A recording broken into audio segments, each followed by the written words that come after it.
Welcome everyone to another episode of Nerdporeal Sci-Fi Chat. Ooh, I'm already shaking from that trailer that I re-edited. So, welcome.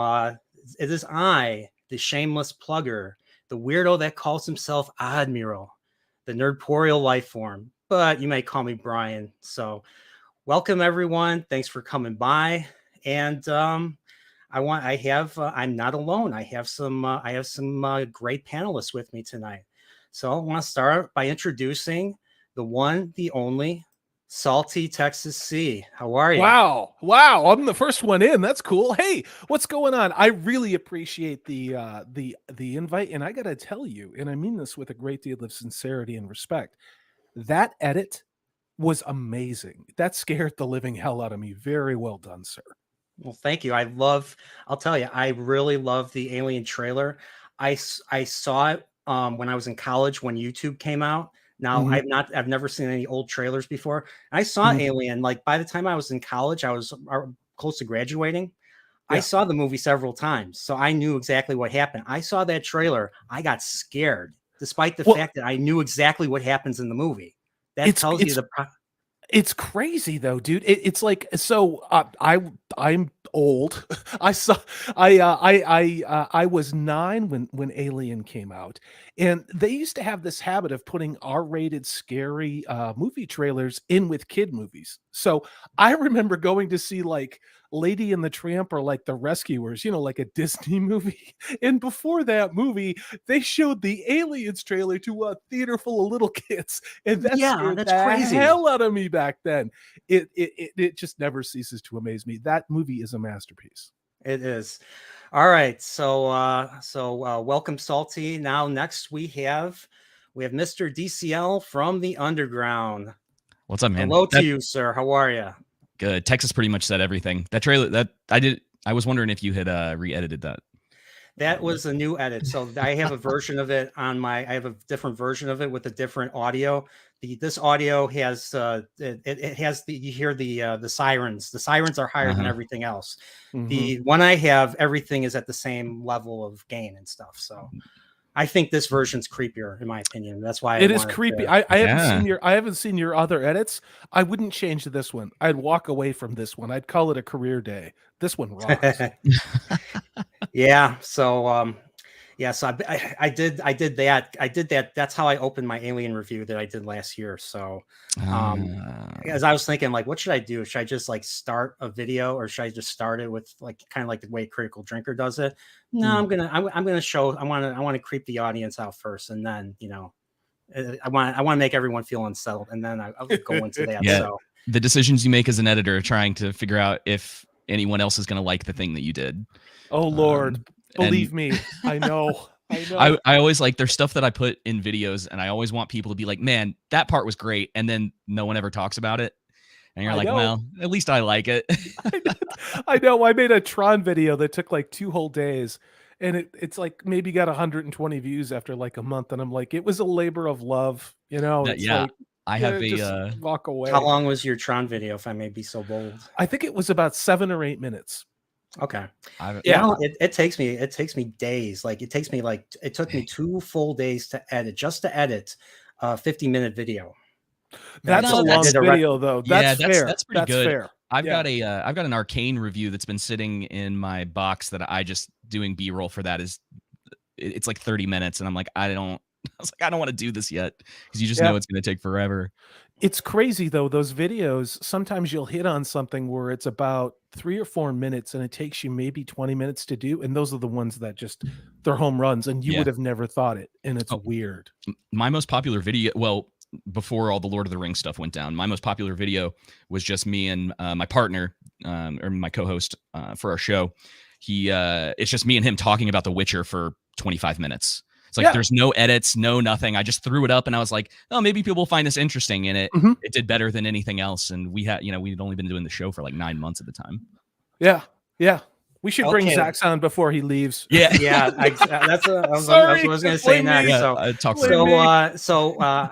We have one more guest. It's Zaxx. Hi, Zaxx. Hey, how's it going? Good. How you doing? Good. Sorry to keep you waiting. That's all right. I feel like I'm the main event, right? You come out last. Isn't that how it works? Yeah, Yeah. but best is always saved for last. I'm the Hulk Hogan of this show. Oh, then who's the Ric Flair of the show? Then it's not me. Oh, the underground. I'll For take sure. it. Underground. Okay. Yeah. Woo. 100%. Woo! He said it though when he was talking about making videos and hoping someone gets your reference, and that happened to me. One guy once got the joke, and that was enough. Like I would have been his best friend just because he got that one joke. So yeah, I know what you mean. Oh, you put out a great video the other day, though, with your theory on the Rings of Power, and I know that's not the show, but I love the stuff you do because you mix it up, you're topical, and you throw in some awesome bikini videos. So I have a lot of respect. I do my best to shake it up, yeah. But Reddit hates that video. They hate it. Good, keep doing them. I know. I love it. I'm keeping one of the subreddits alive with that video alone. All right. So before we get started, I just want to shout out the chat. Say hello to everyone. So start with my friend in real life, Brian Anderson. What's up? He says in space, nobody can hear you scream. Are you saying my thumbnail's wrong, Brian? I thought it's in space, no Nerdporeal can hear you scream. Oh, I guess I'm wrong. Low spec Linux laptop. What's up? Have a great stream. Thank you. DJ Ronnie G, come and get it. And the underground. Oh, I know the underground. That's me. That's you. It's half. I thought about putting my name as like the underground one half, but I didn't think anybody would get it. So. And we got Action Com. Ba Wa. Yeah, Action Com is like he's a living encyclopedia. And then we have Bone. He says, "Hey, what's up?" And let's see, anybody else? Ooh, we got a great. We have Purple Valkyrie. She says, "Good evening, all. Welcome." She's so awesome to work with. I'm just gonna say that we're not worthy. I'm not worthy. So hail to you, Purple. And we have a Waddle, Punk Waddle in the house. Hey, it's that Zaxx guy. I already threatened him to behave tonight, or I was going to make him go bunk with Flaccid Phoenix. So just keep in line. Keep in line there, buddy. And we have Anonymous. Hail, nerd people. Nerdporeal. But hey, welcome. Thanks for coming by. All right. So that's everybody. Thank you for coming by. So I figured we're going to start with basically how we discovered the Alien franchise, or as my friend trollingly told me, the Alien versus Predator franchise. Oh God. So yeah, maybe Salty, let's start with you. How did you discover Alien 1979? So this whole night it's going to be age before beauty. I get it. Okay. Yeah, no, it's I mentioned it sort of in the intros that I was 9 when Alien came out. I remember seeing the trailer in the theater when I was there as a kid to go see a kids movie, a Disney movie, because they used to do that. They'd show things like Jaws or the Body Snatchers when you were there to see like Chitty Chitty Bang Bang, and all the kids were screaming and crying in the theater. And I just remember being absolutely terrified by what I saw.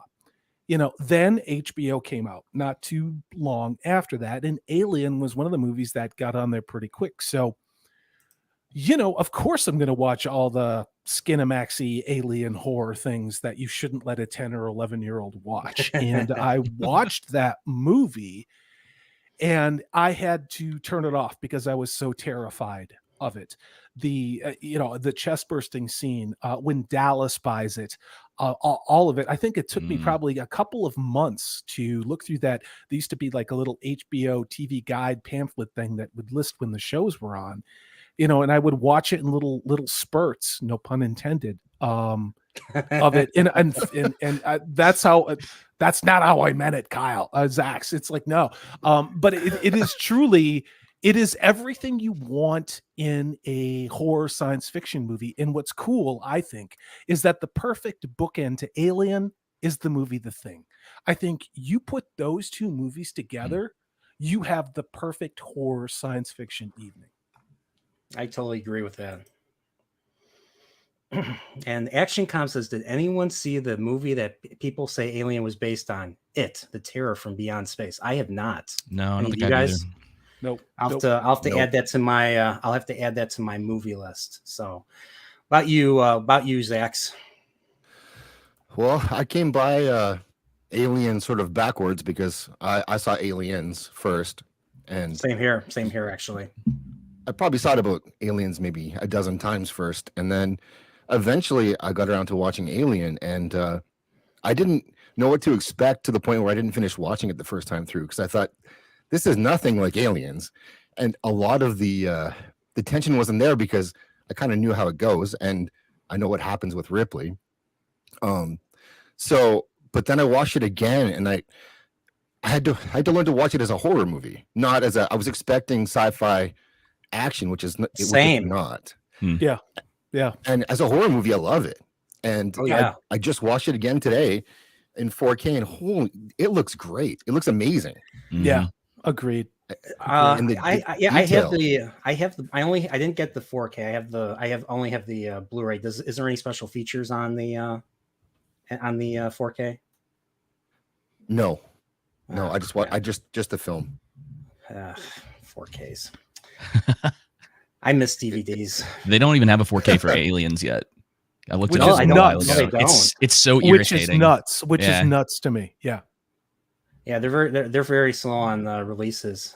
I guess streaming is where it's going to be at eventually. Yeah. I like physical media. I'm sorry, I like physical. 100%. 100%. Yeah, after they started taking certain shows or episodes of shows off of streaming services, was it last year before? I started getting a whole bunch of physical media. I bought like Mel Brooks's entire collection on Blu-ray, a couple other things just to make sure I had I gotta them. get that too. Yeah. Yeah, and you'd be surprised going to local thrift stores, just bottom feeding. There are bins and bins and bins, and they may just be DVDs, but you can get a decent quality upscaling DVD player and watch these movies, and they cost maybe $2 or $3. You know, I mean, that's how I've been fleshing out my physical media. Mm-hmm. Do you guys remember the whole Blu-ray versus HD DVD competition there? Oh God, yeah, I still have a couple HD DVDs around somewhere. Guess which one I bet on? I know, same thing. Oh no. Yeah, I've got a bet stack of HD DVDs. Who Dude. did? I forget. Was it Philips that did HD DVDs, or what company it was responsible? I don't remember. I always just associated them with Microsoft because it was the Xbox had that thing. That's the why I attachment. got it. Yeah. That's why I got it. No, I mean, in my old man, remember, you guys maybe don't, but there was a big thing of it was beta versus VHS in the 80s. And my old man bet on, he blew the bankroll on a beta player, and then we couldn't watch a damn thing. So that's not my first rodeo with format issues. What about you, Underground? How did you discover 1979 Alien? So like Zaxx, I saw Aliens first because it was on TV all the time. Yeah. And being a kid, the action and you kind of got along with that. But technically my first exposure to the franchise was in Spaceballs. Because there's that scene at the end of the movie where the guy's eating the food and the thing bursts out of his chest and starts dancing down the hello, my baby. Hello, my darling. And I think I saw that long before I saw the movie itself. And eventually, it's just exposure to. And that was media. John Hurt, by the way. That was John. That was Yes, really it was. Oh, was it? John Hurt. Wow. Yes, it was. Same actor. I need to go back and watch that again. It's been a while. That's why he says not again. Not again. Oh, that makes sense. But yeah, so then that's a funny movie. Yeah, sorry. Yeah. No, you're good. So then I got really into going to the library and just renting movies. And they had Alien on VHS, and they didn't care that I wasn't technically old enough to watch an R-rated movie, so they let me rent it anyway from the library. And I went home and watched it. And to be honest, the first exposure to it, I wasn't in a place yet where I really appreciated sort of the slow burn opening of the movie. Because I mean, it's when you're younger, if stuff's not like popping off immediately, you're kind of like, well, I don't know about this. Yeah. But over time, it's like grown on me. I saw it in theaters a couple of years ago because I've got like a list of movies that I want to see on the big screen just because absolutely how they were meant to be watched. So I saw that. It's probably two 2 years Yeah, ago. it was 2019. I was going to ask you guys that. Did you guys go watch the re-release that they cleaned up the master Mhm. No, I in the didn't. big screen? Because I saw It's that it awesome. was a one night showing only, and I Mhm. went and I bought everything at the concession counter, literally. And I'm like, I'm doing this right. I got popcorn, I got Twizzler, I got Milk Duds, I got like my Diet Pepsi, whatever it is. And man, it did not disappoint. And you forget.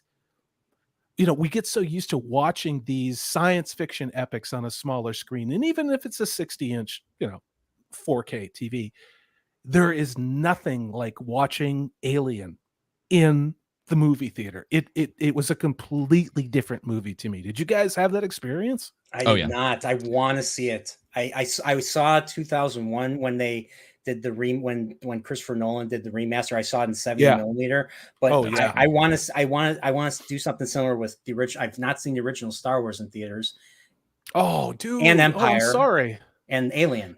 So those are the three I really want to see in theaters. If they ever come back, I would go see them in a heartbeat. When they released them and re-released them in the 90s, every night after work, I went and saw, I probably saw Star Wars 5 times. I saw Empire like 6 times, and I saw Return of the Jedi twice. Why? Because I don't like Ewoks, but good, still better than anything Disney Star Wars has ever done, and still better than arguably 2 out of the 3 prequel movies, but I don't want to start a shooting war here. Yeah, I saw it in theaters, but or a couple of years ago when they re-released it, but I did sort of the exact opposite because I'm cheap, and I was just like, I'm going to watch it, I'm going to enjoy myself, but I don't usually buy concessions because it's so expensive. They're like, well, now like I went to see sell your first child for popcorn. Yeah, I saw Dune, and I think that was the last movie I saw in the theater. And I paid like $20 for just for the popcorn by itself. God. And then a soda was another $10. So it was like 30 bucks right there. That's why I left the big cities and moved to small towns over the last probably 2 decades. I think it was $8 to watch it, and then popcorn was like $3. And it was just it was a small independent theater, and that's why I blew the bankroll, because I wanted them around. But if it was AMC or something like that, no, I'm going to smuggle in Snowcaps. They can kiss my ass, seriously. Yeah. So on my end, I like Zaxx and the Underground. I saw Aliens first. My parents recorded Aliens a long time ago, and they were watching one day. I think I was 10 or 11. So this was after I was already gone to Star Wars. I already owned the VHSs of the original trilogy, the original trilogy. And I'm seeing them, and I recognize the woman on the screen and Aliens. I'm like, that's the woman from Ghostbusters 2, because Ghostbusters 2 was the one that I saw before I even saw the first Ghostbusters. So I'm like, that's the woman from Ghostbusters 2. And I'm like, wait, I know those are the aliens, right? Because I remember seeing like at a Suncoast, they had like a big giant replica of the alien, and that was scary. It was like 7 to 8 feet tall, and it was just like the creepiest thing I've ever seen. So I recognized the aliens on the screen, and I'm watching it, and like Terminator 2, it had that same effect on me where I just wanted to keep watching. I'm getting close to adolescence. I want to see more and more of the movie. This movie is super awesome and stuff. Yeah. So, yeah. And my folks made me go to bed, so I watched it the next day and finished it. And I was like, holy crap, I have to see the first one. And then I watched the first one. This was like shortly after. I'm like, okay, this is boring. This is boring. Oh and my then God. And then the chest thing happens, and I was like, and then the rest of the movie was a horror movie. Then I'd never seen a slasher movie before, so by the time the movie ended and we hear that very relaxing symphony, I forget what the symphony is during the end credits, I felt emotionally drained. Oh yeah. And it was a very old tape. It was like from 1979, 1980 that my dad had. Wow. So it was super like the Halloween tape that he had from the same time, 79, 80. It was super dark, like you could barely see anything.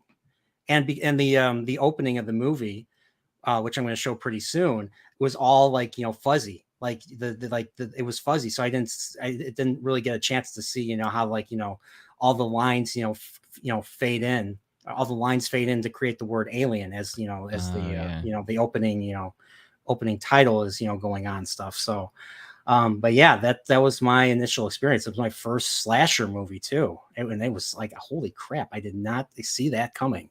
Like, I was scared when Brett dies. That whole segment with Brett going into the thing that we're going to talk down the line, I was like, holy crap, this is. I'm like, holy crap, I was like on edge the whole time. So the detail on the sets is incredible when you're like is it boom, Giger or Geiger boom, HR? boom, boom, Yeah, I was gonna ask the same boom, question because I've heard it boom. both ways. Well, HR I Geiger think will it's go with for now. Giger. I think it's Giger. Giger. Is Yeah. it Giger? We can go with Giger. it's I'll fine. call him HR. All right. Human You could see resources. his art influences on the rest of the set, not just the aliens. Like, you could see the details on the walls and the machinery, all of it. I had never seen that before. Yeah, the Derelict. I think he was responsible for the Derelict and for the Alien, and I think even the Facehugger too. Well, I assume so. Yeah, it was, but it's next level. The amount of work that went into that film that you don't get to see unless you would have seen it in the theater. Because I didn't notice any of that watching it on VHS, or I don't even think DVD. No. So it's just something to behold, really.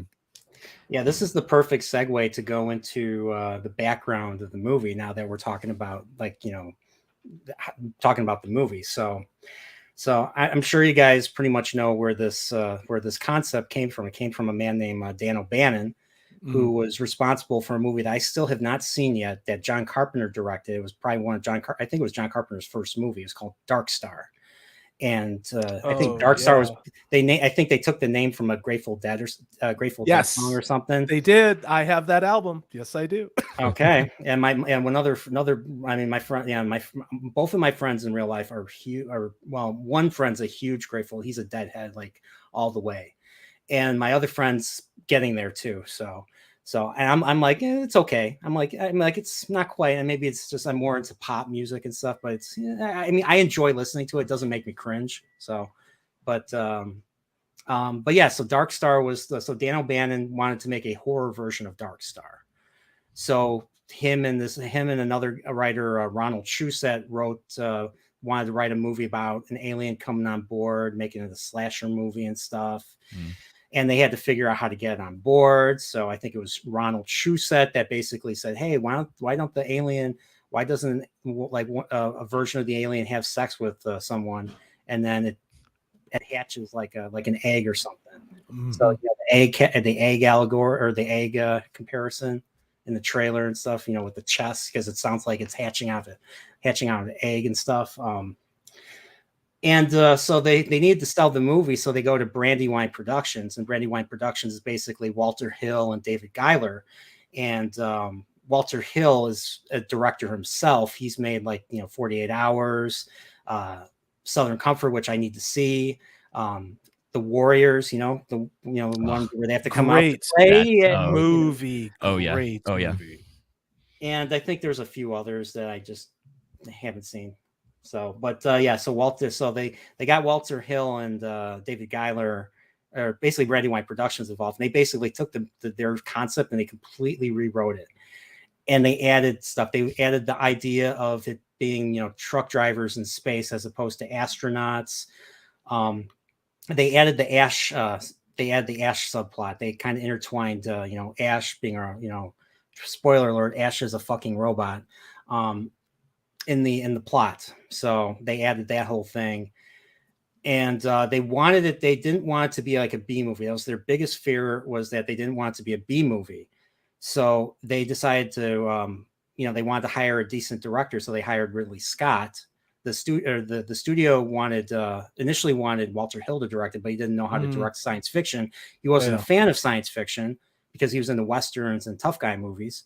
So they went with Ridley Scott. Ridley Scott saw Star Wars. He's like, yeah, I'll take the job. And so Ridley Scott was a big fan 2001. So he did storyboards. I was just going to say, yeah, you can see the 2001 influence for probably the first 1/3 of the movie, except that it's like somebody watching Space 2001, like at times 2, you know, it's not nearly as slow as Kubrick, but it has Kubrick. It has I will fight people over this. I think it has Kubrick atmospherics that are undeniable, with the tone the music, lot the of music, things. Yeah. you remember the creepy music from 2001? I was making that comparison just rewatching the movie just right before starting this. So like Jerry Goldsmith's music sounds very much like I can't think of the composer's name. Givorny is, I think he was European. He's a European European composer and stuff, but same creepy atmospheric type of sound and stuff was added into this as well. So it's amazing how when it's a total package, you don't notice it. But when it's not good, when it's incomplete, or there's a substandard component, especially the music, that it just changes everything. I mean, especially in, I'd say a lot of the things that we've gotten probably in the last 5 years, I think that's one of the deficits, is that they don't set the atmosphere appropriately with the music they use, you know? And I look at a lot of the crap, you know, that Amazon has put out that is fantasy based, and the music does not align with what you would expect. I'm just going to say that. So I do, however, think The Expanse has done a damn good job with the atmospherics and the music for that science fiction. So I'll stop. Yeah, I made an Expanse. I made a video called Layman's Guide to Expanse, and I was going through the soundtrack, and the soundtrack is very rich and smooth. Yep. And like it's very it's got that ambient feel, and I basically used that, and it was I felt it made my video great and stuff. Yeah. There was one particular track that got copyright, but so I removed it, but everything else worked. So, but yeah, I like Expanse's use of music. Yeah. It's probably the one modern thing that I kind of like. So agreed. I mean, and of course we have to tip our caps to Bear McCready for Battlestar Galactica, the reimagining. Talk about just absolutely brilliant music for science fiction, you know? So say we all. Agreed. Yeah. I have to rewatch it. I've only watched it once. I've only seen that. I haven't seen the original from the 70s. So that the one from the 70s is dated, and I'll be honest with you, as a kid, it was dated probably 3 years after the show ended too. But it was fun and it was cool, and it was the cleanest dirty shirt in science fiction that came out, in my opinion, after Star Wars. A lot of it was just trash, but Battlestar Galactica was cool. It had the Vipers, it had Adama, it had the Cylons. Man, it had great, compelling characters. The stories were very 70s. It was like the Love Boat with lasers, but you know, I mean, it gave us what Ronald D. Moore did with the reimagining. So you can't speak that ill of it, I guess. One thing I do like, and I know we'll get back to Alien, but the one thing I did like about Battlestar Galactica 2004, Ronald D. Moore, is that they continually remind you every episode the stakes that are involved. Oh my God! Like how many ships are left, how many people, how many human beings are left in the universe. Yeah. Like that's like, you know, that's how high the stakes are, and how, like, you know, invested they want you to be. And that's it's a problem with entertainment today, is they don't do the work. They don't. Writers today don't do the work to try to get you invested. It's like they expect you to be invested automatically, and like it doesn't work that way. There's no character arcs. You have to development. You have to write it in. You have to give the audience a reason to do it. It's not up to the audience to feel something. It's up to what's on the screen to help us empathize. One of the most egregious things that I've noticed recently with that was Book of Boba Fett, and I don't want to get too deep into it, but they did this thing where their whole mindset behind that show had a lot to do with them expecting you to have seen a cartoon that's been on the air since like 2004. Oh, Jesus. And my favorite thing to do, I have a bad habit of like trolling Star Wars fans on Twitter. It's fun. I'm sorry, guys, but it's just like calling like Cad Bane the Blue Cowboy. It's like, because you pick up on stuff, and I was like, man, that blue cowboy got like the worst of it. And people are like, oh my God. But yeah, that show, it's like every time I talk to someone about it, they'd be like, well, if you'd seen Clone Wars, it's like, well, I haven't seen Clone Wars, and I'm not going to watch it. So like, what, you know, like I grew up watching the original trilogy and the prequels. Yeah. And so it's like, that's my Star Wars. And now you're trying to get me invested in more live action Star Wars with characters from that time. But you're also telling me I have to go watch this like massive cartoon. And from a storytelling perspective, it's terrible. It's not worth it. Yeah. No. Oh no. No, I mean, and the other thing is, it's not just Disney Star Wars, and it's Yeah, not just it's not just it's them. not just Disney Marvel. I'm going to jump on. I promise I won't go too far down this road. But Wheel of Time, Amazon's Oh, no. Wheel of Time, Uh-oh. was it's the exact same thing. It was literally like, let's insert your diversity representation and agenda. The characters had no arcs, and the stakes, the dangers were built up, and it was like this, oh, it's the big bad, and then it took absolutely no effort to overcome, and there was no loss, there was no growth. It was like, I'm still on the same flat plane. And it's like, how is that compelling? It's just not. If there's nothing to overcome and there's no loss, how does the hero have a journey? And I'll stop talking now. I agree. I mean, like, we have to care. It has to be impactful. If we don't, if we don't see anything like that, how can it be impactful? How can we care about the characters? If something bad happens to a character, I want to feel, I don't want to be like, whatever. Well, speaking of talking sorry. about characters, Go I want to ahead. say hi to lovely Sherry in the chat. Oh, yay. Hey, Sherry. And hey, Flaccid. I love lovely Sherry, Flaccid. Anyone else come in? Stream Tiger Driver Elements. 98. Stream Elements. Yeah, Stream Elements is my biggest fan. He's he's always, I hadn't seen him always before. shows up. I'm Captain Obvious. He always shows up and always asks for support and stuff. I'm kidding. But yeah, everybody. Once again, welcome to everyone that's new. Welcome and stuff. So. I think there's a correlation, and I think this conversation we're having is important because it sets the tone as to, for me, Alien. Like, why would I care about these people? Like, essentially on a big freighter hauling ore or whatever the load was that they were on, and it's just like, they're not perfect people. They're imperfect. The captain is surly. You got Ripley, who's kind of a ball breaker. They're all kind of deeply flawed and very human people. You've got you've got the engineers, and I don't remember the names right now because I don't. Parker and Brett. Parker. They're complaining about their bonus. That's it. Bonuses. Yes. They're like, we're not in an equitable situation. Yeah. They're like, you get what was contracted. I know. Everybody gets more than us. So that's a real conversation. We can relate to that. That is a real conversation. But I mean, that's the whole thing. Is it's like, by virtue of their not being Mary Sue's and their imperfections, that's how they become interesting, right? Yeah. And then when they face this horrifying, crazy thing that jumps out of a chest, that is where you get to see all of the arcs of these characters, and heroism, sacrifice, cowardice, absolute terror, and that is what makes this movie so absolutely beautiful. And here we are. What is it? 40 years later. And it is still 43. It's gonna be 43. It's 43 now. Wow. It's put it up again.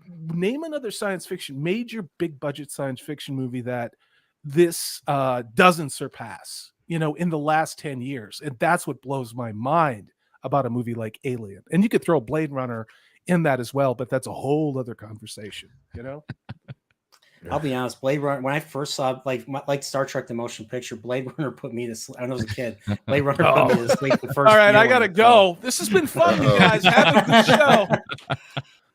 I love Blade Runner. Blade Runner has been, I'll say this about Blade Runner. I've watched a lot of anime. A lot of anime like directly stole like visual pictures. Like the one show I like is called Escaflowne. And that was a 90s anime. I remember Escaflowne. The capital of the villains, the Zybok Empire, the where the Emperor stays is basically the Tyrell Corporation. Just drawn. Right on. It's basically the Tyrell Corporation. I was like, I've seen that before.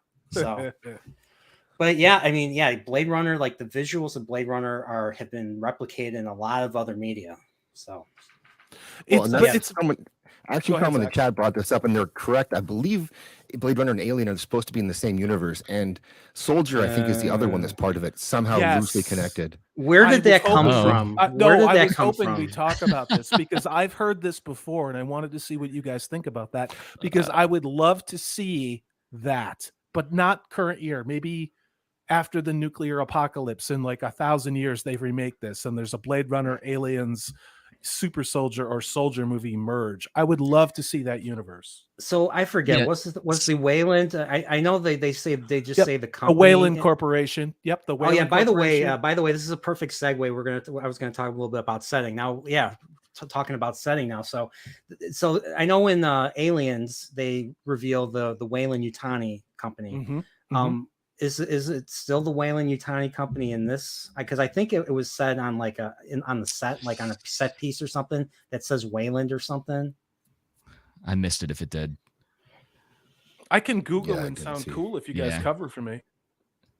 I kind of get the feeling that some of this Well, stuff is retconned in the same universe, Well, possibly. and it could be too, and this is just me being practical, that it's an homage to Alien or Aliens, I guess, since that's when they introduce it. Because a lot of the time, these guys will put stuff in their movies. I mean, that's where like the Tarantino's universe kind of came from, where he's like he puts things that intertwine all of it, and like characters from one movie are technically related to characters in another. Right. And it doesn't have like the Vega brothers, for instance. You have Vince Vega, and then you have the other Vega from Reservoir Dogs.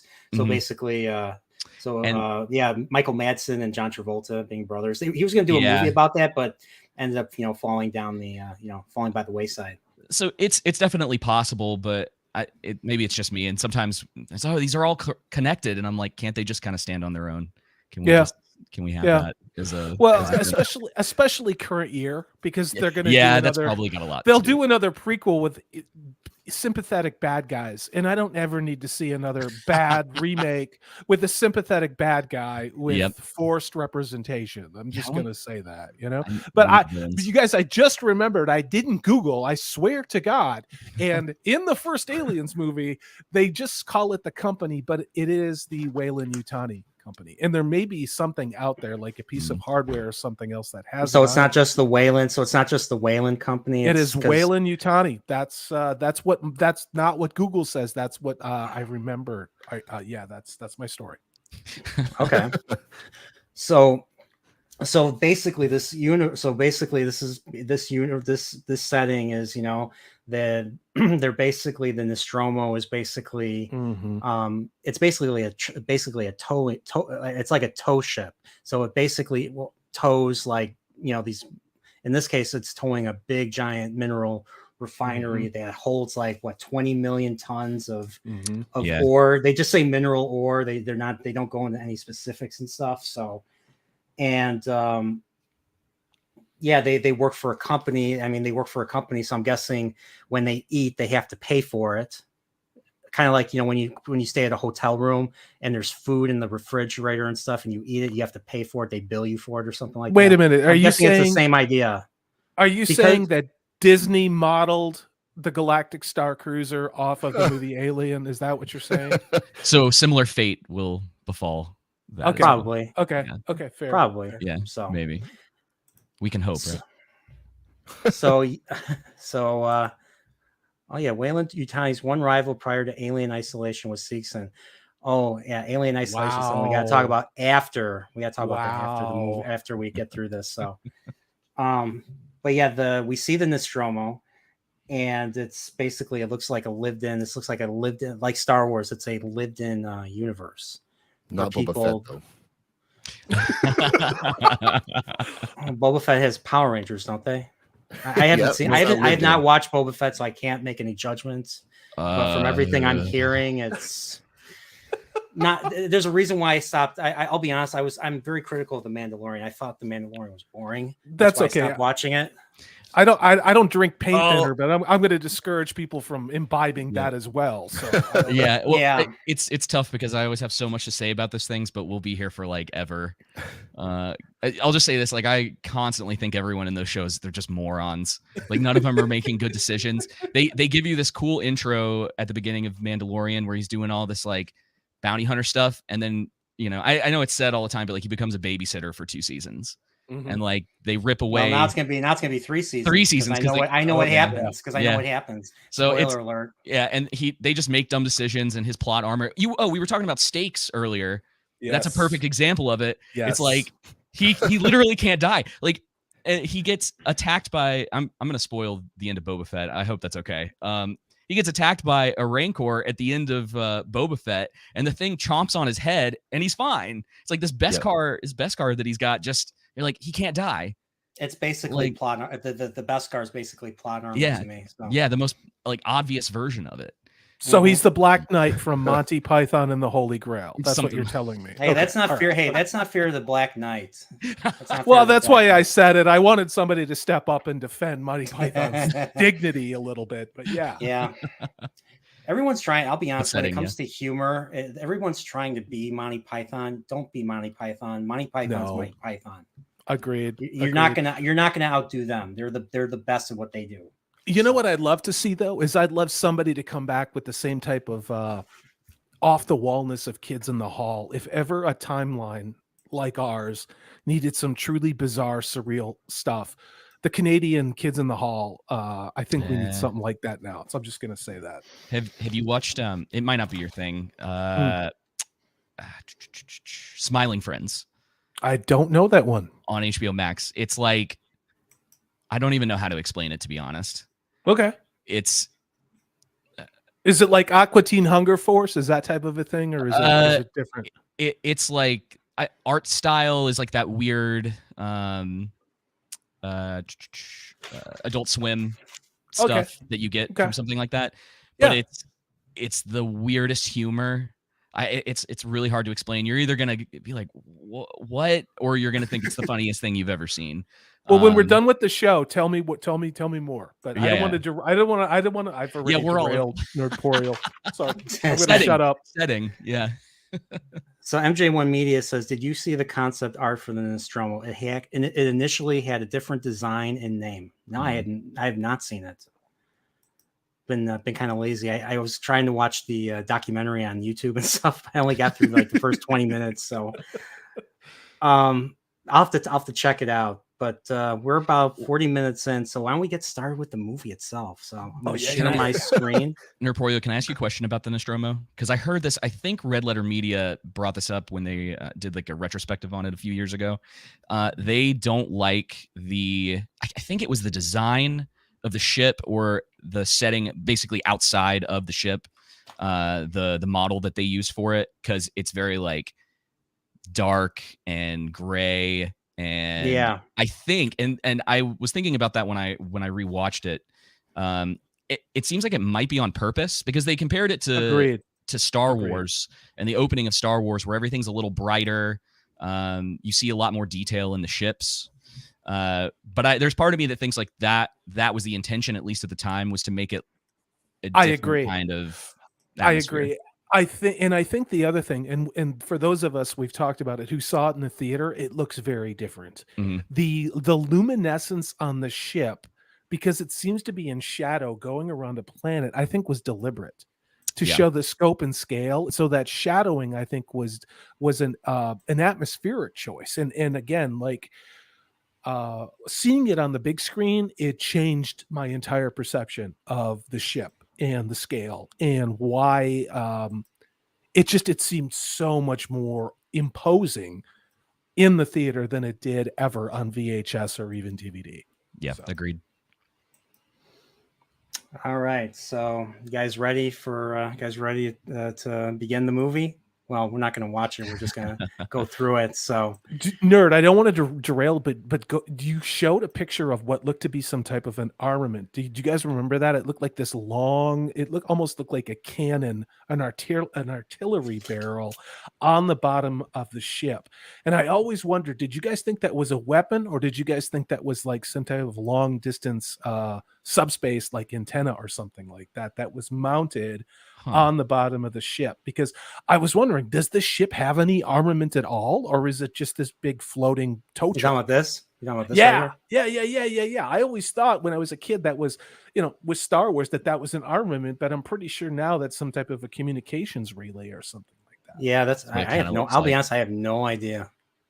Looks like an No. antenna. Yeah, they never give any sort of indication of that, right? That there's weapons Yep. on. The weapons on the outside of the ship. Yeah. Hmm. Yep. So I want to welcome Dave's Dimension is here. Commenting is dangerous is here. MJ1 Media, Leia Rose, and I think that's The answer is no, Leia Rose. In Norway, have you seen Picard 1, nor will I see Picard 1. No do disrespect. not. I'm just gonna say this: do not watch Picard season 1. It was private. It's what killed my interest in. It's what killed my interest in the new Trek. It wasn't Discovery that did. I was willing to give Discovery a chance and stuff. After seeing Picard, I was like, oh, I can't watch anything like this again. I made it 5 minutes into Discovery, and I was like, Star Trek is dead. Like that's my Kurtzman experience. Well, that's the power of math, people. So we begin the movie. 20th Century Fox logo, just like Star Wars. The only difference is it only plays half of the theme. It goes dun dun dun dun dun dun dun dun dun dun dun dun dun, and that's it. It doesn't do the rest of it. So we go into the opening title where we see basically, and this is where this right here reminds me of the way they showed Jupiter in 2001. Like the gas giant is huge. Like it takes up, like we see a tiny part of it in the frame of the screen and stuff. And this whole concept of like, the shot of the lines just like, cross fading into the screen. Just like, I think is pretty original.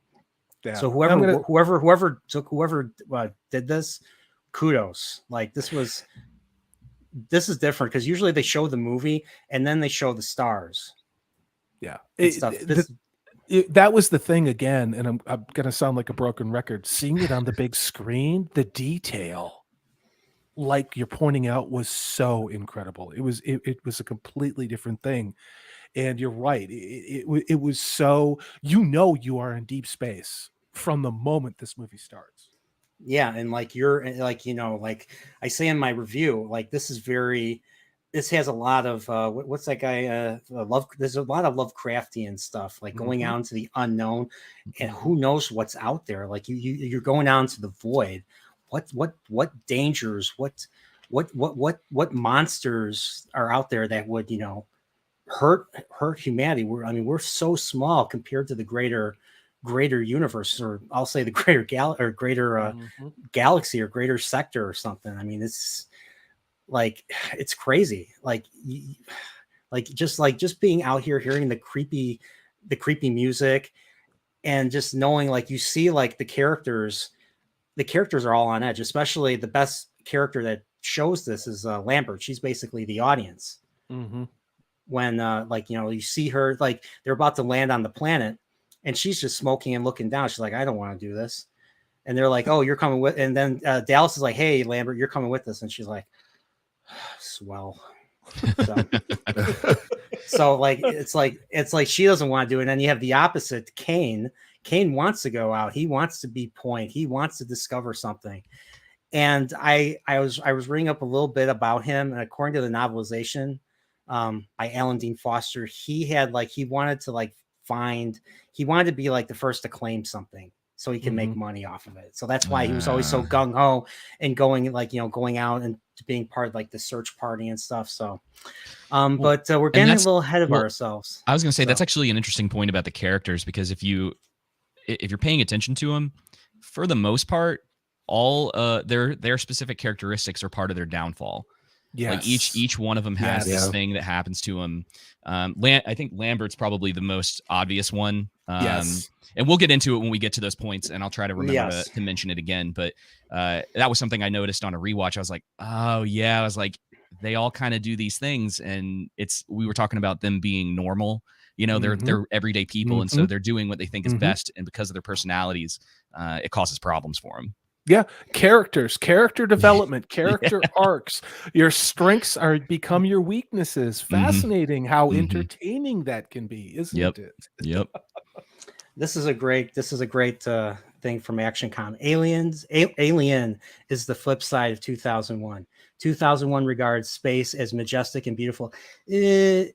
By Earth it was. I listened to this one YouTuber. His name is Collative Learning. He talks about 2001 as a horror movie because if you watch like the Jupiter segment and as they go further out, it becomes more creepy and alien.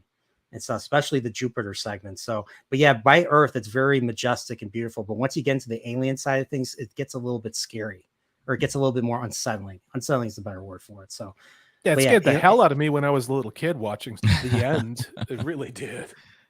Yeah, that baby was like, I got scared looking at the baby. Yeah. The thing about the details for a production like this too is you're doing all of this, putting all these special details and touches into a story and the set and all the design, and there's no expectation anyone's going to actually notice or care or ever see it again. Because at that time, what was it, 78? Yep. Like 79. 79 is when it came out. Yeah. Okay, 79. So they're making it 79, 78. And Disco. There's no understanding that we're going to be talking about this movie in 2022. At that point, it was make some money in the theater and move on to the next project, right? But they still put the love and care into it. Yep.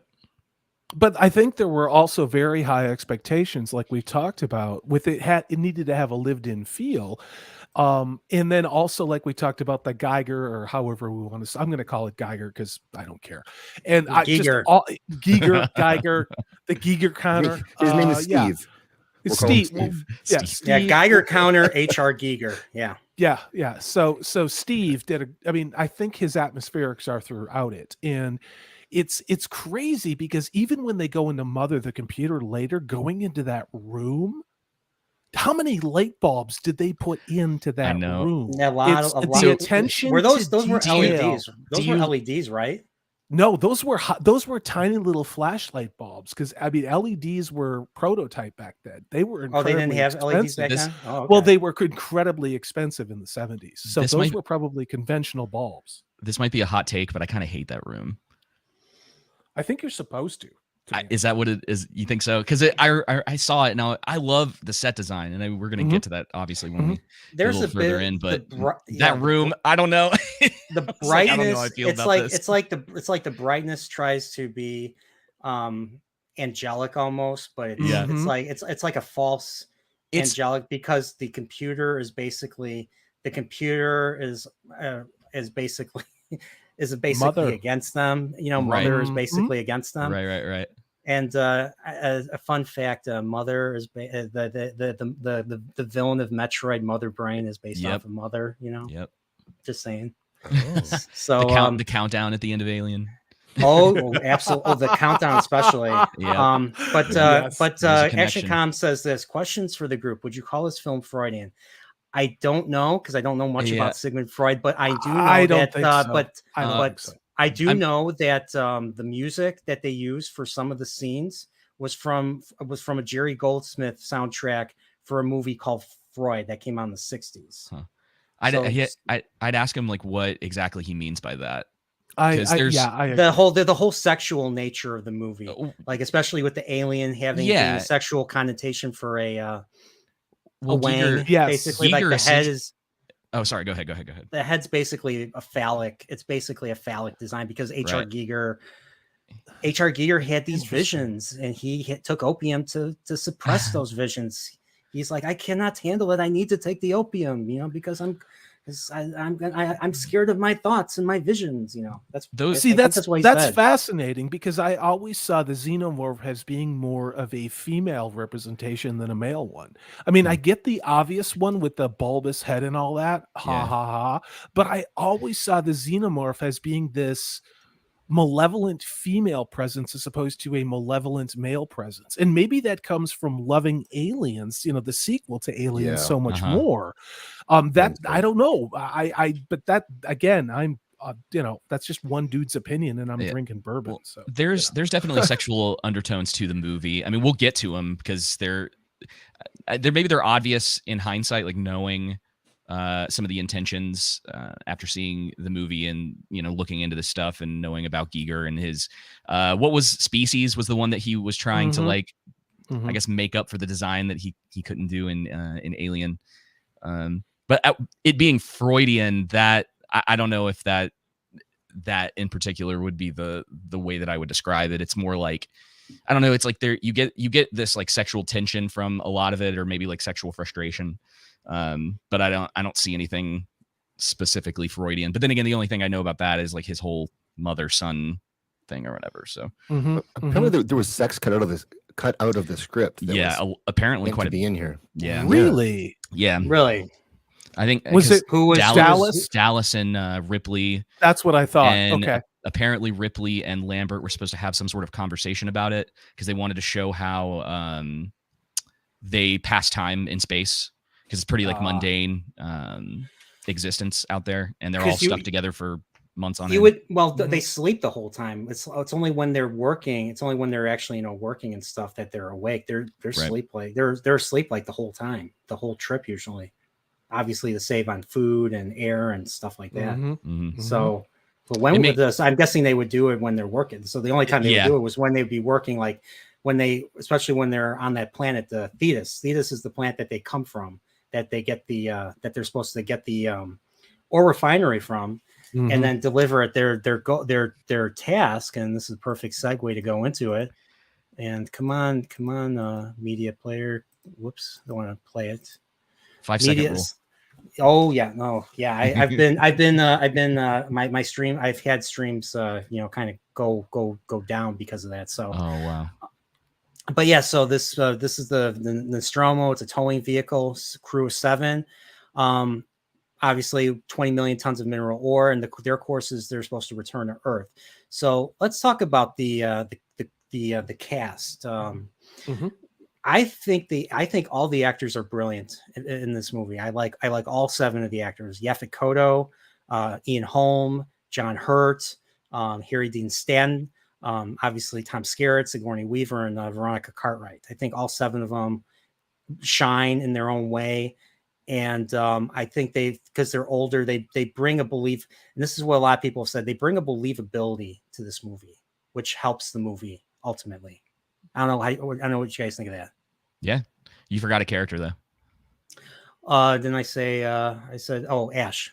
Well, I was going to say the Nostromo itself, but the Nostromo. Yeah. Yeah, kind of like that's all you did there. Yeah. Look at the big brain over here. Super nerd. Well, the main characters of Star Trek, right? It's not Kirk, it's not Spock. According to the Bible, the Star Trek Bible, it's the Enterprise. Yeah.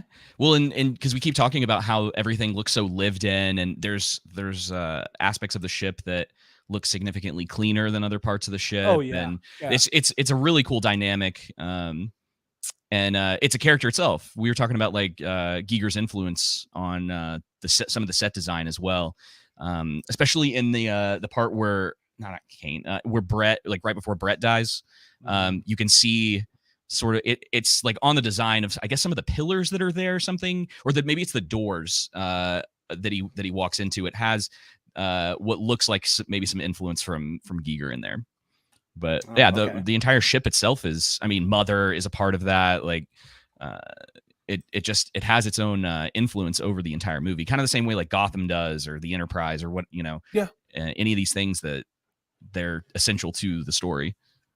Well, when the computers spin up and they, the monochrome monitors come to life, you can see like crushed beer cans and empty, ashtrays and everything. This is a lived-in place, Yep. And you're right about that. The atmospherics are so essential to this, and even in some of the places where the crew members meet their end, each atmosphere seems to be very different. It's just whether it's by the airflow ducts, or where there's chains where it looks like they're working on heavy equipment. The atmospherics, each ship seems to have a very unique character to it. So I think you're onto something. Yeah. And you go through, like, we're just going through like this. This is a very quiet opening scene. Like everything is empty. There's a lot of creepy music. You would think the alien was already on board at this point. Like when I first saw this, I thought there was something wrong. Like I thought there was something evil here. But I mean, ultimately I'm right, but it wasn't it's not what any of us thought at the time. So Like it just goes through the ship, nice little long segment. You know, you get to see the corridors, you get to see Ron Cobb, R.I.P. Ron Cobb's the corridor designs. I think he designed the Nostromo itself, didn't he? Maybe. I don't have an answer to that. No idea. Sorry. Wait, let me think. I mean, look at Google. I mean, think. Ron, yeah. And And I bet you the chat knows. yeah. So I'm right sure. somebody now knows in the chat. of course.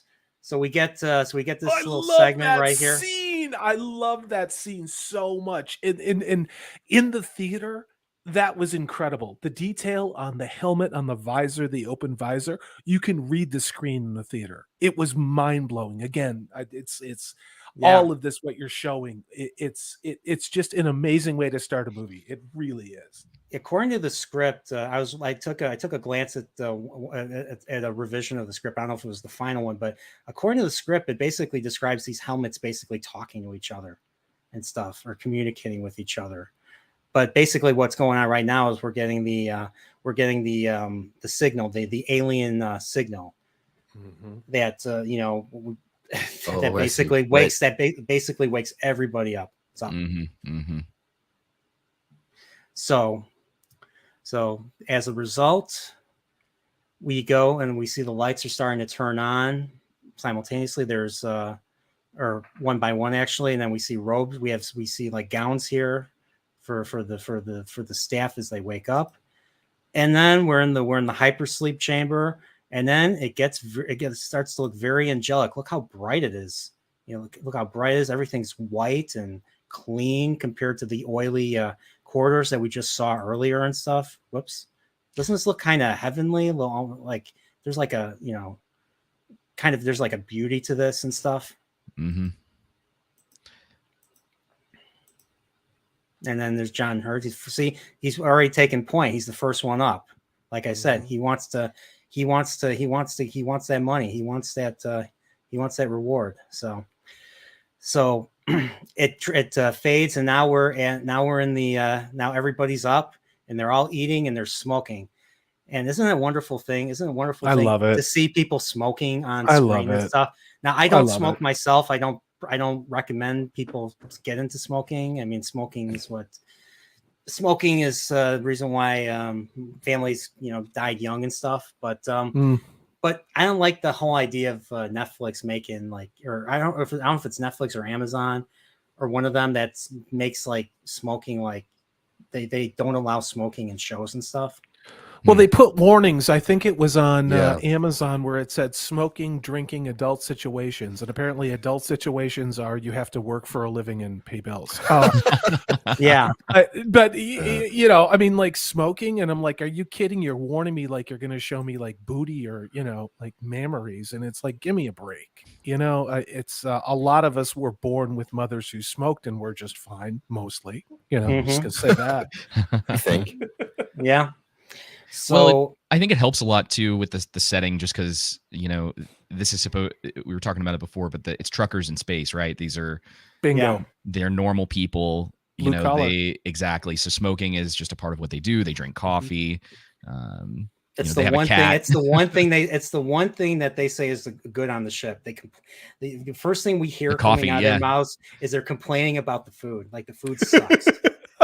And to be honest, I wouldn't blame. I could believe that, because corporates, everything corporate, they try to be as cheap as possible.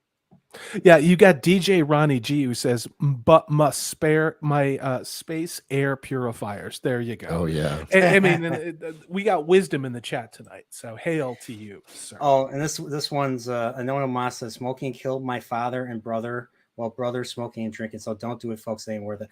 I'm so sorry to hear that, Anona Moss. I thought you were leading into the Family Guy joke where the senator's like, smoking killed my father and raped my mother, and they're like, what? He actually asked a really good question before too. He said, "Why does Ash need to be in hypersleep?" Yeah, I have a theory. He's like because they call him a sleeper. Yeah. They call him a sleeper agent. Yeah. At least I read the wiki and it says he's a sleeper agent. So I'm guessing that's why he's in hypersleep. Yeah, you get the idea that he because they're not supposed to know that he's there and who he is, and Ripley's suspicious of him the whole time. I mean, obviously they don't know that he's they call him a robot in the movie. Are they technically androids? Well, they Is that say the proper he term? says android. He says android. You don't hear it because like some of the sound doesn't. Yeah. You can't hear the sometimes you can't hear the dialogue because of the poor some of the sound mixing is not quite poor. Like you hear the music over it or you hear sound effects over it. But like when when he first when he first hits Ash and the head comes off or the head's hanging off, like the first thing he says, he's an android, and you don't hear it, but you have to I had the subtitles on, so I was able to see. So he says he's an android, then he says Ash is a goddamn robot. Spoiler alert. Yeah. So yeah, I mean, there used to be something, and it used to be part of being a strong, mature female archetype. And it was a proud component of being my words are deliberate, a strong, mature female archetype. And that was having something called women's intuition. And they never say that in this movie, but that's part of one of Ripley's superpowers in this movie is having a built-in bullshit detector. And that's one of the reasons I think she's so powerful, dude. Seriously. Yeah, she pays it. Here's the thing. She pays attention. She takes note of what Ash has been doing throughout the thing. And she doesn't trust him. And based on what he does, who could trust him?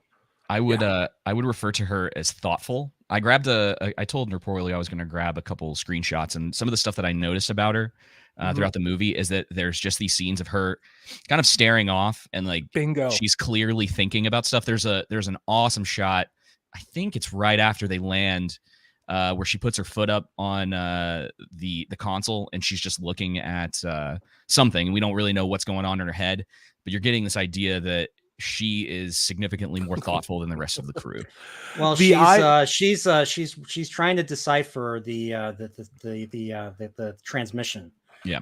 So Ash lies and says it's undecipherable, and she doesn't. She honestly, like you said, she's thoughtful. She doesn't believe him, so she goes and looks at it for herself, and then she's able to decipher some of it, saying, "I think this is a warning," and then she's like, "Hey, I'm going to go out and warn them." And then what Ash says? It's like, "What's the point?" Yep. So he's basically obstructing. He's basically trying to sneakily obstruct her from warning them and stuff. Now the question is, you kind of wonder, does he know? I mean, we all know he knows more than he should, but does he know like the exact details of what they're going to encounter and stuff? I always thought he did. Yeah, I really did. I really always thought that he was in on it from the beginning, that this whole mission to go tow something was subterfuge, and that the company was only after one thing, the chance of getting a xenomorph to make a lot of money. That's how I've always felt about it. But I'm a conspiracy theorist.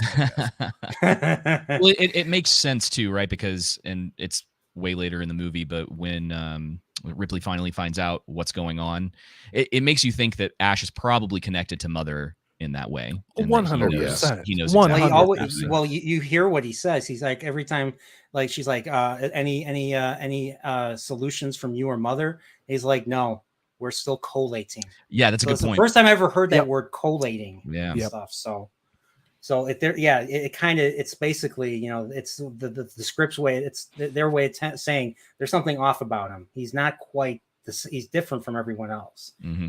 And we find out. It ultimately pays off. We find out he's not.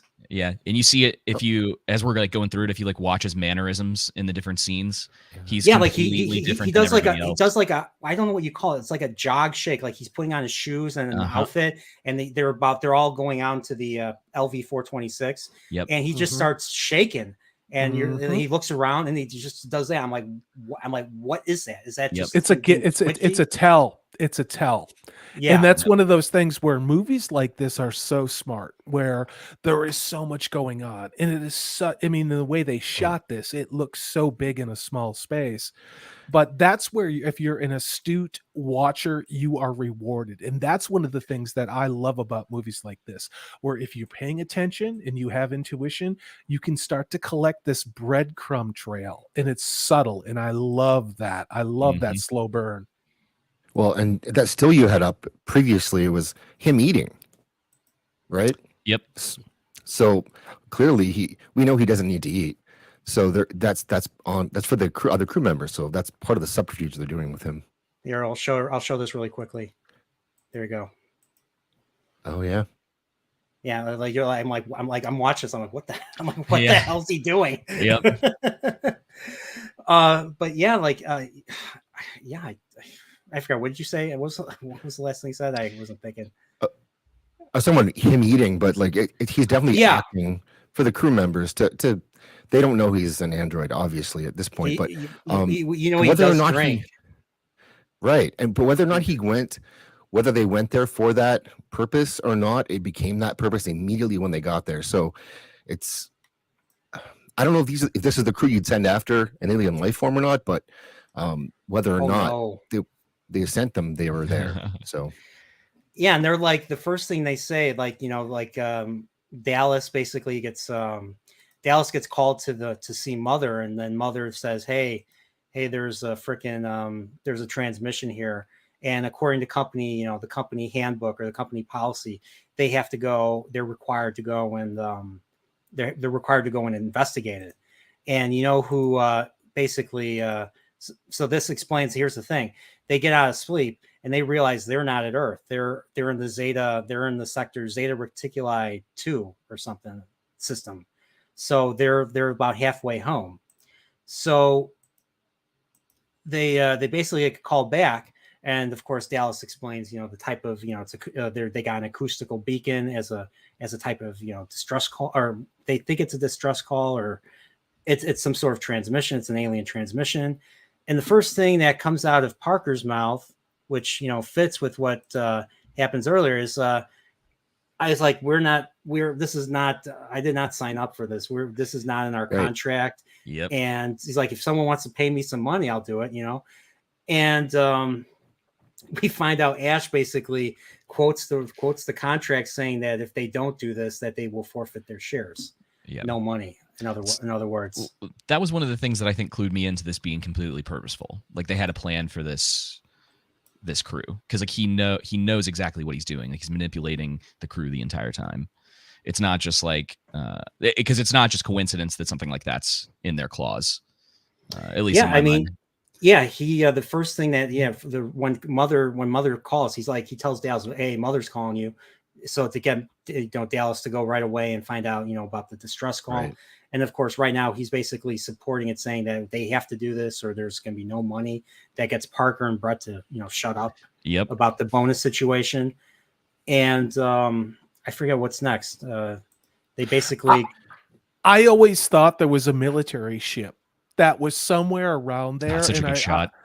I really wanted there to be something where maybe there was an outline that I saw on the big screen where there was a crashed ship or a ship that had been overrun by, you know, the xenomorph, and that's why they were sent there. But that's my fan theory. That's my head. Your head canon, you know.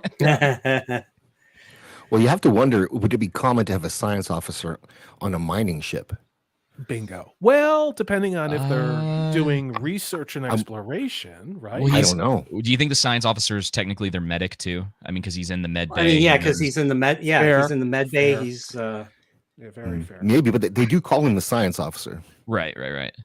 So the only reason maybe he was a medic as well. Yeah. Yeah, because when we get to the point, but he's the one essentially in charge of the stuff going on with the facehugger. God, look at that shot. If that isn't high science fiction, I don't know what is. That is absolute perfection. It really is. Yeah, and it's this shot that basically shows, you know, in the trailer, in space, no one can hear you scream, and you see how tiny. I mean, we know how big the Nostromo is, you know, but that is tiny compared to that planetoid, which is where they're going, which is LV-426. And then you see that gas giant that planetoid is, you know, revolving around. It's crazy. And then you have I'm guessing that's the Zeta Reticuli star that's in the distance. It's their sun and stuff. So, but yeah, it's this is this is an amazing shot. I totally agree. It's perfect. Look at that. Just, man, sorry. It's just I geekgasm sometimes with some of the shots. There are a couple. You put that on your wall. That's what I'm saying. Yeah. There are a couple in this movie that are fantastic, that just stand out. So I got a question. What do you guys prefer, the original theatrical version, or what do you guys think of the 2003 director's cut, where they added a bunch of never before seen scenes? So I actually didn't. I was not aware of the other cut. Me either. Apparently, Ridley Scott is on record saying that the director's cut is the theatrical cut. He said this is the version that I wanted because there's a scene in towards the end of the movie where you get more information about what happened to Dallas and Brett. Yep. And he cut it out, and I agree with him because I watched it probably about an hour before we started, and it destroys the pacing. Like it's a really interesting scene, but it's supposed to be happening. It happens right after. It happens basically right after she sets the self-destruction. Yeah, and this is this is before she goes into the corridor, gets to the junction, and the alien is there, and she has to slip away. Yep. This was right before that. So it's like it slows down a lot to just give you. I mean, the detail is interesting for sure, but it really does slow down the pacing to a crawl, and it's like, yeah, I think I agree with them. They should have just. He was right to take it out of the film. So yeah, but I loved seeing that. That was because the movie ended and you're like, what the heck happened to Dallas and Brett? Because the alien took them away. They didn't just die and they found their body. The alien took them away. Like, they were gone. Yep. You never saw them again. And I guess there's a part of me that's okay with sort of. That's when your own sort of like headcanon comes in, where you're trying to decipher what was going on and like what ultimately happened to him, because they are very purposeful in being like, we didn't find Dallas's body. Yeah, like, we don't know what happened to him. There's no blood, no Dallas, nothing. That was terrifying to me. Exactly. Yeah. But I'm going to admit, part of why I was silent for that 10 seconds was I went on eBay and bought the director's cut on DVD.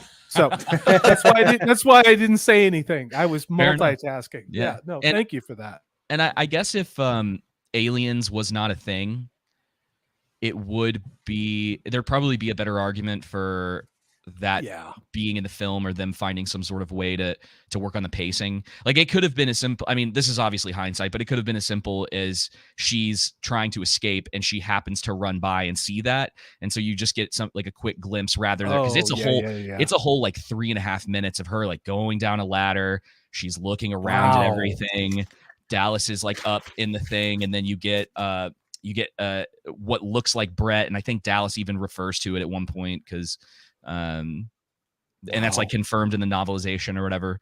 But yeah, it's interesting for sure. I just, as far as pacing is concerned, I'm fine with it not being in there.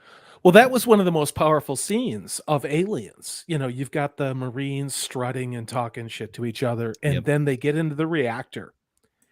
And that's the first time you really see what happens to people who get taken away by the aliens. And I don't know, would it diminish the power of that scene? I don't know, but I bought the DVD because I want to see what you're talking about. So hail and thank you for that. Oh yeah, I love the extended cut of Aliens. Like, they should not have cut out the stuff that they cut out of that movie. I agree. Because it just makes when we get to Aliens, we'll do a comparison of the two movies, but we won't get there yet. So I saw that one in the theater too. That's still on my list. Oh, dude, I was 16 years old. So 79. I was not even born yet. I wasn't born until 84. So I was a toddler when Aliens came out. So well, your parents should have took you. It would have been a good experience. Yeah, they should have. Yeah. Have you guys heard the lore? The lore of how James Cameron pitched Aliens? No. Yeah, I forget. He wrote a story called Mother, and in the actual live pitch, he brought in a whiteboard, and he wrote the word alien, and then he put the dollar sign at the end. Seriously, that's apparently what he did. Oh man, hey, he knows how to make money. And then So there was a that's real why- pitch after that, but that was his opening. His opening was alien dollar sign. and hence why then it became Aliens because of the S, the dollar sign and stuff. Yeah. That's I awesome. miss that Hollywood. I miss Yeah. that fan service. Let's make the customer happy Hollywood. That's all I'm gonna say. The cocaine fueled Hollywood is a lot of our YouTubers Hey- say. Yeah. Hail Yeah. Nerdrotic on that one. Hail Nerdrotic. So they get a lock onto they get a location on the signal. So they're going to the planetoid. They already separated from the ore, and right here they land. One of the landing struts hits a rock or a boulder, and then it basically causes damage. And everybody's like, there's it looks like something out of Star Trek where the consoles are exploding and there's damage and there's smoke going on. And we get a damage report from Parker, and he says, "Oh, we're going to need to dry dock all this. Like, we have to reroute all the ducts." And he said there are various units, and various units are out and stuff. And I think Brett's like, "Oh, it's going to take 17 hours," and then he says, "Oh, it's going to take 20. It's going to take 25 hours." Because that's what engineers do. That's how engineers create the idea of being a miracle worker. Quote from Scotty from the TNG episode Relics. You don't tell the captain exactly how much time it takes. So same idea. I always think of that. Hail Montgomery Scott. Hail Montgomery Scott. Played by the great war. I'll call him the great war hero James Doohan, because he fought in combat and he lost a finger. He lost a finger in D-Day. So whoa. Hence why there's one shot where you actually see his left hand. He's missing a finger and stuff. So they usually hide. They usually hide that. They've hidden that throughout the original series. So, but yeah. So they get this damage report, and this is them basically talking the damage and stuff. And I think right after that they decide that's what the transmission is actually within walking distance. So Dallas decides to take a party out, Riker style. Kane basically volunteers because that's what Kane does. He likes to take point. He wants to find things and get himself into trouble. And then poor Lambert, look at her. She does not want to be there. She wants to be home right now. She's smoking. She's staring blankly at the screen. And they're like, "You too, Lambert." And she's like, "Oh, swell." So they go out, and they go on. You hear the sound of the planet, and it's just terrifying. It's like nothing but storms, and between the storms and the creepy Jerry Goldsmith music, it's scary. It's scary and stuff. So while they're out, Ripley has a funny little confrontation with Parker and Brett. They're like, we're not gonna do any work until we get this bonus situation resolved. What's his name? Harry Dean Stanton with the toothpick. He's just like, I can't do it. He's like, right. And she's like, you'll get what's coming to you. You're required by law to get a share. And they're like, what, Ripley? And she's like, why don't you just fuck off? What'd you say, Rip? If you have any trouble, I'll be on the bridge. And I didn't quite get the joke, but like he turns off like the steam coming out, and then he's like, son of a bitch, and then he turns the steam right back on.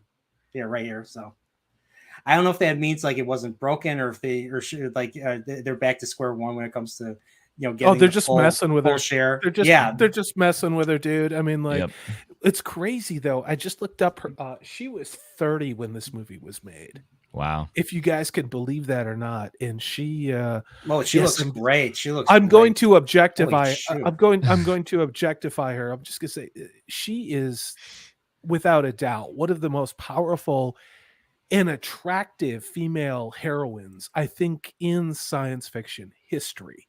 not just in this movie, but also Aliens, which was 18 years later, 17 years later. Think about that. She was Wow. 47. Wow. She was 47 in Aliens. Wow. And she's super tall, which is cool. Who's gonna bring up Ray? Wait, who was 47 in Ray. Aliens? Well, it's a little bit. Sigourney Yeah. Weaver was 47 in Aliens. I when that always. movie was Aliens made. only came out 7 years after this, so she would have been 37. Oh, was it? That's Yeah, why I'm 86. that's why Okay. I'm yeah, never mind. But yeah, She I was always. 37. Doesn't she look great for We 37? need an engineer. but she, Yeah, I always compare. she, these but two she was movies. 47 and I think she was like close to 50 in Alien Resurrection. She looked good in that movie too. Yeah, ripped. Yeah. I always compare these like Alien and Aliens to Terminator and Terminator 2, because you have like the sort of semi-young, inexperienced girl who gets caught up in sort of this like sci-fi situation, and then the Mhm. sequel is her protecting a kid, and so there's like that mother aspect that comes into the second one, and then they never Mhm. made any more movies after either of those, so we're good. So, yeah. you know. It's they did not interesting make- though. It's but hard in- to, it's hard.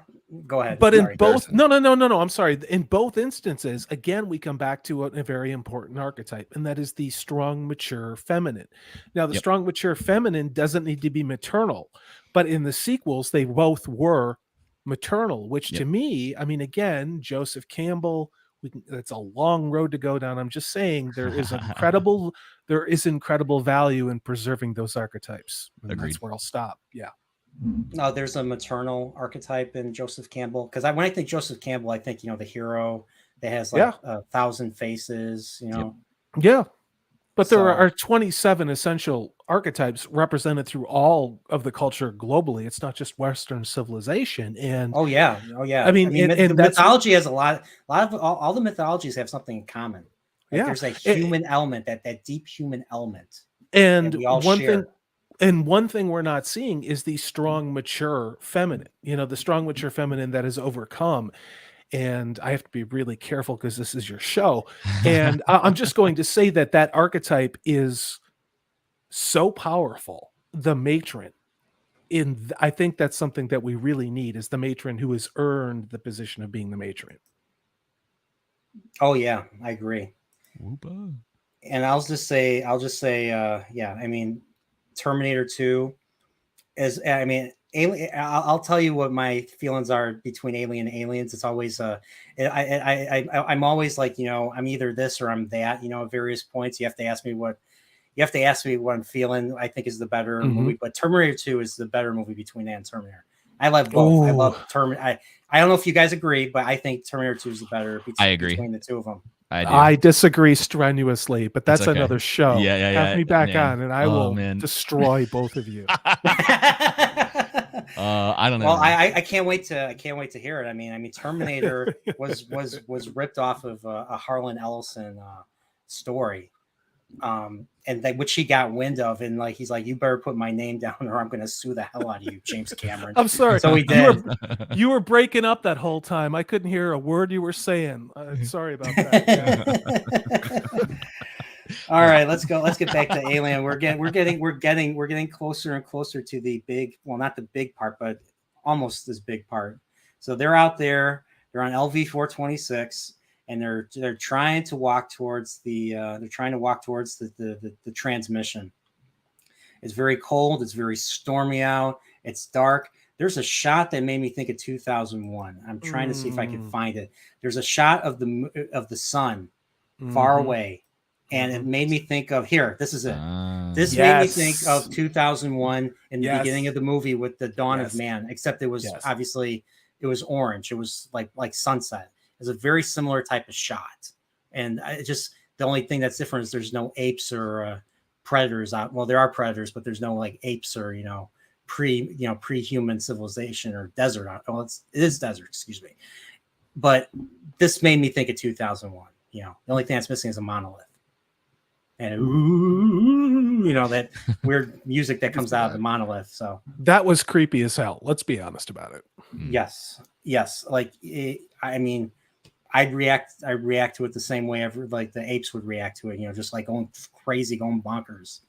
So, But yeah, this was a nice little shot right Yeah. here. And there's what's up?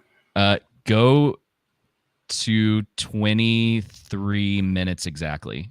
Look at you guys. Surgical precision. Look there's at it's right around in there. There's a shot of Ash sitting in like the shadows. It's super cool. And there was a point I wanted to bring up about that. I cut a little bit out of my my knot. This right here? Yeah, but there's a shot. It's like maybe a second before that because he's like in the dark. I don't know how precise you can get on there. Actually, hang on. Can I send it to you? Look at these shots. God, I love this movie so much. Yeah. I mean, do you send it to me. Yeah, Underground, send it to me. Sorry, go ahead. No. Do you know what kind of skill it takes to get the lighting like this just perfect, where you have the huge shadows and yet you have bright light? I mean, it's perfect. I'm guessing it takes a lot of work to set up. Wow. To get it to look that way. I'm not a camera. I have to learn. I have to learn stuff about lighting and filmmaking. I'm not a filmmaker. Respect, but I mean, it goes back to what we were talking about earlier. The attention to detail. It's incredible. It really is. Yeah, I totally agree. I mean, one thing that they show a lot of like, lower, they do a lot of shots where they're looking up. So it kind of like, it seems like whoever's closer to the camera seems like they're taller than the person further away. Because one thing, if you notice, Ash, the actor that plays Ash is really short. Like he's only 5'4". He played Bilbo. He's a hobbit. Bilbo Baggins. He's a hobbit. But like in the shots that they show him, he's right like closer to the camera. It almost looks like he's as tall as Tom Skerritt and Sigourney Weaver when he's actually way shorter than them. So, yeah. Oh God, this is very menacing, right there. That's what I mean by lighting. Look at that lighting. One of my favorite Twitter accounts is called One Perfect Shot, and so I've been obsessed with stuff like this for a while. I thought this was a cool opportunity. There's just some really cool ones. It's incredible. I mean, like, look at the shading on that curve on the left where you're getting the light bounce from the LEDs right here. It's just amazing. It's right here. It's over up toward where it looks. Do you see the circle? Yeah, go up. Yep, right there. Bingo. Oh, okay. Look at that. And then that is a reflection of over there on the far right, and that red LED or the buttons that are over. Yeah, right there. It's absolute perfection. It is just absolute perfection. The silhouette is perfect. It's and it's a really cool glow of the little glow of the buns on the panel too. Look at that. Yeah. It's really cool too, because one of the things you'll notice with a lot of the shots that Ash is in, not only does he his mannerisms are weird, but as the movie goes on, a lot of his shots are in like shadow. Yes. And so it's like that subtle little thing of like, oh, something's definitely off with this guy. Because there's another shot that's I think a little earlier than this, where he's his like half of his face is in shadow, and like you could potentially take away from that they're trying to inform you that something is clearly wrong with him if you're paying enough attention. So and the other thing is just in the way he looks, like the way he plays this character. It ruined Ian Holm for me for a lot of movies because I'm not kidding. My association with him for many, many years was this movie, and he played this. Let's be honest, he's a sociopath perfectly in this movie. He was the perfect actor to play a synthetic life form who was conflicted. Oh yeah, trying to find. There's a shot of the close shot of Ash. As Dallas is going to be, Dallas is in the thing, and you just see the side of his face, and he doesn't move a muscle. It's like he's waiting for something to happen. Oh yeah, I'm trying to see if I can find it. God, I love this movie. If people in chat, if you haven't seen this movie, Whoopa, go see seriously. it. Seriously, it's on Showtime. You can get a free 7-day subscription on Amazon and watch this and Aliens. Bingo. Wow. Or buy it. You can do that too. That's eBay, like me. I did it on this show. You can buy it for $5. This right here. Yeah, this right here. Look at this. I'm waiting on that 4K. I'm waiting on that 4K. All right. I'll share my screen in case you can't see it. This right here. Yes. It's a very close up, and this is as Lambert screaming, saying, So "It's good, coming too. right towards you! Get out of there!" And he's just like, Yeah. you're like, why? Like, why is this shot there? What is this? What is this trying to tell us? This means that he wants it. To me, I interpret it as he's expecting this to happen. This is supposed to happen. He's completing his mission. Yeah, Yes. he's completing his mission. Oh boy. I'm getting creeped out just talking about it, dude. I mean, like he was an evil dude. He really was. I'm waiting for his freak out that he gave us in the Fellowship when he does take the ring. Yeah. And there was they CGI'd him. That scared the hell out of me when I first saw that. Me too. So, can I see my old ring again? Oh, hang on. I got one more. I have to show you this one. All right. For Ash. Here we go. All right. Let's take a look. Yeah. Oh yeah. This is when he's looking at the. I believe this is when he's looking at. They're like, "Do you see what we're seeing?" And they find the derelict. They find the derelict spacecraft. Yeah, this is also called good acting. Well, that's what I was going to say. He was perfect. You can read into his expression. Yeah, and it's so minimal. It is so minimal. It's nuanced. There's no overt beat you over the head with anything. It's just a head tilt or a slow blink, and there's conflict. Yep, it's a very Blade Runner like shot as well. Bingo. Yeah, I agree. Yeah. When in Blade Runner, when he's in the apartment, he's trying to go through that footage and stuff. Mm-hmm. I'm just wondering when in Blade Runner. Here we go. Here's a nice shot. So, all right. So we get to the derelict. Look how creepy this thing looks. Like, yep. We had never seen a spaceship like that before. We were used to Star Destroyers, the Millennium Falcon, X-Wing fighters. Yeah. Those were what we were familiar with. The Enterprise. And, okay, Space 1999, if you want to go down that rabbit hole. But something like this looked truly alien. And this is where I keep coming back to the xenomorph was a feminine persona. But that's another argument for another day. The xenomorph, really? Yeah. Well, you know what I mean? The xenomorph itself, the xenomorph ship. I get feminine energy off of this design, but maybe that's me. Yeah, I guess I could see that. Yeah. I mean, it's round and there's like a kind of something in between and stuff that you could fit something in there, kind of like a ring. I mean, I guess, yeah. So yeah, I see what you're getting at. You really went there. Help him out with this. You went there. No, you don't. I don't need any help. I'm confident in my xenomorph assessment. I really am. But I appreciate you going down that road. So I guess it could be a vagina, right? Like sure, maybe. I remember hearing that asexual is not the right term, because the xenomorphs at least are able to somewhat reproduce on their own, along with the queen. So they maybe you get that feeling because it's a mix of the two. Don't misgender the xenomorph. Hey, well, hence why that deleted scene where he takes Dallas and Brett and he cocoons them to make them turn them into eggs. I think that's what I'm thinking was the plan. But yeah, this is another brilliant H.R. Giger design, and just like, oh man, this thing just like the thing gives me the creeps. It's beautiful and it's terrifying. It is the embodiment of Alien. What's funny is, and I didn't know this until I did my Aliens review. This thing is outside the blast radius when the Hadley's Hope blows up and stuff. So if they decided to make a true Alien 3, this thing could come back. There's no Alien 3. Exactly. I mean, if they made a true Alien 3, if they made a true Alien 3, like what Neil Blomkamp wanted to make and stuff, but Ridley Scott blocked him in favor of Alien Covenant and stuff. Get out of here. That was rough. That's what happened. That's what happened. Did you see the art, the concept art for what Blomkamp wanted to do? I was like, holy crap, No. this would have been awesome.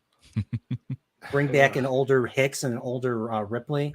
That's all I Oh, wanted. I want Yeah. there are many cinematic sins, but not bringing back Hicks and Ripley in the third movie with an And Newt. older, with an older Newt was probably it's in the top 10 unforgivable things that have occurred in cinema, in my opinion. Yeah, Alien 3 is I don't acknowledge it. I mean, I will eventually do a review and a stream on Alien 3, but not for a long time, because I do want to research it, like why like it turned out the way it did. Yeah. But It would be a geez, 10-second video. It's a 10-second video. It's a terrible Didn't sequel. happen. Now, people, It there's a lot of sucks. people, there's The a lot end. of people out there that like Alien 3 for some reason. No. I mean, there might be something decent about it, but it's a terrible sequel. To I like Alien. Charles. Messing with I you like when you Charles say that. Dance. Who Fair, doesn't like very Charles fair. Dance? Yeah. I Poor just guy. killed a person and I want to confess. Shut up, man. That poor guy. He always seems to get the short end on a lot of stuff. Yeah, I I mean, mean, I'm- but he I'm- was excellent. He was excellent as Tywin Lannister in Game of Thrones. Like Yeah, he was legend in that for sure. Yes, that I think that might be between that and him being the villain in Last Action Hero are his best roles. Check out Action Cam in your chat section. He says the audiobooks made Alien 3. It was read by Michael Bean. Bean. Yeah. Michael. And, Yeah, I always thought it was Bishop, the Michael. gentleman I thought it was. plays- I thought it was Michael Bine too, but then everyone's like, it's Michael. No, it's Michael Bean. I was like, oh. Yeah.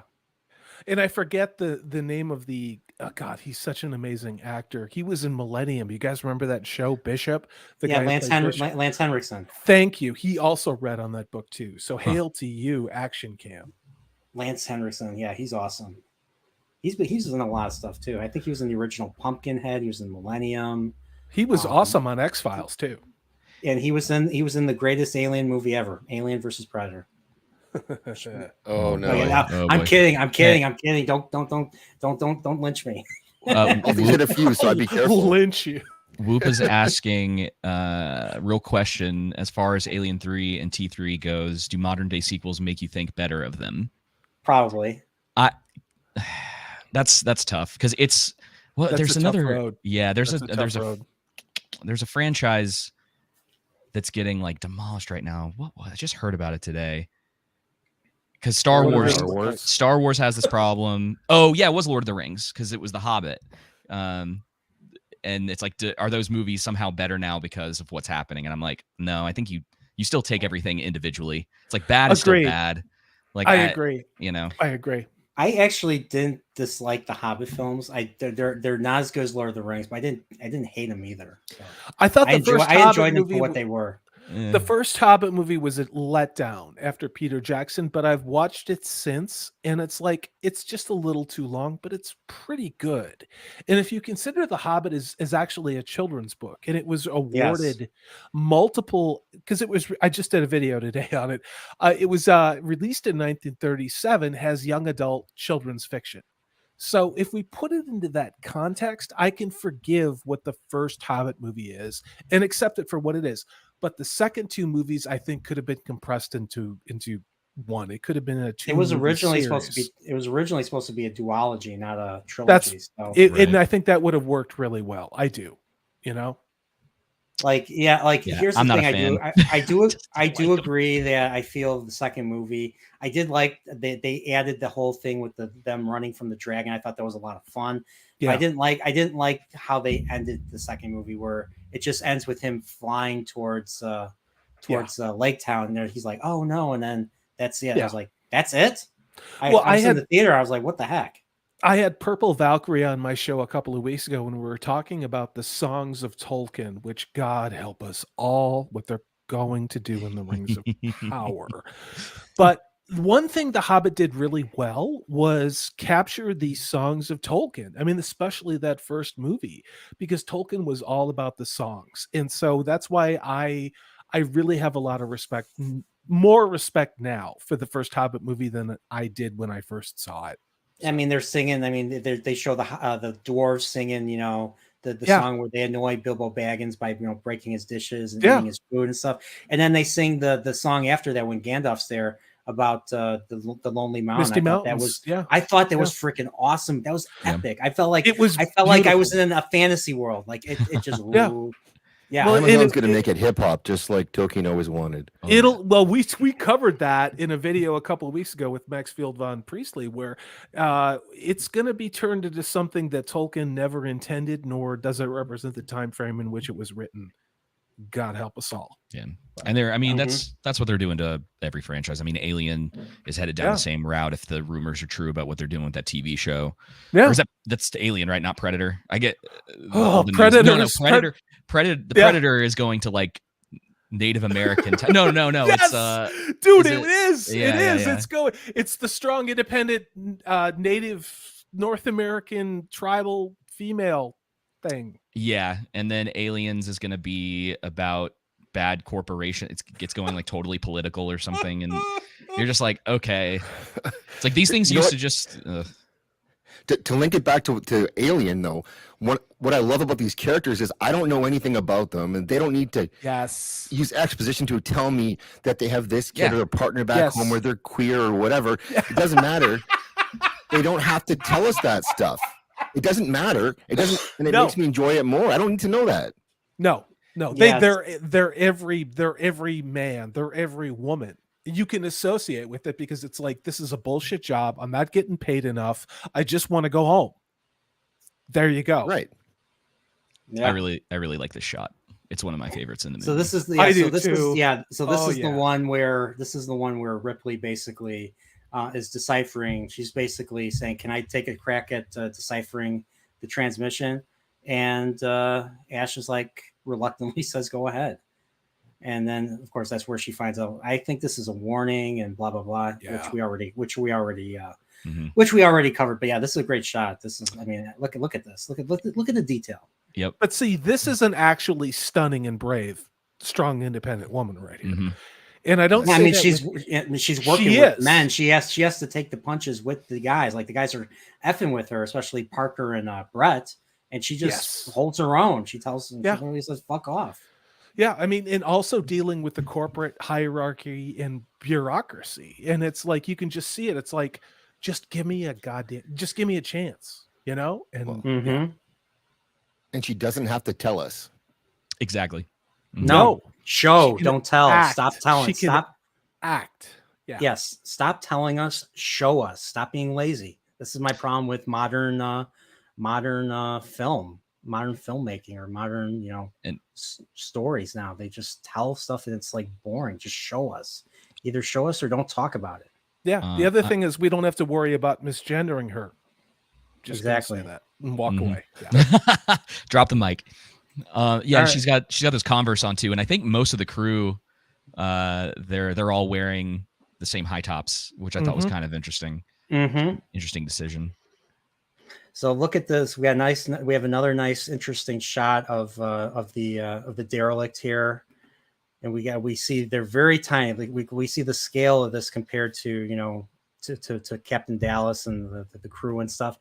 And this makes me think of two legs Star being Wars. up during a certain type of Coitus. act that people Yeah. that people do and stuff. So, but yeah, It's- so like It's truly alien. That scene with that spacecraft, nobody in a million years would design a spacecraft to look like that. And that to me was like part of why that felt so otherworldly. It makes no sense why the ship looks like that. And yet it makes absolute sense somehow. And here's another cool shot right here of them climbing into the ship and stuff. Look how big this is. Like look at this set. And then we enter and look at this wall. Holy. Okay, so we see there's a nice little shot of Ash. We already saw that. Look at this wall. Look at this. I mean, look at this Scale. organic looking wall. Scale. That's a big world. It is a big, and that's, I think, not to go down this road, but like Tatooine, how many shows are we going to get on Tatooine? Oh, You know? at least another. Well, we're getting one more. The Kenobi's going to be on Tatooine. Well, and I've heard rumor that they're going to do a Darth Maul show. Can you believe that? And yeah, but yeah, I mean, that'll it be just- it. Yeah, that'll be this on movie- Tatooine too. This movie is freaking 40 years old, and it looks like we are in outer space. It looks like maybe in 100 years, this is exactly what we would stumble out of a spaceship on. And that's what blows my mind. And this is probably not the show for this conversation, but what the hell ever happened to scope and scale with huge, big productions like this with Mhm. big bad? Yeah, I don't know what they're spending the money on anymore. Like what were you? I just made a was joke that would have got you your channel shut down, but yeah. Yeah, don't do yeah. that. Don't do Well, that. we know it's not cocaine. So the Exactly. yeah, it was you were talking about Wheel of Time before, and they spent a pretty penny on that show. 80 million. Yeah, and 80 I million. only watched I think the first 3 episodes when they dropped, and I was like, this is the cheapest thing I've ever seen. Thank I you very remember much. I read Yeah. I read the first book, and I had my idea of what the Wheel of Time's version of the orcs are called Trollocs. Yep. And I looked, Yeah. I watched the first episode.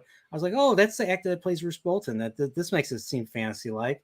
And then I saw Yep. the beginning, and I see the Trollocs attacking. Like, this looks terrible. Yeah. It This is. looks It is. awful. Yeah, I mean, but that's like every freaking franchise right now. And it's not just Wheel of Time. And I guess, I mean, look at this shot right here. Look at the attention to detail. Again, the Mhm, shading. mhm. Look at the light on the reflections of this alien interior. That did not happen by accident. Somebody lit this shot so that you got an understanding of the texture. You were walking into something creepy as hell and truly alien. Yeah. You know? I'd say one of, and I don't know how you guys feel about Dune, but that is probably a prime example of something today that's actually done Agreed. well like that. Agreed. Oh, I loved. I was Agreed. happy. It's I a have to rewatch beautiful it. movie. I I love Dune. It was beautiful. I was agree. freaking out with the cinematography in that, just like some of the shots in it. I'm just like, oh man. Yeah. It's like, Since it all we lines talked up 'cause- about Blade Runner earlier, what did you guys think Yes. of Denis Villeneuve's 2049? it looks good. Beautiful to It watch. looks good. There's Yeah. no story. I was waiting Yeah. for the story to happen, No, you know. but it But looked great. yeah, I mean, Las Vegas, after that nuclear thing that happened, it was Mhm. absolutely beautiful atmospherically, but there wasn't a story. There was a whole lot of beautiful nothing in 2049, in my opinion. Yeah. Okay, all right. I felt my one gripe with that movie Oh, was and, it felt like it didn't completely conclude. Also, Like that one villain was still out there. He didn't get Mhm. dispatched in any way. You have to kill the bad guy. Come on. Ana de Armas is in that movie too, so that always helps. Yeah, That is a there you deep dish pizza with extra pepperoni. Well, Yeah. fair, go. very fair.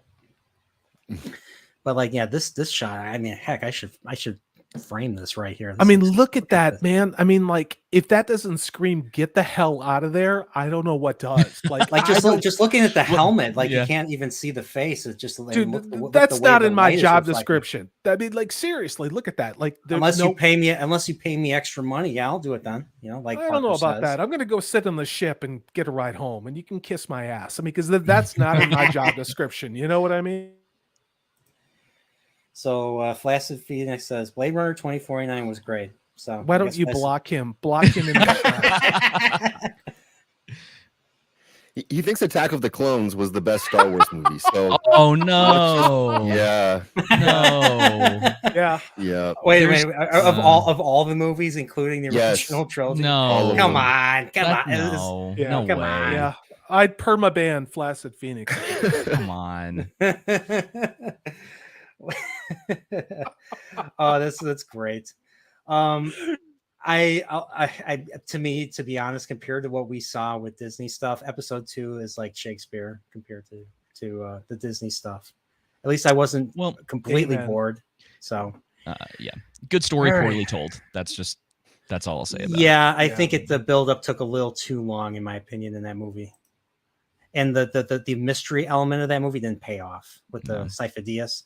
It wasn't until freaking Clone Wars where they finally solved the mystery and stuff. I'm like, really? Again, like that's- like 12 years later, you're gonna do that? Come on.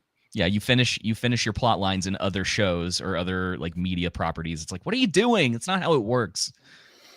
So one thing I did notice when I was editing the trailer, or my version of the trailer, right after the egg splits and you see the light, you see like light coming through, seeping through the cracks and stuff.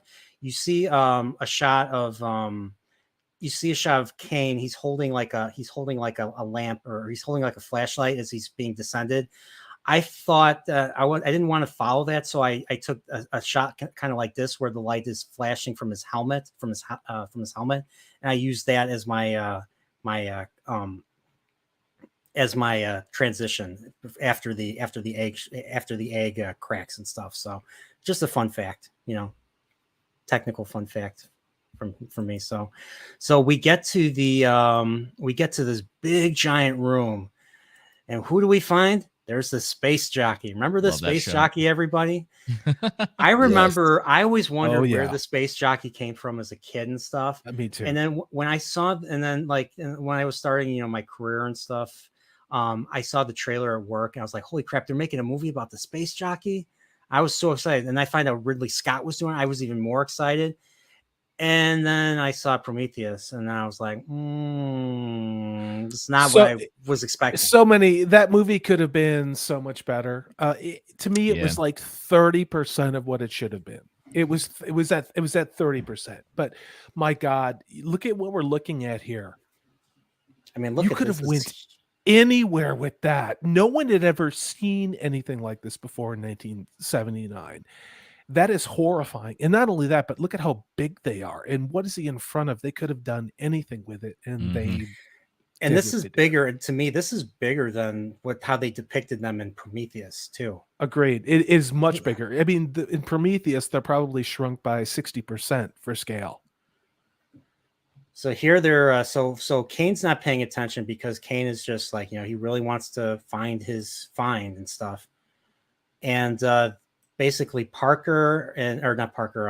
Lambert and Dallas basically investigate the jockey right here, and they find out that his bones, his chest bones, have been are protruding, are bent outward, as in something. It's basically, the movie's telling us that something like this could probably happen in the future. Mm-hmm. You're like, what is this? What happened? Like, what caused this and stuff? And if this was done today, made today by today's filmmakers, they would introduce this and then they would not do anything with it. If there was instead of showing like, Kane's chest burster scene, they would do like, probably his head would explode. Yeah. And Ryan Johnson would laugh and say expectations subverted, because that's how he makes films. No, what he'd do is have a bunch of bombers flying over a planet with no atmosphere, and then have with no air, and there would be fire where there was no air. So in order to subvert expectations, you have to break logic in order to do it and stuff. So God, look at that detail. Yeah. And there's, I don't know if I can get the shot from the increments that Media Player Classic will allow me, but they show a picture of the face of the space jockey, and it looks like he's screaming. Like his eyes are wide open, his mouth is wide open. So it's like he was screaming as he was, I don't want to give Flaccid Phoenix any more attention than he's already working to get. But he did make a comment saying, did anyone think that was a suit they were wearing? I always did. Flaccid Phoenix. I really did. I thought they were encased in something, and that there was more to it than that. And I think that's what was disappointing about the Prometheus movie, was there was so much more they could have done, and it just didn't. They didn't go there. Yeah. I just want to say quickly. So right here, yeah. So right here, you see the mouth wide open and the eyes are wide open here too. And this used to always creep me out seeing that. So. Ugh. So ahead, yeah, Zaxx. So do you think this is something? Do you think this means something's going to happen? Zaxx was saying something, and What he are you saying? says something. I was saying that's a hockey glove on the suit. As the Canadian on the panel, I had to point out the hockey glove. That's all. Nice. Okay. Yeah. Okay. So I mean, here's another further example. Look at this. Look at how creepy this is. Yeah, it's weird. God, that's amazing. Yeah, Captain Dallas says the space jockey was fossilized. So this is definitely way before Prometheus. This is like at least thousands of years before. Yeah, I know maybe longer. I'm no ethnobiologist, but one would think that would be a couple 100,000 years at least, especially in no atmosphere, for something to become fossilized, right? I mean, that's crazy. Yeah. So what happened? So Cain was not even paying attention to any of that because that's Cain, and he finds a hole in the he finds a hole that leads to a very large chamber. Okay, we see another creepy picture. We are scaring Squeak a Mouse. It says it looks scary. Just gonna say that from the chat. Yeah, this movie does a really good job of foreshadowing things to come. So, let's say, I want to say hello to Nemo Nova. Just popped in. Alien was so scary because it's the first sci-fi movie that did not deviate from real world biology. Bingo. Yeah. So let's keep going. So another shot of Ash. Look at that shadow. So good. So right now they're lowering Cain into a lower chamber. Look how slimy this is right That's here. what I'm saying.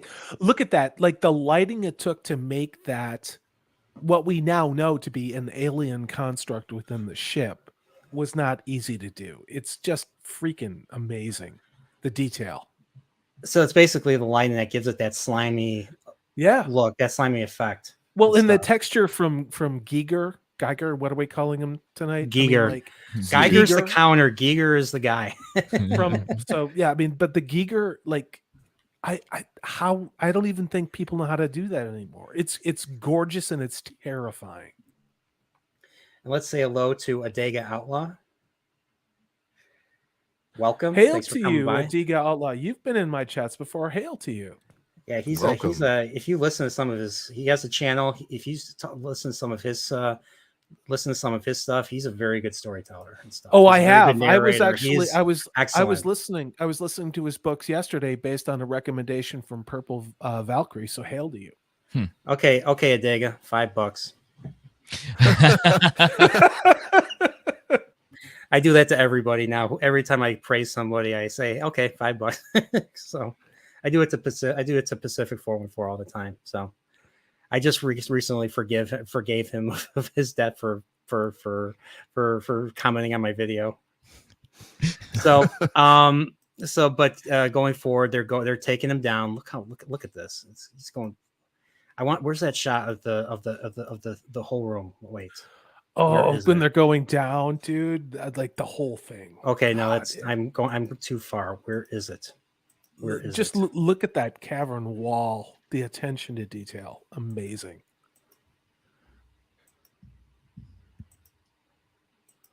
Right here. Look at this. Yeah, here he is, right here. Oh. This is him. Look how big this room is, and you see the blue mist that's covering the spoiler alert, the alien eggs and stuff. You can see the alien eggs right here. So, and he's being lowered down, and he basically walks on this little unsafe little like cat. I don't know what you call it, like this platform in between stuff. He ends up slipping, and he breaks the mist. He makes contact with the mist. I think that's what causes the egg to hatch. Am I wrong? It seemed like that to me. It seemed like that to me. That scene on the big screen in the theater was incredible. It was absolutely terrifying. The scope of that shot. I just love. I mean, once again, like we said earlier, I love the sense of scale, and that's why like movies like Star Wars and Blade Runner, just really fill that imagination. Lord of the Rings did it too. I love the scale of Lord of the Rings, and Moria. Even the Hobbit, and even Moria. Heck yeah, Moria. And when they're canoeing towards the end of the movie, and through the statues, it's like the famous shot, right? And it's massive compared to them. You didn't get that in Wheel of Time. Spoiler alert. No, I mean, I ain't gonna finish it. Oh, don't. Yeah, no way. It gets worse. If that's possible. It gets much worse.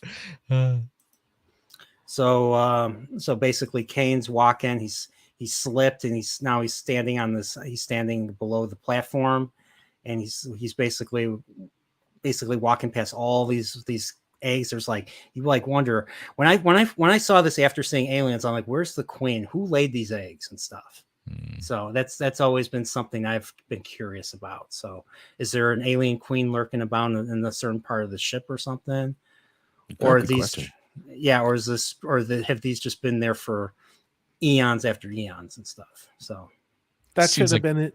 That should have been Alien Prometheus. Let's be honest about it. Yeah, You but I mean, Mhm. it's reasonable to think that they've been there for a long time based on the ship and the jockey and what we were saying about it potentially being fossilized for that long. And it doesn't really explain where they came from, but if it is the aliens, here and it is. you know, they might not be the first crew.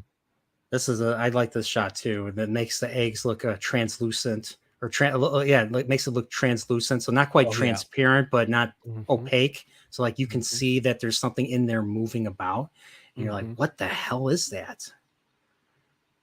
And this is like right before, see right here, egg opens. And I think I'm safe. Let's do this. There we go.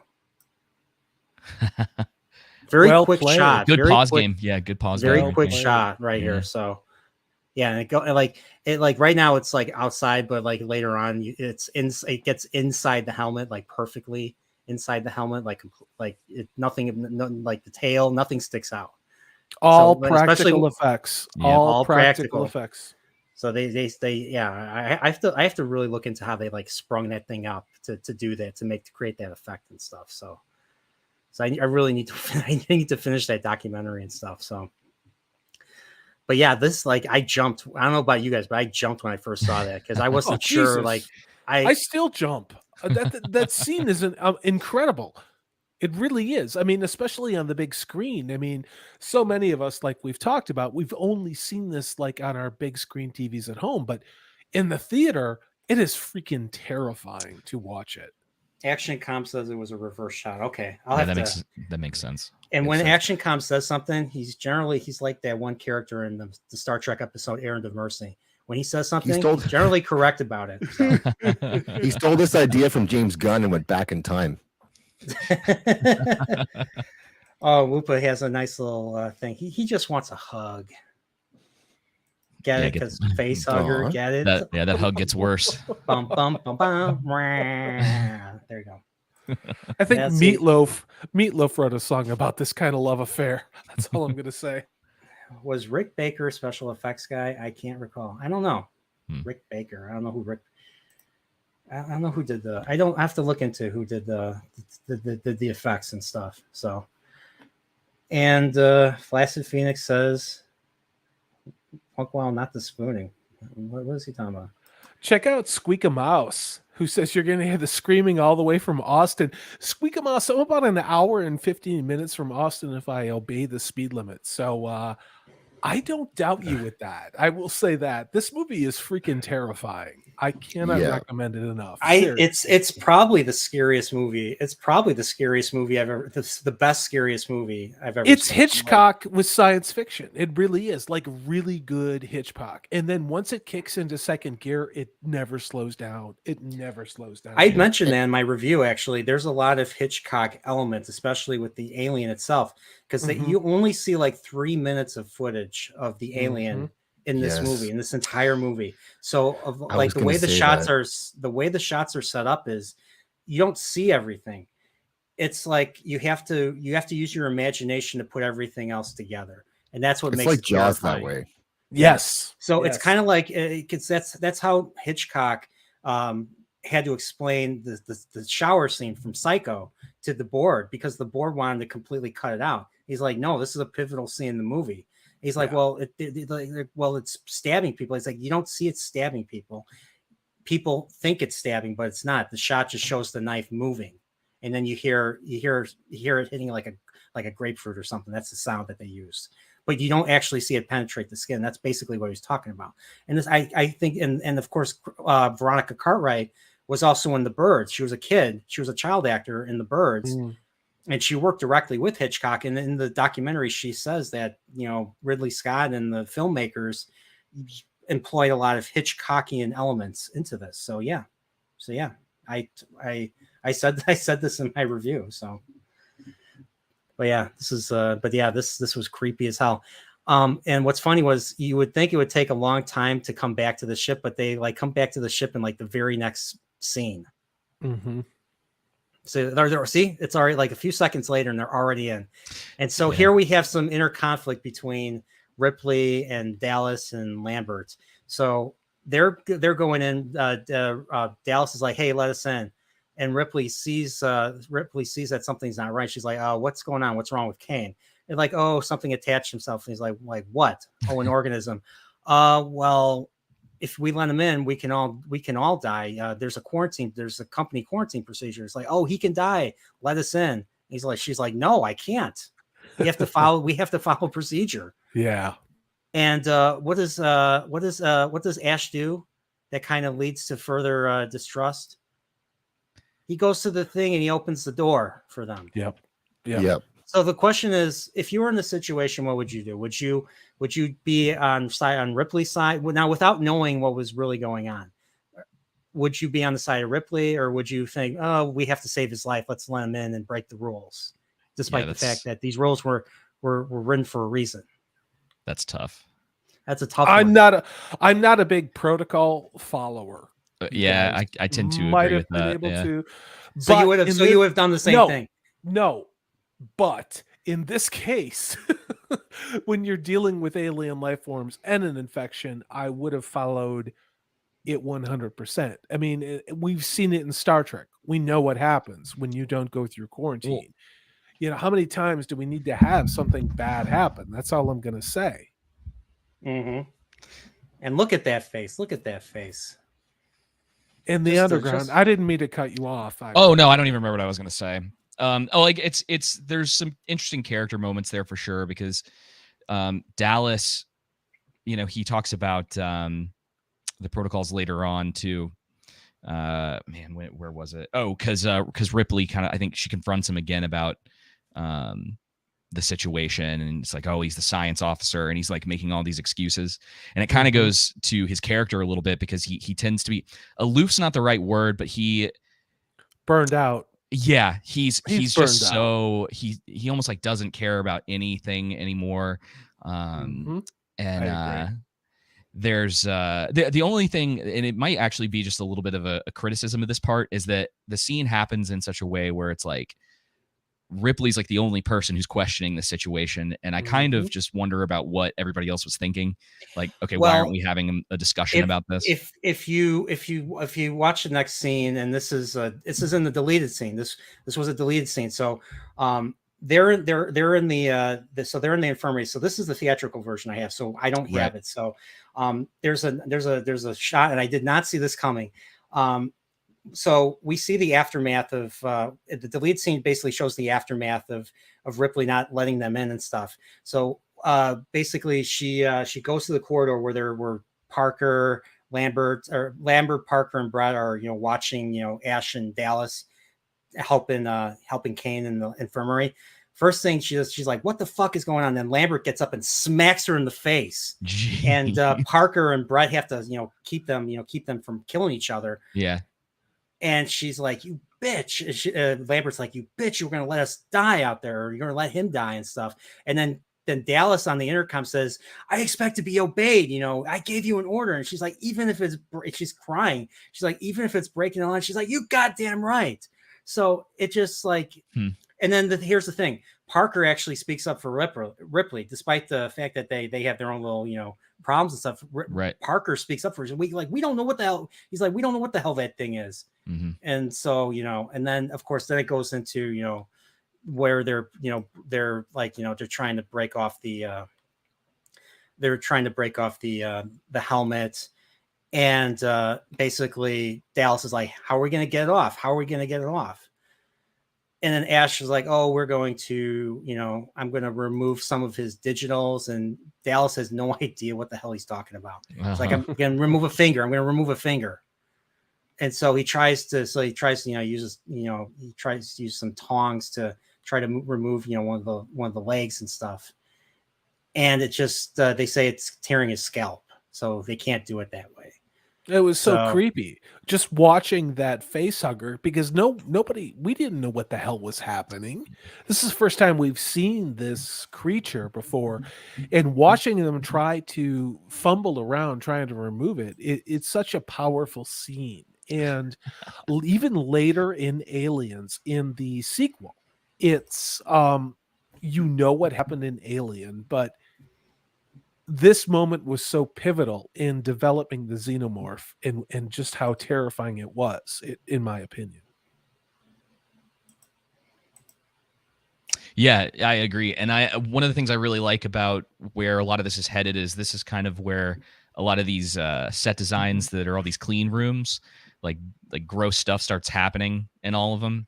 So you have like the well lived in spaces, but you have like this scene and the scene coming up with Kane again, and it's like these very safe spaces, right? So like they're in this medical bay.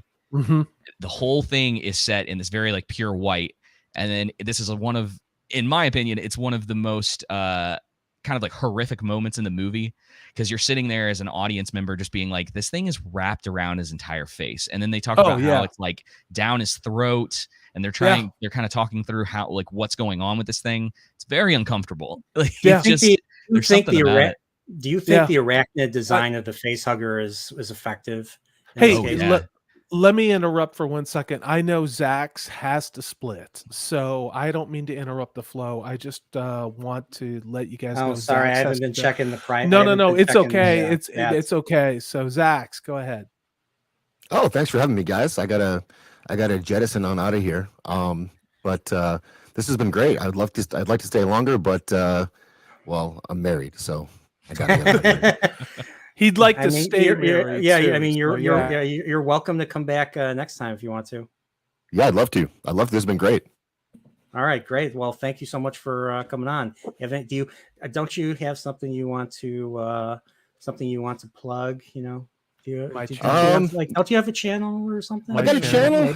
I got a channel you guys can check out. It's if you want to find me in the YouTubes, search Zaxx7 and it takes you right to me. Or I think my link is in the show description today. And Tuesdays on Salty's channel, we have our show, and Pop Culture Minefield on Fridays. So that'll be tomorrow.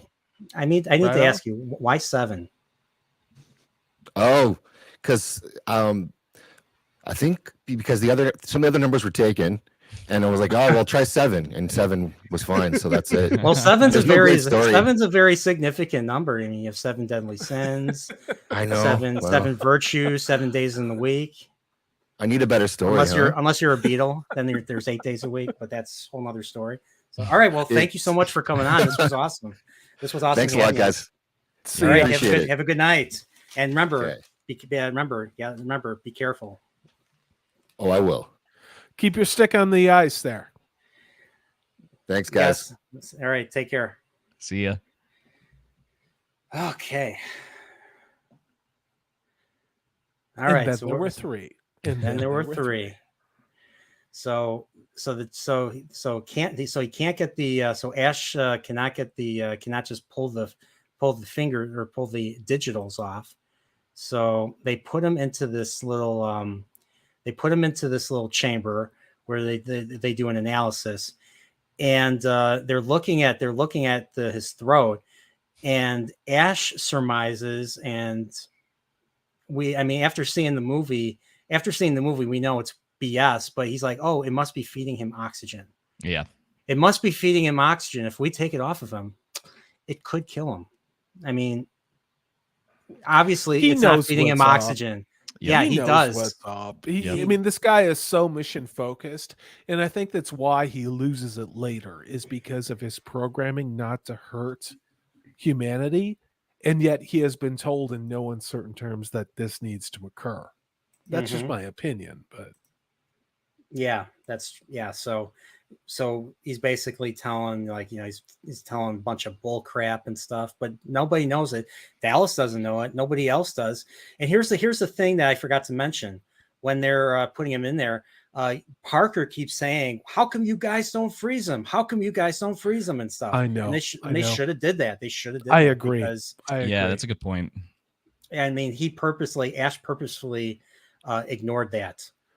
So that Yeah, he's using his position to get what he wants, because no one wants to, argue with the science officer. Well, and the I mean, stasis would have slowed down the gestation of that alien. Now it would have brought it back to the Earth, which would have sucked, but Well, and it's crazy because there's another scene that we're about to get to with like the famous moment of all of them sitting around the table and like after what happens. And I think Parker's the one who's I'm trying not to spoil this part because I know there's a couple people who haven't seen this yet, so I don't want to give it away. But Parker attempts to do something and Ash stops him. And it's another one of those moments where it's like if Parker had taken the initiative there, it could have stopped the entire thing. So it's very I know exactly what you're talking about. So. Yeah. It's all those little tiny little steps. It's not even a full step, it's a half step. And the subtlety with it, with which Ian Holm plays it, like it seems like a reasonable thing to do. He's the doctor, like we should listen to the doctor. And then of course we know what happens in the end. Yep. I don't know if you guys would agree with this, but I think Ian Holm is probably the best actor of the 7 in this movie. I don't know how you guys feel about that. Oh, I mean, I'm partial to the cat, but that's the cat. Yeah, Jonesy. I see where you're going with that, and I think I think you're valid in making that assessment. I mean, it took me years to get over Ian Holm after this movie. He was so convincingly evil in this movie. It was hard to watch him in other films because he did a lot of indie stuff. He really did. And he was great in it. But I always remembered that he was a really evil bastard in this movie. And he did it very well. Very, very well. And it was a show don't tell. Like you had to pay attention to like the shots, the lighting and everything. Yeah. Again, rewarding the astute, intuitive viewer of the movie. Like if you're paying attention, you will get these beautiful nuggets of Ian Holm. Yeah. So here they're basically, so they can't take the leg off, so they're going to try and cut it off. And you see this little yellow blood it has. Well, it's not blood. It's actually acid. Look at it eating up the floor. It completely. Here, I'll show a little bit of it. Look at this. Look at that. It's just going through. It doesn't go through one deck. It goes through like 3 decks. Like they go down to the lower level. Here, right here. They're like 2 floors. They're 2 levels down, and it burned through all of this. So there's a reason why later in the movie they don't want to necessarily kill the thing outright. They want to blow it into space because blowing it into space would be the safest way would be the safest way for the ship to get rid of it. Wouldn't be the safest for the crew though. But this is another one of those rare circumstances where a shotgun would not work to solve the problem. And that's a hard situation to be in. Yeah, the movie would be over at that point. True. Well, I guess depending on where they are on the ship, right? Because it does show that what is it like? The energy of the acid eventually wears out. They get further down. But yeah, it could cause a lot of problems. And it's such a great thing too, where their obvious thought process of going, well, this thing is wrapped around him. Well, let's just cut it off of him. And it's like, well, it has a defense mechanism for that. And so you don't dare kill it. Yeah, and when you talk about it from the writing perspective, it just shows that they were thinking about this stuff when they were making the movie, because they're like, well, we'll just do this, and it's like, all right, well, we have to be able to solve the problem, so they can't actually take it off of his face. I mean, I've always felt this way. I'm sure you guys would agree. The alien is basically a bioweapon. Like it's literally a bioweapon. Like every aspect of its being is a weapon. Its tail is a blade. Its teeth. It's got an actuating jaw that can extend out and bite you in the face and stuff. And if you try to hurt it, it can hurt you just by you trying to hurt it. Yeah, by spraying its blood at you. Yeah, I mean, it's you like a see this physical in virus. Aliens. Yeah. It literally infects you and kills you, and then kills other people to make more of it, and then other people die, and it's just like this crazy cycle.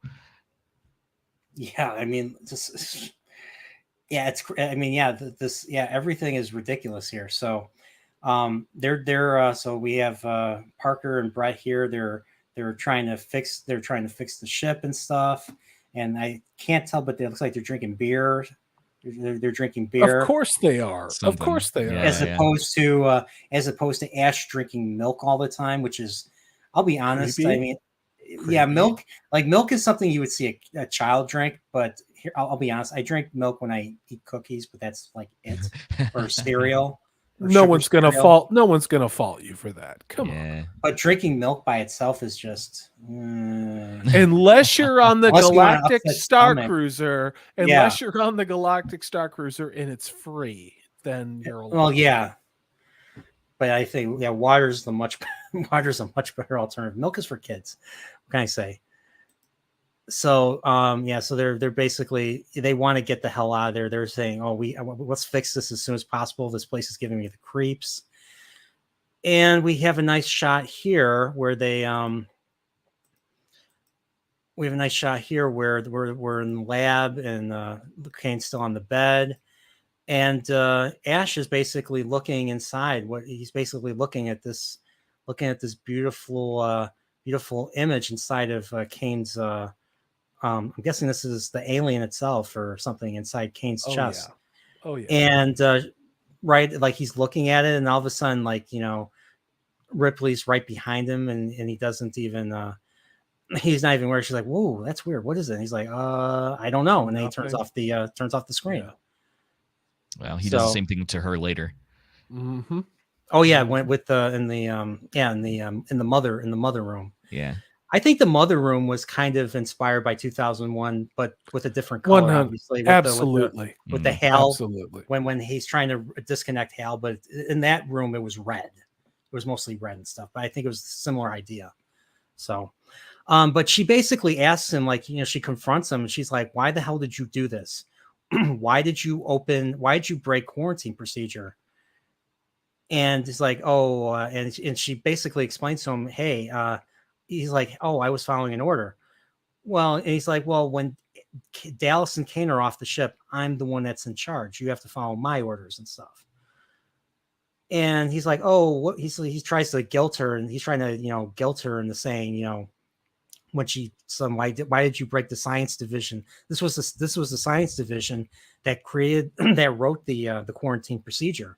And he's like, oh, I didn't forget that. And so, like, what would you have done? He's like, you do your job, and please let me do mine. And that's kind of like his way of, he's basically, doing a Steve McQueen, where Steve McQueen says to Robert Vaughn and Bullitt, you work your side of the street and I'll work mine. It had that same effect. At least that's what I thought of when he said that. So, but it's basically is like, I don't care. I don't give a crap what you think. Stay away from me. Is basically, it was just a way of saying stay away from me and stuff. So I think she ultimately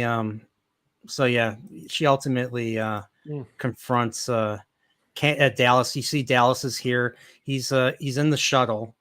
He's in the Narcissus, and he's listening to Mozart. Da, da, da, da, da, da, that one. And he's just like, he's completely withdrawn. Like, he doesn't want to be there. He doesn't want to deal with the situation. This is like way above his pay grade and stuff. Yeah, it's detachment. When you're in those situations of high stress where traumatic things are happening, you need sometimes people need to disassociate from what's going on around them, and it's perfect. Yeah. Yep. Mm-hmm. So he's basically retreated, and he gets a thing. He gets a what do you call it? The Ash calls him and says, hey, something, Kane's situation has changed. The face hugger is no longer on his face, as you can see right here. So Dallas says, hey, Ripley, meet me in the lab. And so they're like wondering, where the hell is the creature and stuff. So got a nice little, it's a nice little slow scene where we get a couple of jump scares and stuff. So we're trying to look for the face hugger. See, this is like a couple minutes long and stuff. I think Dallas knocks something over. He knocks like a thing over, and Ripley screams like, "Oh, sorry." So like I think Ash gives them all like these little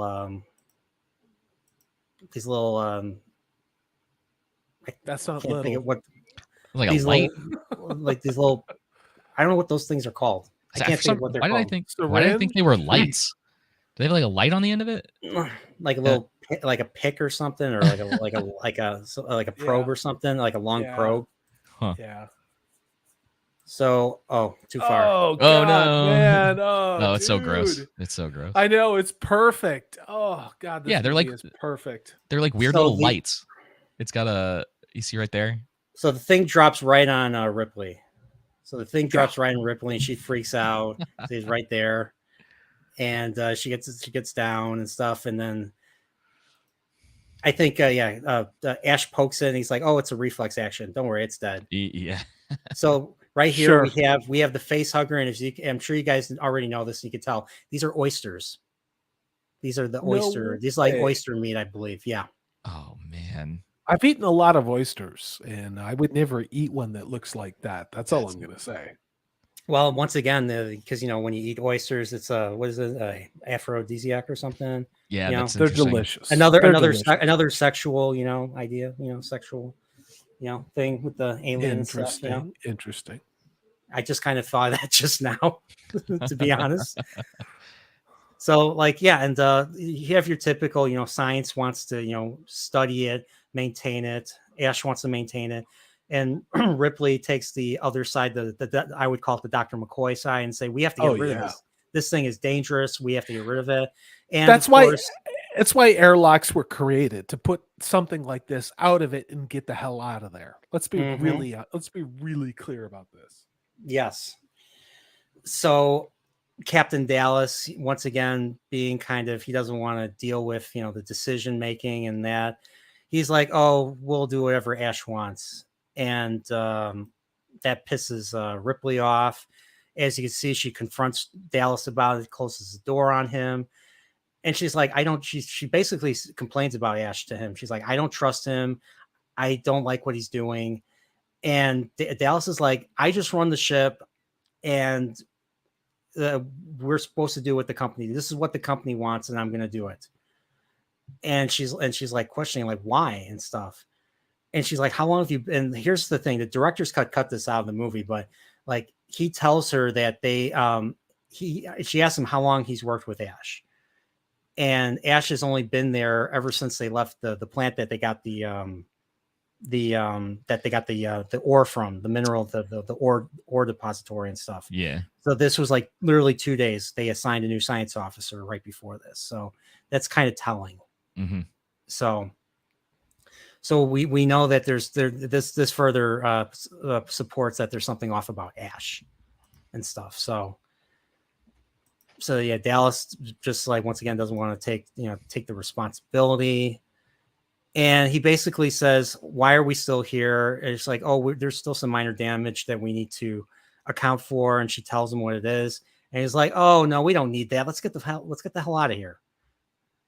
And she's like, well, it might cause problems. No, let's leave. Let's go now. And that's when they take off. They take off. Everybody's happy. This is the scene where their Brett keeps saying right to everything Parker's saying. They call him a parrot and stuff. And I think Parker says, shape up, man. He's like, right. Harry Dean Stanton. And they get Lambert basically tells them, because she's a navigator, she basically tells them that they have another 10, it'll take them 10 months to get back. So they're kind of it's a bit of a downer. There's a bit of a downer there. So we find out, hey, Kane's back. He woke up. He's out of the coma now. It is a crazy scene. I remember that, watching that for the first time, and it's like, this isn't going to go well. You just didn't know how it wasn't going to go well, Yeah, because it seems like everybody's happy, but they ask him, like, what do you remember? And he says something about, only thing I remember is I had a horrible dream about smothering. Oh my God. Yeah. So he has that. So there's some tension there. And then he's like, oh, where are we? He's like, well, we're going home and stuff. We're going home stuff. So like, Dallas is like, okay, let's have one more meal before we go to hypersleep. It's on me. So this is why I think they had to pay for it. That's why I think they have to pay for the food that's on the ship. Oh, So that's a here's good little pickup. So here's the shot that I'm talking about where I think Ash knows what's going to happen. He's looking, and then he's looking, and then he looks. Then he takes a closer look at Ash, like right here. You see that? Like, look, see how he's he watching him, man. He That's knows crazy. what's up. He knows what's up, dude. That's the craziest part about him, is you know something is going on, especially if you watch the movie multiple times. Ash becomes more evil with every successive watching of this movie. Yes, Because you pick up on the tells that he gives, and they're so subtle initially, but they're so obvious after you've seen it a couple of times. You know? this is what makes this movie such a joy to rewatch. Like, I didn't even pick this up when I watched it when I was young.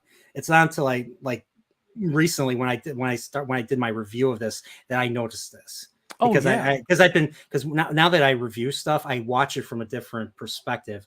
I try to look and see, like, I try to think of it from from a film reviewer's perspective and stuff. And you notice things. You start to notice more things. That's what I love about watching movies, like especially good movies, like how much work that they put into it, how much depth they put into it, that you just keep rediscovering. Like, there's always new things to rediscover. That's the thing that's the magic of these type of movies. Good movies, the good movies. And like we talked about it a couple of weeks ago on my show, is it's like some of these really good movies like The Lord of the Rings or the original Star Wars, they somehow seem to get better. Like, they get better with every passing year of what we've gotten in the last 7-8 years. Go back and watch a really good movie like Aliens, The Terminator, Terminator 2. It's like you see it through a whole new lens, having like watched mediocrity for so long now. Yeah. So we're about halfway through the movie. So I know that you said you have only about 30 minutes left. So I'll try to. Yeah, I got about 15 minutes left, but you guys can keep going. And I just I've got a dog. I have to walk around the block before he murders me. Yeah. So let's accelerate. He's 80 pounds, so he could do it too. That works anyway, because I think my camera battery's on its way out. Yeah, let's accelerate this a little bit. So right here. So there's another. Look at that look. Yep. Yeah. Oh my God. This whole scene. So he's eating. He wants to get some decent food. So he starts choking. He starts choking on the. He starts choking, and then he starts convulsing. Then he's going into a seizure. Now, my question is the spoon just to keep him from biting his tongue? What's the point of the spoon? That's what I took away from it. Yeah, swallowing his tongue, biting his tongue, also to keep him breathing. Yep. Oh, okay. I love this scene though, because John Hurt is like just emoting. You don't see a lot of stuff like this anymore. I mean, he's going for it and like groaning. And what's interesting is that we mentioned it earlier, or Nerdporeal did, that the jockey has like his mouth open and his tongue sticking out, and like it's the exact same thing that's happening to him in this scene. It's just, oh man. Yeah, and even after the xenomorph bursts out of his chest, he's still there. They paid attention to the nervous system still being active, and he's still convulsing at approximately the rate that your body would if you were clinically brain dead, but your nervous system didn't know it yet. And it's amazing to watch cinematically. Oh yeah, I mean, here, let's take a look. Let's take a look. See if I can get away with this. Okay, no, I can't. It's a little further. But yeah, but the first thing, the what's funny was the reactions were real, like especially from Veronica Cartwright. Oh God, yeah. I got a screen grab of that I wanted to. Dude, she is perfect for this role. She's like, I did not sign up for this shit. Like, it's just a horror. So yeah, so you got the initial blood splatter, and then there it is. Roll it there. Seriously, you can see her hand. Yeah, see it? Yeah, the hand's convulsing. You can go 8 seconds before you're going to get hit, so you're okay. Yeah, see it? Yeah. See, the nervous system doesn't know the body's dead yet, and that's a true thing biologically. So yeah, So is that where like the reflex action comes into play and stuff? yeah, yeah, Okay. yeah. I mean, it's just your nervous system is still firing. Oh, dude, I That's want that so on a good. t-shirt. I want that on a t-shirt. Just have it sticking out. Oh, I'm having some chest pain. I'm having some chest pain right now. I want to make so many jokes right now. I can't, but yeah. So Parker tries to stab it with a knife, I think, and then that's where Ash is like, "Don't touch it! Don't touch it!" Yep. Now, when I first saw this, I thought Ash was trying to be, nice and stuff, but I was a kid, I was stupid. So, But he's no, like Ash was he knows protecting. something. Ash was protecting it. So the alien kind of Oh, Yeah, I look at sent that you- ship interior is amazing. I sent you a Yes. screenshot of Veronica Cartwright in that. right here. All right, I'll add that. Yeah. Oh, yeah. that was a genuine Yes. reaction. So good. Yes. It's so good. Because didn't they spray her with like all kinds of stuff when that happened? Yes. Did Yeah, they she tell her gets- when they were going to do it. She gets hit way harder than anybody else does. Yeah. I know. Yeah. I mean, she's basically the audience. I mean, Yep. she's basically the audience. So we're all supposed to be grossed out. We're supposed to feel exactly the way she feels and stuff. So, oh man, that's great. God, I miss good movies. I miss good movies. I really do. Yeah, just mess with the audience and stuff. So the alien runs away and stuff, and so they do an initial search, and we see we see the corridors and stuff. And this is all Ron Cobb designs. He also did Aliens. He did the corridors for Hadley's Hope and Aliens. So very similar. You can type tell. of You shapes can and tell stuff. too. That confined space, the claustrophobia of horror. Mhm. Yeah. Yep. Perfect. Yeah. And the inspiration for Metroid, in my opinion. Mm. So look at this. Look at this. So here they send off. Kane, hang on. Kane. Yeah, no, keep going. But this shot's really important. This was one of the ones that I picked up on. Which but one? I'll mention this one that you're on right now with all of them, like after Look at Kane's that died. composition. Actually, that hang on, I might- composition is Yeah. perfect. Let me see if I can find the one that I got because it really. I think we should have had Brett right here. It would have been perfect. All having all six of them, in this shot, in my opinion. Right. So, So, but yeah, they sent. What's up? hit that Oh. real quick, and then Sure. I'll make a point after you're done. So they're basically sending off Kane, and they're sending off Kane to. They're sending him off as they're basically having a little funeral, and they don't really say anything. So I'm guessing they weren't really close with him. Nobody had any words to say and stuff. No tears. They're just concerned looks and stuff. Well, I think they're also in shock because the guy shock, they yeah. hung out with, like his chest just burst and something crawled out of it. I mean, that would mess me up too, dude. I'd be sleeping with a shotgun in both hands. But it's such a good shot because this is one of those moments where like Ripley's center in this. So it's like kind of it's a key tell for her essentially being the hero. Because I could have sworn that I had heard at some point that a lot of people weren't sure if she was going to make it to the end of the movie when they went to go see this. Yeah. But then you've got Ash in the background, and he's still got this like completely disconnected look on his face. Oh yeah. You know what I mean? And then Dallas up in the front. He looks asleep. Yep. He looks asleep, which is essentially what he was acting the whole time. You know? And then Lambert in the back, and she's clearly looking concerned. Yeah. It's such a good personality trait. And you could almost say that Brett not being there is like part of his character too, just because of what happens to him in a couple minutes. Yes. It's really cool the way that all kind of works out. Attention to detail. Again, this movie is so beautifully cinematic. Mm-hmm. And the time, even the lighting that they did. Look at the light on Ash, look at the light on Ripley.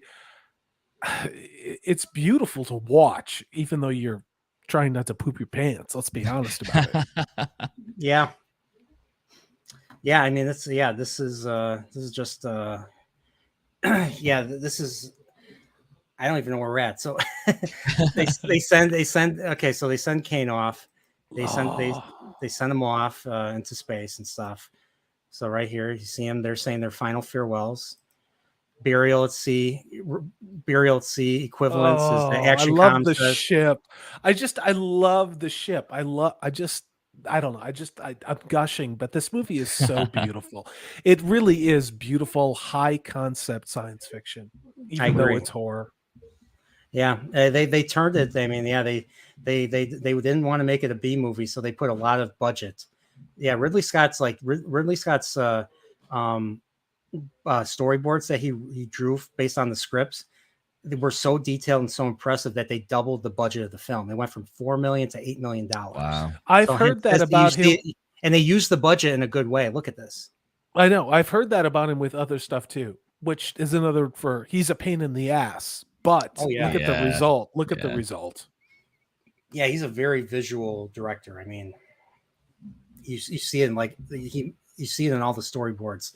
So I was watching the production, like pre-production of Prometheus, and like there was like so much work that went into that. So, but yeah, so let's keep moving this forward. So they have a little meeting where Brett basically demonstrates this little cattle prod that he designed, and a little electrical cattle prod that they'll try to shock the little alien and stuff so that they can capture it.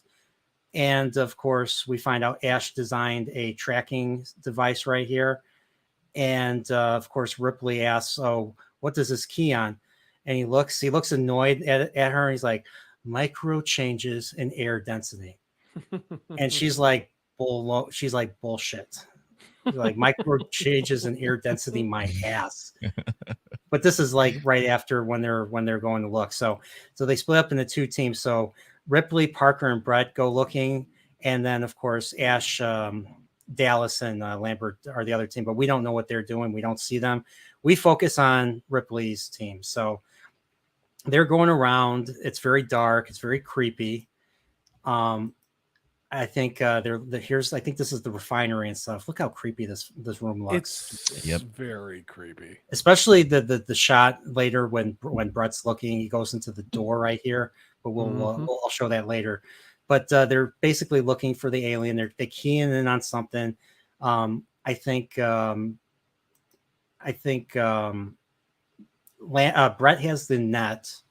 Okay, so they're going into this little storage room right here. Look at this. Look at this little light right here. Yeah, that's really nice. Attention to detail and lighting. I mean, look at all of the lighting. There's the subdued and then there's the bright light. I mean, that was not an easy shot to make. No. Yeah. So here is here they're going in further and further. They home it in. It's apparently the thing that they picked up is in the locker.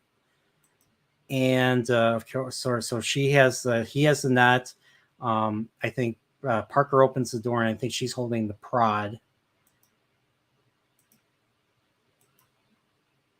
And it's the let's see, maybe you can kind of see him. It's oh, come on, hurry up! Oh, there he is. Yeah. Great so point. it's the cat. It's not the alien. It's the cat. Jonesy. Yep. Yeah. So they picked up the cat, and Brett kind of lets it run away. See, and they're like, what the hell? Barker's like, what the hell are you doing, man? And Brett's like, it's just a cat, man. Yeah. Well, we're gonna pick it up again. Now go get it. And he's like, okay. So they continue the search, and Brett goes and picks up the cat, or Brett goes to get the cat. And this is probably the scariest.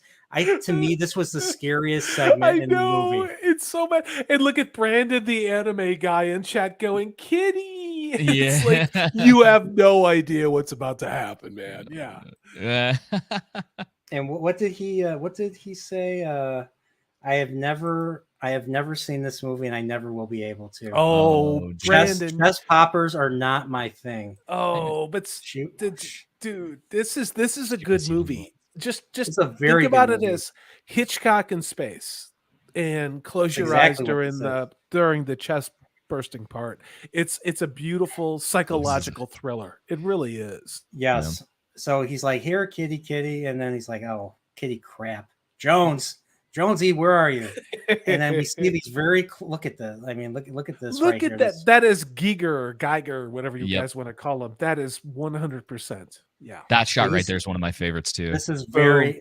Yeah. I actually want to get in the Stromo jacket now. I know Yeah. Action Con brought it up earlier. I kind of want to get one now. See, I would get one of those. I want a hat. I think that would be cool as hell. so this is to me this was the creepiest part of the film, especially when I was a kid. This is where now we're getting into slasher territory. So look at this really shot. This Oh, shot we see how like God. sweaty he is and stuff like yeah. like, and like we're very close ups, and like we hear boom boom boom boom boom boom boom boom. We hear heartbeat, like the engines sound like, you know, are rhythmic like heartbeats and stuff. It's crazy. So he gets this little machine. I'm guessing this looks like I don't know what it is. Some sort of mining thing, probably, right? Yeah, probably I don't know if it's a vehicle or if it's Yeah, it's got some sort of satellite on the top, it looks like. That yeah. looks like an old sub engine. That looks Yeah. like an old diesel powered sub engine for undersea warfare. Interesting. So so the cat was hiding in this. The cat falls off because cats do stuff like that. They fall, and you know, we laugh. This is before YouTube cat videos, by the way. So so the cat runs off, and we see some shedded skin. So one thing we learned from Ash earlier is that the face hugger will shed its skin, and it'll have like these polarized silicon that allows it to survive in adverse environments. Yeah. So in this case, I think this was just shedding for the sake of, we'll see how big it gets. Then this all takes place within 24 hours. Yeah. Just to let you guys know, this all takes place within 24 hours. So he picks it up. That's part of the beauty of the story, is it happens within a confined space, within a confined amount of time. So there's an incredible amount of believability within this. You know, they're not like, you end up in a situation of what would I do? What would I do in this situation? Don't go down that hallway. And that is the hallmark of, in my opinion, a good psychological thriller of like, don't do that, do this, do that. And it's like, that's the engaging part of the slow burn like this. But it is done, again, like you guys said, within a very reasonable time span. And like, you are trapped. It's just a matter of like, how are you going to go out? Are you going to go out like a punk? Or are you going to go out fighting? Or do you even have a chance at all? Yeah, you know? and everybody in the movie makes decisions based on their personalities, based on something that feels realistic. They're not just like standing there crying while the murderer is walking towards them. Well, okay, maybe. Well, most of them don't do that. But no, there is one character. I forget what her name is. Parker, I think it is. That kind of goes out not putting up a fight at all, which sucks. But Lambert, it's true. You mean Lambert? Lambert. Sorry, Lambert, who Yeah. goes out. But that's also true to her character. Exactly, and that's the thing, is it's not everybody, it's a specific character, and there's kind of specific reasons for what happens for her downfall. At least there's some details that happen before that make you think that she sort of like loses it because of some of the incidences that happened before that. It's great. So here's this is probably the scariest shot I've ever. This is probably the scariest shot in the movie to me. Look at this shot. This door, and look at how slow this is going. We're going into it's like you know what I think when I see this shot. Don't go in there. Don't go in there. Yeah. Don't go in there. Yeah, that's why grenades were invented. I mean, I'm not kidding. Like, roll a couple in. Roll 6 or 7 in, and then you know. But that's how I live my life, so I don't know what to... All that stuff inside is like really well lit too. Just like the beams of light coming down, which is cool. Yeah, perfect. It's perfect. And look, you see when we see chains, water's dripping. There's like there's condensation going on. That's the creepiest part we're about to get to, with the drinking the water off. So there he is. Look at this right here. The chains are clinking. You hear boom, boom, boom, boom, boom, boom, boom, boom. Just the heartbeat. Something about, I don't know what it is about heartbeats that creep us humans out. I don't know what it is. I think it's wired into us genetically. that this is a place of safety. The mother's heartbeat. We spent 9 months in the womb, and it should be a place that is safe. And it isn't in Alien, not by a damn sight. Jones. So there was a shot that was cut, that was added in the DC. ActionCom brings this up. So in this shot, in between this shot when he's getting the water on his face, we see that there's an alien. That we see the alien kind of moving along Curl. with the chain, like Yeah. like it's not in the theatrical. We don't see that at all. But the alien's just like stiff, but he's moving along with the chain and stuff. So he gets this is too far. So he finds the cat. The cat's hiding. And then he's like, "Oh, come here!" And then all of a sudden, the tail.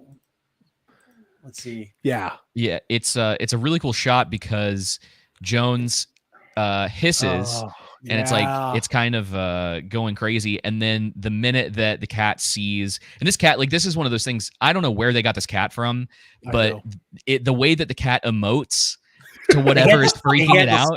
They had to scare it. They had to. I forget what they had. They brought. Oh, I heard they brought a German Shepherd in to scare the cat. The way the cat moves backwards is it's perfect for the scene. It's like we've been talking about how the actors, you can see on their face certain things that are going through their heads or whatever. This cat, it's like the exact same thing. It starts moving away like no, yeah. It's really cool. It's the Marlon Brando of cats, and in this movie, it is one of the most I would say terrifying displays is when that cat starts to hiss and withdraws, and then you see Harry Dean Stanton having no idea what's going on, and you're just like, wait for it, and bad things happen. This is the perfect like introduction of the alien, where the first thing we see is the tail whipping down, and that sound effect, that rattling sound effect that they use for the tail and stuff. When the tail and comes down, the chains, and the dripping, and the cat and that and the heartbeat, thump, and then look, and then the cat reacts and stuff. He's like, "Hey," and here's the. Okay, there it is. Yeah, the way it like it slowly comes down behind him. There was Jones like freaking out or whatever. Yeah. I'm trying to. I can't get. Oh God, that whole inevitability with Harry Dean Stanton. That's the worst part. Where he knows. He's like he is frozen. Look at him. He's frozen. His mouth is slightly ajar. He's like his eyes are totally fixed on it. Yeah. Look at this. Look at that. Can you imagine being in the theater seeing this up close like this? I was. I mean, like both I and the Underground were when it came out, and it is very different on the big screen. Very few movies I think you have to really see on the big screen. I think you have to see Blade Runner on the big screen. You have to see the original. You have to see the original Star Wars on the big screen, and you have to see Alien on the big screen. You really, really do.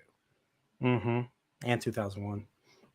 Fair. Fantasia. I actually saw Fantasia on the big screen is a whole other experience. I saw Fantasia on the big screen when I was a little kid. I think it was it was the release. 1990. It was 50th. It was the 50th anniversary, I believe. It's a completely different movie, but that's a whole other story. But I'm just saying, like these movies were meant to be seen in the theater. They really were. It's why you have Ridley Scott did this recently, and I know Scorsese has done this in the past, where they're still of the opinion where they're like, please don't watch our movies on phones. Yeah, please watch it in the best possible quality that you can. It's what it was designed to do. I just saw they were releasing, at least around here, I think it was AMC, the original cut of The Godfather. They're putting it out in the theaters, and I got to go to Austin for that, but I'm going to Austin for that because I love Francis Ford Coppola. I think it's in a couple of weeks. I saw it on Twitter, but I'm sure I love the original Godfather. I think is one of the most perfect movies ever made. It really is. So, and now you've had your drink. I know. What did I do to deserve this disrespect? Johnny Fontaine. Johnny Fontaine with your greasy olive oil hair, and it's just, it's so perfect. Yeah, yeah, I remember that. And then these get the horse's head. Ah, Oh, that was such a great oh, scene. look at Jonesy. Jonesy, Yeah, the Yeah, Academy I Award re- winner of yeah, 1979. Is yeah. I really like back. that. Someone described Jones's reaction as indifferent. I'm like, no. As a kid, that cat is scared out of its mind. It's looking. It's waiting for the alien to leave. I mean, the Well, alien basically drags Brett up into the to the vents, the ventilation system. yep. So in the theatrical, it ends with the cat seeing it, but in the director's cut, we see Ripley and Brett come in and scream for Brett, like they react to what happens to him. Oh, no way. Interesting. Okay. And so they're Wow. looking up. So we see them looking up, and we see the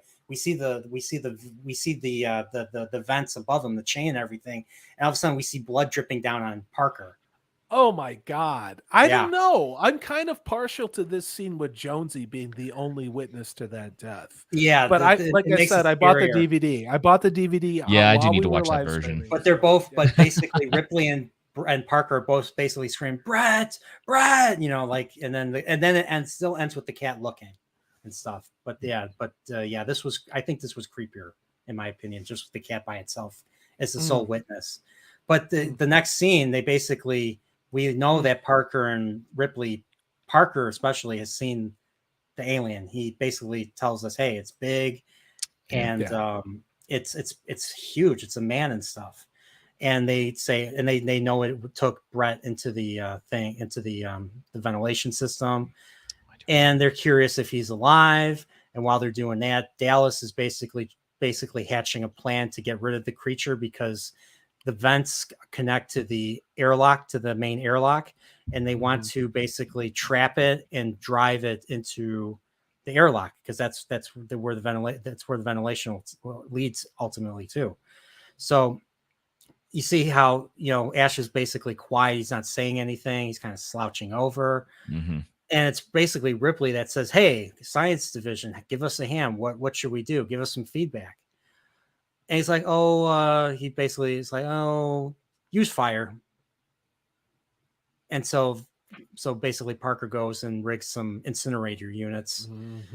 And basically they plan to drive it out. So Ripley and Ash are stationed, are assigned to be at the main airlock.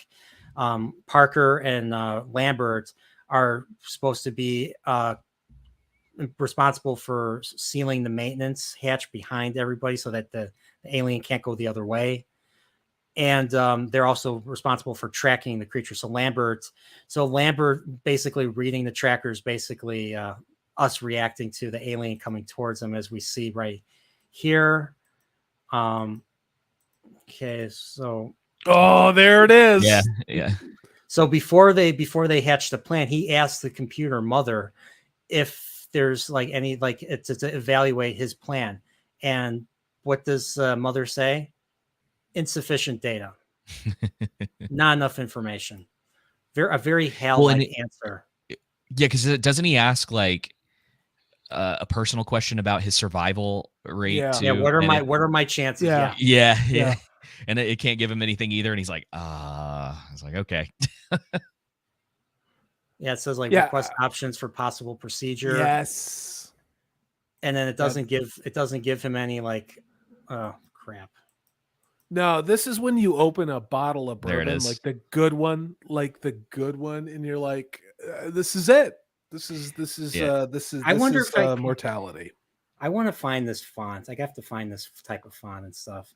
You have that nice little green glow and everything. Because I wanted to use that for my thumbnail for this stream, but I couldn't find it. I gotta tell you, that's how I learned how to program computers. Was on a computer like that, a green monochrome TSR-80. Wow. And then we got an Apple IIc, and that's how I learned that.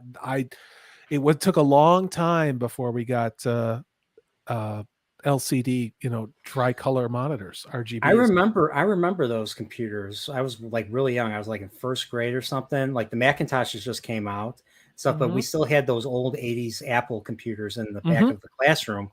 And so yeah, I remember going on the computer and remember like the dark screen with the green characters and everything. I wrote a lot of papers in high school looking at a screen like that. I will say that. Okay. That's not a good thing or a bad thing. It is what it is. So yeah. Mm-hmm. So this is another thing with Mother and stuff. So now they're going through with the plan and stuff. That's the main airlock. This is them at covering the maintenance area. And we get a nice little nice little look at corridor that right here. Yeah. Look at that shot. This makes God. me think of I'm once again big. I don't know if you ever played Metroid, but Metroid was there was so they borrowed so much from visual ideas from Alien. Like this here would be like a morph ball tunnel because Samus can turn into into a ball and she can roll into these little tunnels and stuff. This is what it makes me think of, this right here and stuff. This reminds me of playing Doom. I forget which Doom it was. It was around 2004, 2005, and that scared Doom the 3? living. I think so. Yeah. It scared the living hell out of me because I was wearing the stereo headphones, and the atmospherics were incredible. It's so good, and the lighting. Wait, he's got his light when he's in the tunnel, and then the flamethrower. Is that it? Is that the only lights that they're using for that shot? That's all they got. I think dude. so. Yeah. It's so Look good. at that, it's so good. I know. Look at that. But it's Giger. Look at it. It's Giger. It's still Giger. The whole thing, the whole damn like octagon tunnel thing is Giger. Perfect. I think it's Ron Cobb, but who knows? But yeah, so he's going through. They're trying to figure. He's like at the first junction. He's at the third junction. He's using the flamethrower to see if the alien's hiding in the walls or anything because that's what it does. He's probing. It's called a probe. He's probing. Okay. So he goes down. Oh, too far. So basically the scanner picks up the alien moving in his direction. Lambert's freaking out. Here's this beautiful shot of Ash, just like completely stone faced and stuff. First one out the airlock is Ash in my world. Oof. Yeah, he's like, and then Dallas is like, "Oh, please tell me if I'm clear. I really want to get the hell out of here." So he's starting to freak out. Yep. And here's the shot. Oh, it's moving right towards you. Get out of there. Get out of there. Dallas, run. This basically, she's once again, that's the audience. That's what we're all thinking. Like, run, Dallas, run. Yeah. And okay, wait, I got you. Check the shared screen. All right. I got 2 shots of it.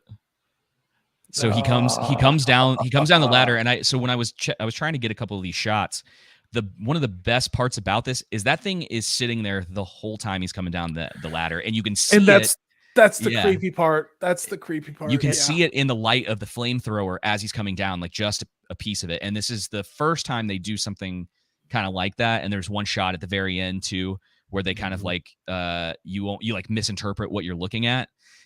So that happens, and then you get a quick shot of that.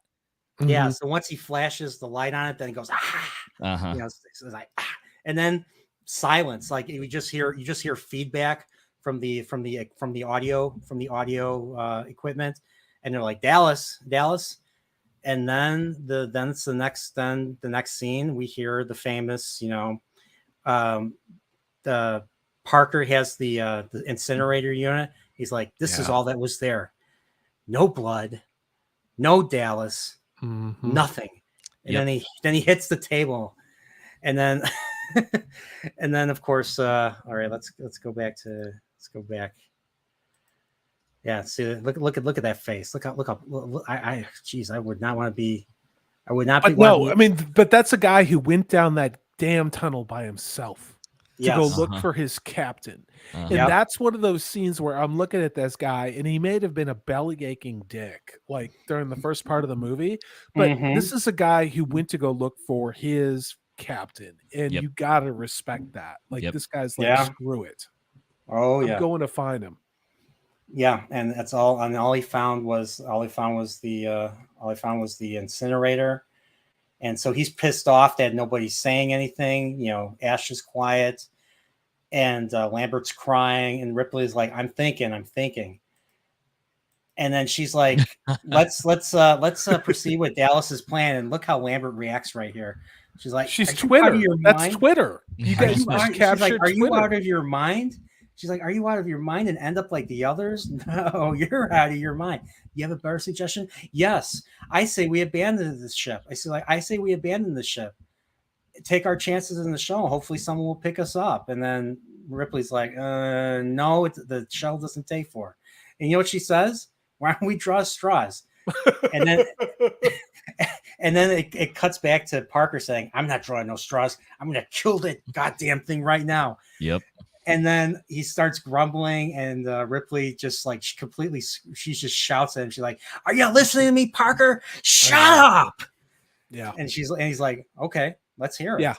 I don't ever want to hear about that there were never any strong female characters in science fiction fantasies or fantasy movies ever again. Like Ripley, they just conveniently overlooked probably one of the most powerful female characters ever in cinematic history. And I will fight anybody on that one. I will have a debate on that. Ripley was not prepared for this. Ripley was not a Marine. She was not trained. She was on a ship towing crap back to Earth. And she's assuming command, and she's doing it in a way where it doesn't take the balls off of Parker. She didn't emasculate her captain. She just stepped into a situation and started making the right calls. And that is the mature feminine to me. And again, what we need is more true mature feminine representation in cinema. And I'll stop now. Well, and Parker doesn't die first. No. And this is in 1979. Yeah. So Jimmy Carter was still president. Just gonna throw that out there. So the hostage crisis, I think, was underway. Yeah, the Iran. I remember that very well. Unfortunately, This was So I mean, this was a very. I mean, I guess you could say this was a very progressive movie and stuff. But it was actually progressive. It wasn't regressive. It was progressive. But nobody had a problem with Ripley, with Sigourney Weaver. It was entirely believable, and her gender didn't matter. Her character was built so that, of course, she was going to do this, and that's the problem with what we're seeing in cinema or Disney Plus or Star Wars. We don't like. Women are not Mary Sue's as a hero. You have Ripley, who's in every man and every woman, whatever it is. She steps up, but her character was developed slowly over time, and it's entirely believable. And that is why this movie is so important. And not only that, but the sequel to Aliens 2, where she had to put up with all the bullshit like bureaucracy of the corporation who didn't believe her, who made her go work in a loading dock after trying to save all of her shipmates. And I mean, like you said, it doesn't emasculate Parker. I mean, he still holds his own and stuff, but he listens to her, and they develop a mutual respect. That's the whole thing. And because that's important. She earned it, and so did he. You know, it's the hero's journey. It's not a true cyclical for each, but you watch the evolution of the characters so that what they're doing makes absolute sense. So basically, she basically asks Parker, like, you know, the situation with the incinerators. She's like, he's like, they're all filled except for this one, so I'm going to go refill it. And she tells Ash to go with him, and Parker does not like Ash at all. And he's like, no, don't follow me, Ash, leave me alone. And then right here, she's like, Ash, I like that. Any suggestions from you or Mother? And he's like, of course. He's like, no, we're still collating. And then she laughs, and she's like, I find that hard to believe. You're still collating. That's why I love Ripley. She's just like, this is bullshit. And I know it's bullshit, but now it's really, really bullshit. I mean, that's why I love Ripley. Yeah, and she's that character that you see personality traits of her in yourself. It doesn't have anything to do with her being a woman. It has everything to do with the fact that it's like, oh, okay, I'm a pretty thoughtful person. I see that in Ridley. It's something that I like about her, right? Bingo. Her tenacity with the way that she handles everything on the ship. It's like that is something that is either a characteristic that people have or something that people admire about her. Bingo. I agree. And she has a morality that she lives by, and it is consistent throughout the entire arc. Yes, And I agree. the fact that she's like, okay, this corporate entity, I'm going to the thing that the rule book tells me I should go to. It has no answers for me. Of course it has no answers for me. I have to now figure this out. And that is what we want.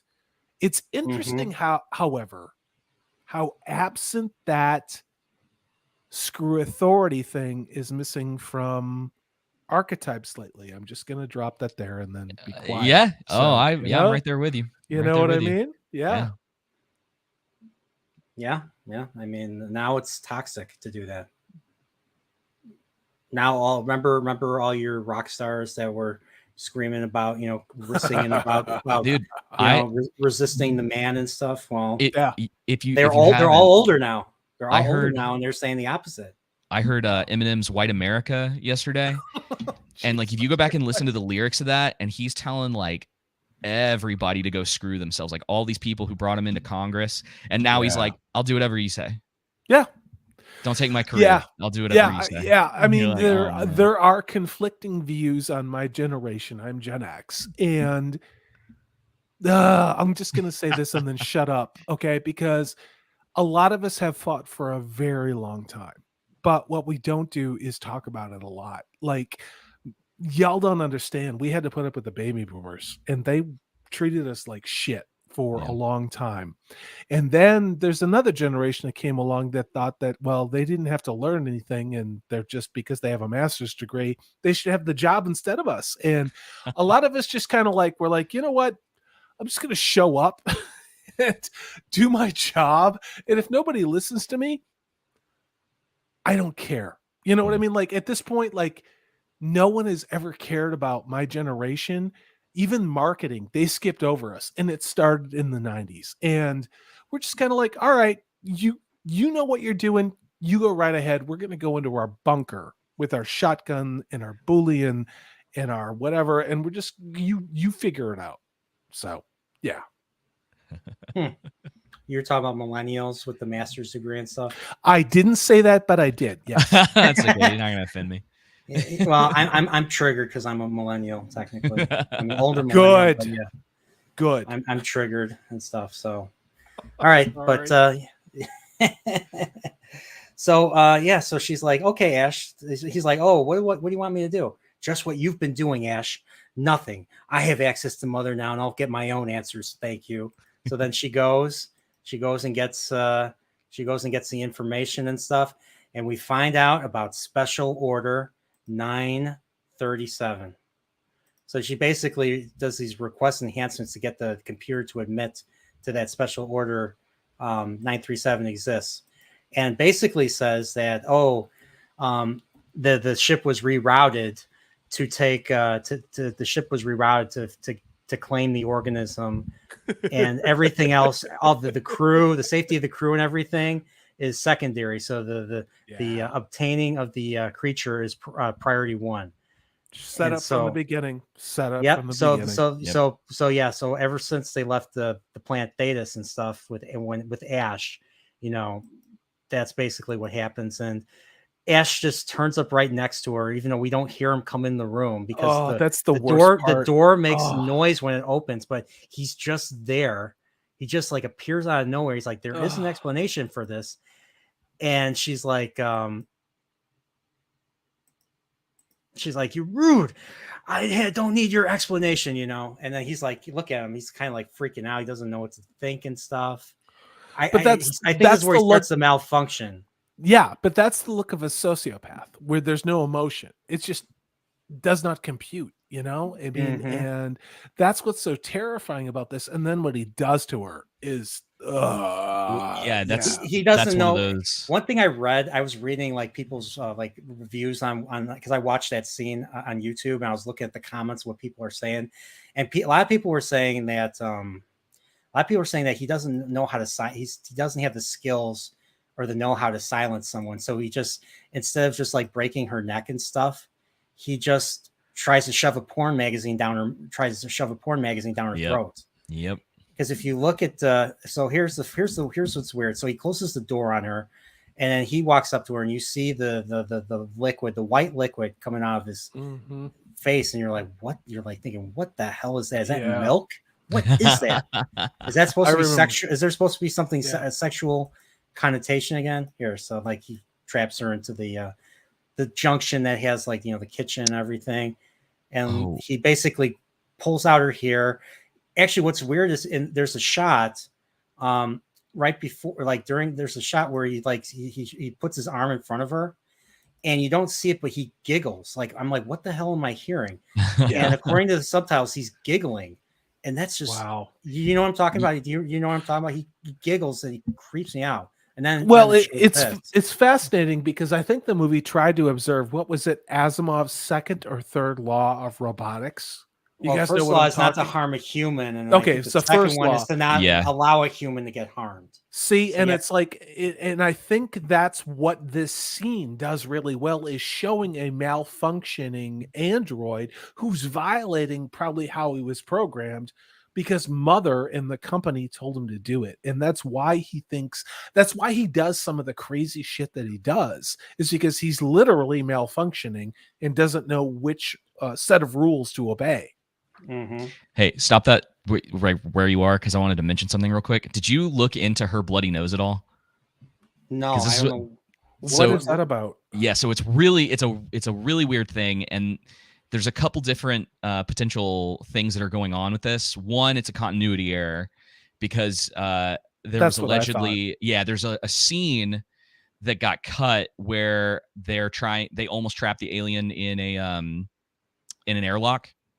And something goes wrong and really gets hit in the face, because if you go back to where she was, and you don't have to, if you go back to where she's talking to Mother, she has like a bit of like smeared blood on her nose. Oh, wow. Okay. Yeah. And it was something I didn't catch until I was scanning through everything today. And I was like, what's going on there? I was like, when did she get hit in the face? You can see it right there. Yeah. There's like a little bit of smeared blood. And so it's either some sort of continuity thing, or I had this, it's probably just my own headcanon for the way that this was developed. But, there's a shot where Ash throws her into the side of a wall and she hits her face. And so part of me was like, did they cut this out of context? Is something like, I don't know what was going on right there, but allegedly this became like a running thing in the franchise where she's like constantly getting bloody noses. Now I don't know. No way.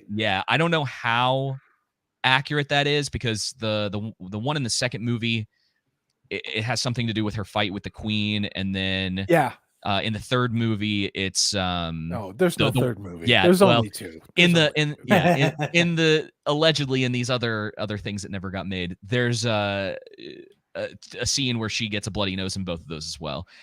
So who knows what the real reasoning was behind it, but I thought that was so interesting, and I was like, oh, this is weird. I was like, I wonder if anybody else has noticed that. So I was like looking it up online, and there's all these theories about it.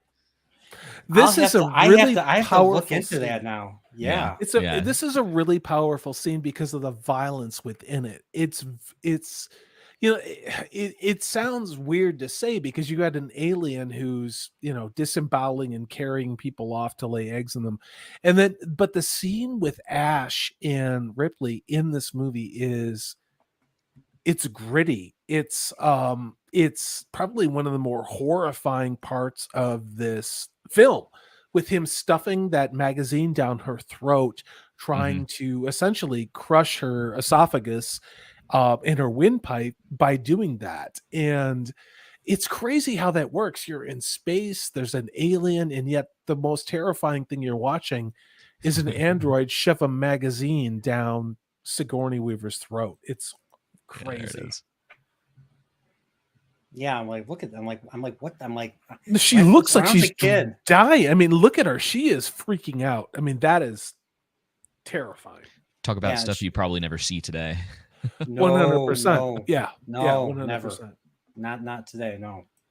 So they cut. So she makes enough noise to the point where now Parker and Lambert try to intervene, but even Parker's having a hard time against Ash because he's an android. Androids Yeah. are generally stronger than humans. He literally clutches Parker's chest, and Parker's like, ah, here you go, There perfect. it is. Yeah. Yeah. Perfect There thing. it He's is. grabbing he's pulling a Molaram. But this is way before Indiana Jones came out, but he's pulling a Molaram on Kalima. Parker right Kalima. He has some great expressions in this movie, just like his ability to do that in situations like once he knocks Ash's head off or whatever, just like the look on his face. It like even right there, he's emoting so well in every scene that he's in. Well, it's fascinating about his career. I mean, after he did Live and Let Die, he was in a drought because Live and Let Die didn't do that very well at the box office. And, a lot of people like to bust on that particular era of James Bond, and rightfully so. Give those movies another watch now. I'm just going to say that. He is a really cool villain in Live and Let Die. He really is. It's Dr. Kananga. God, yes. I mean, it's bad. It's bad. It's really bad, but it's also It's got a great good. song. It's got a great It does, Live and man. Let Die is good, yeah. Wings, man. Wings, yeah. Dun, dun, dun, dun, dun, dun. I can't say anymore. I'm gonna get a copyright strike. Say live and let die. Okay, I guess I shut up now. So he hits Ash, and Ash starts spinning out of control, spitting milk out. He knocks his head off. Yep. Look at That wasn't creepy. Good. That wasn't creepy at all. That was terrifying. There's a good see, there he is again. He's just like, what in the world? Look because of the HD, like you can see like the milk or the white stuff is all over him and everything. And it gets even this is like this becomes a little bit. I started laughing. This became more comedic, even though this wasn't meant to be comedic. This is kind of comedic when its sprite springs up and it's on him, and look how the crap it's on him now. Yep. It's like, get this fucking thing off me. It's it's so gross. This is just such a good movie. This is such a good movie. You guys have to see this movie, seriously.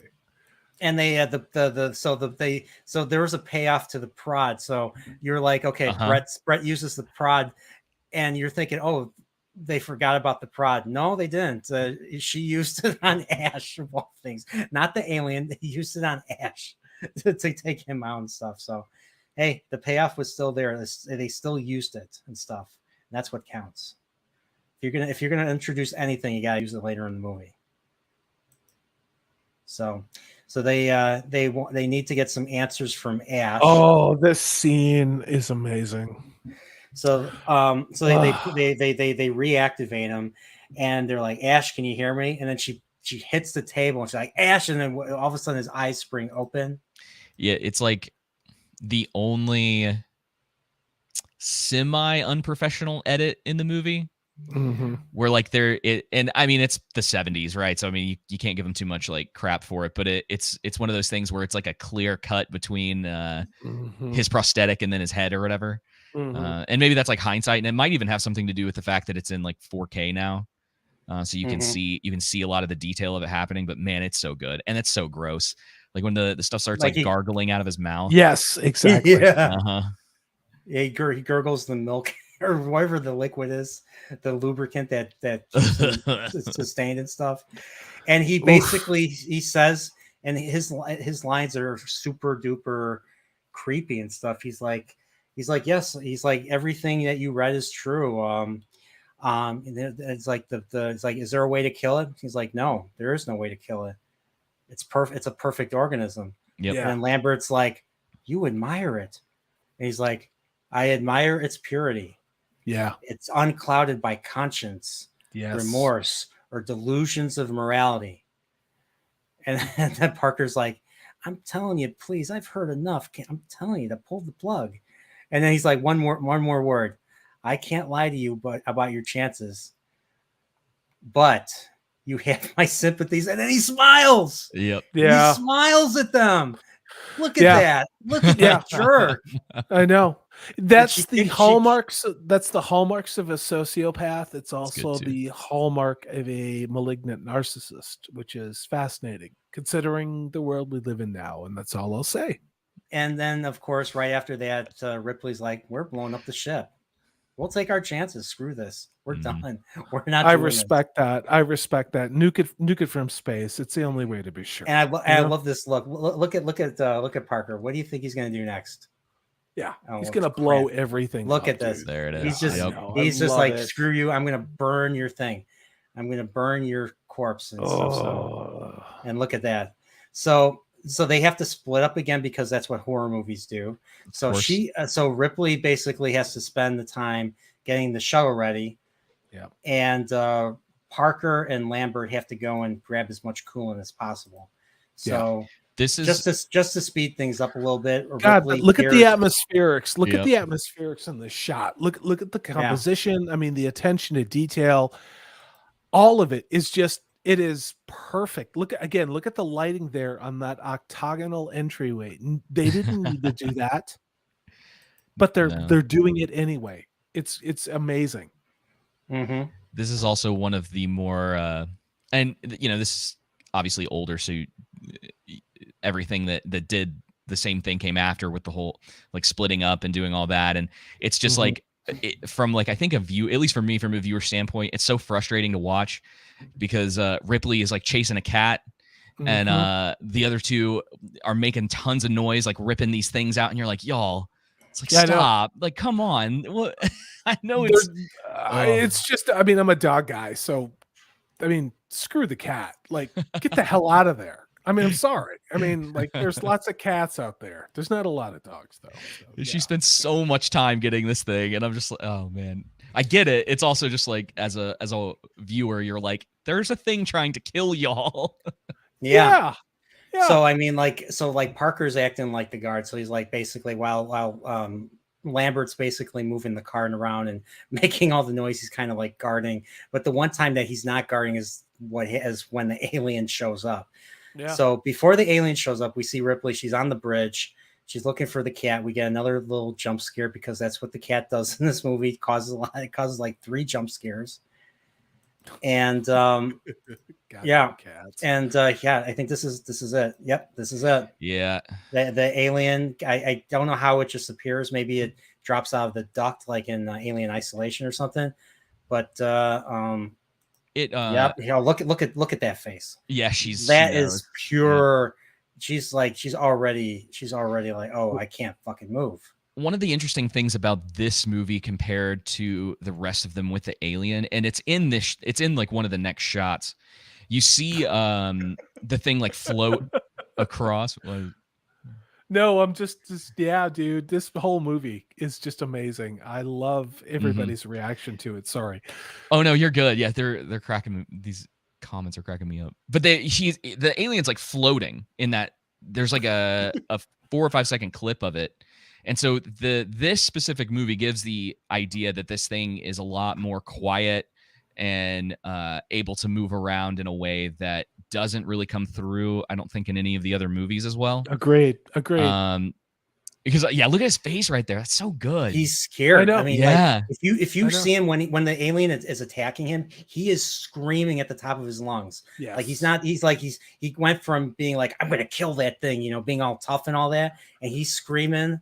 Yeah, but I mean, when you got when you got something like that coming for you, and you know that it's already crushing his ribs, and he knows he's going to die, man. Is that how it's killing him? I'm wondering if it's like I was wondering if it was like trying to choke him or something. I always thought the tail. I always thought the tail. I thought it was wrapped around him, crushing him to death, and the tail was coming for him. And it's I don't know. Yeah. Let me shout out something Zaxx said. I got to jump back a little bit. Zaxx says, it's amazing that Parker and Ripley are my favorite characters in this film. And guess what? They don't look like Zaxx. Yeah. Wow. Yeah. We used to be able to do that because we're all, human beings and Well, people. there's And this thing yes, called empathy. yeah, We learn how to yeah, be we learn that yeah, we have this thing called empathy, and that's part yeah, of us reading or yeah, watching something. We yeah, we we we become invested in these characters. yeah. Mhm. I mean, Mhm. there's another part too. Is I am officially, as of this moment, 52 years old. Which Happy birthday. Happy wow, birthday. god damn, I'm old. And You're not it's old. nah, yeah, I am. But it's just like in the 70s, they always told us, man, it doesn't matter what people look like, how they sound, their hair, any of the superficial intersectional things that we're being told now. It matters like what people do and how they treat you and how they act. And Yep. watching this movie, like as a 9-year-old, I didn't care that somebody was a different color than me. I didn't care that there was a woman that was strong. Like it was just, you liked them because they were human and they were good characters. And I think it's a shield now, what we're seeing, where it's like you just don't like strong, independent women. It's like, no, I really like strong, independent Yeah. women, but I like them well developed and with Yeah. humanity, you know? Yeah. It's like the problem nowadays, they're not well written. Bingo. They're either swapping them. It's like a sex change essentially. So you're just Yeah. making it a dude. Yeah. Or it's like all the rules that they have now where you're not allowed to like what is it, have like a guy fight a woman and win, and yes, he can't be training her. There's all this stuff that's like floating out there, and Yeah. they have like written documents on a Yeah. lot of it. But Yeah. yeah, it's crazy, and it ruins a lot of what you're able to do. It puts you in a creative corner where there's way less that you can do in stories if you have all these rules about what you're not allowed to do. It's actually insane. It is insane. And the other part too is not to turn this into a Rings of Power conversation, but Galadriel was and always has been the strong, mature feminine. And the strong, mature feminine does not need to act like a petulant 14-year-old boy to be considered strong. And it's really difficult to watch this because you can have a strong female character like Ripley, who's imperfect and feminine and have that mature feminine energy, but she doesn't need to act like a teenage bully boy, you know? And that sucks about that. We're missing out on these archetypes that would be so valuable. I mean, not just to young women, but also to young men to understand that women that you want to be with are like Ripley. They are like Sarah Connor from the Terminator. And that's what sucks about all this. Yeah. Mm-hmm. So in my humble opinion. So Parker's getting killed right now. Yep. Look at sorry, this. Sorry about that. Sorry. No, it's all right. It's all right. We're almost done. We're getting closer. So dude, I've given you like before 45 minutes longer than I wanted, but like, yeah, dude, I know. Let's wrap this thing up, man. Land this. Let me mention one more strong female character is from Kill Bill. Her character in Kill Bill, Beatrix Kiddo, the bride. Yep. 100%. Yeah. No, I mean that's like Purple Valkyrie does a great montage of strong female women in her show entry, in her show opener, and that's one of the characters that's in there. And she's joined the Tuesday show, and so I created a character deep faked with her face on that character. So yeah, that's awesome. Mad respect to Kill Bill for that. Yeah. Yep. So while Parker was getting killed the whole time, she just stood there frozen in fear and stuff. And it comes back for her, and you see the tail, and the tail goes up in between her legs, and then it goes to Ripley's point of view, and we hear her reaction to that. It's just terrible. That was that part. I think the part that was besides the whole long Brett sequence being scary, I was completely unsettled hearing her, doing her whimpering on the intercom, and then she just screams and then silence. Yep. That was like, I was just like, I think I was 11 when I saw that. I was like, I was frozen. I was like, oh, That is scared. the death no one who is a mature masculine archetype wants. Like you Nope. don't want to go out like that. You want to go out with like pulling the pins on 6 grenades, Oh, there you go. taking So- out a whole bunch of other baddies so that the other people can get away. So I agree. Yeah. So this is she finds him like this. Parker slouched down here.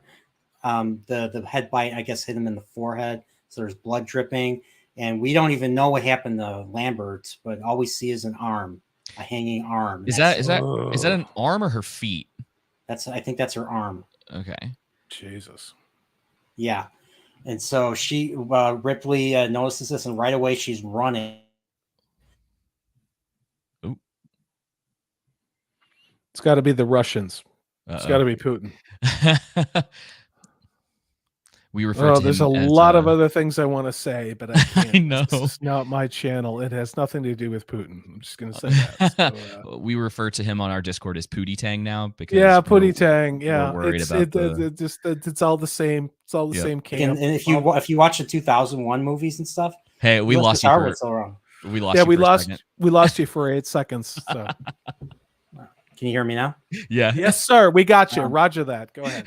Roger, We kept it going. All right, so let's keep so she's basically trying to get the self-destruct set up. She's screwing stuff in, and it's basically saying, "Oh, you have 10 minutes now to you have 10 minutes to get off the ship, and you have 5 minutes to override. So once the 5 minutes are up, there's no going back."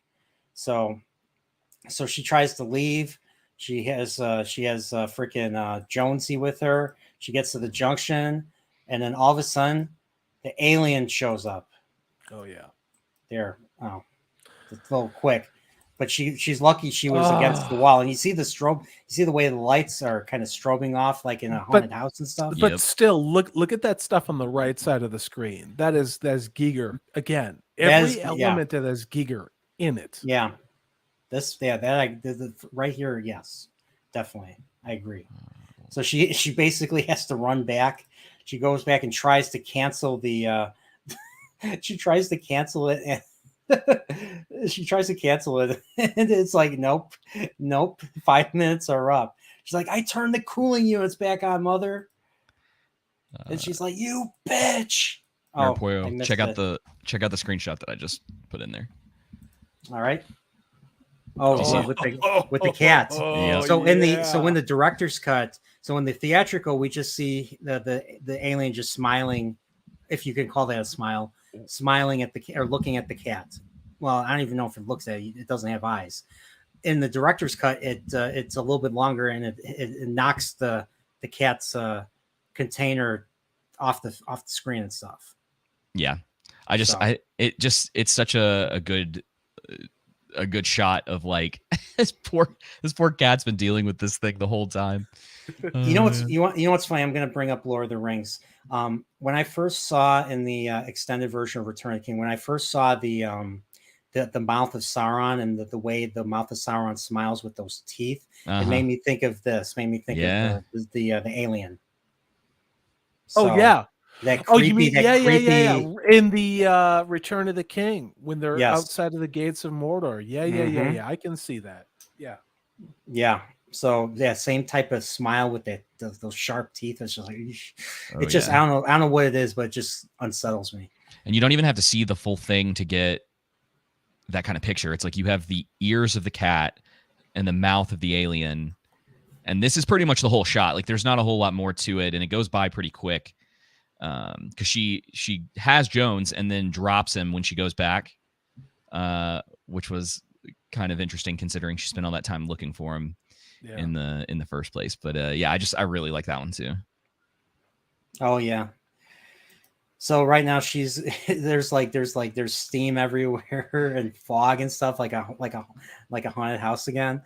So she's she has no choice but to get back to the shuttle, alien or no alien.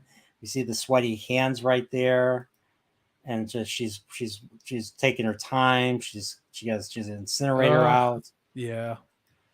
Guys, I got to split. I am well beyond my dog's tolerance of everything. I'm going to Well, let you guys close this out, though. I mean, stay for this. There's one thing that I noticed too. So right before she gets into the shuttle, I love this stuff. I love this scene so much. God, you guys are killing me. My dog is going to kill me. so Okay, she gets she's getting into the shuttle, right? So it's like right before that, and she has Jones in the crate.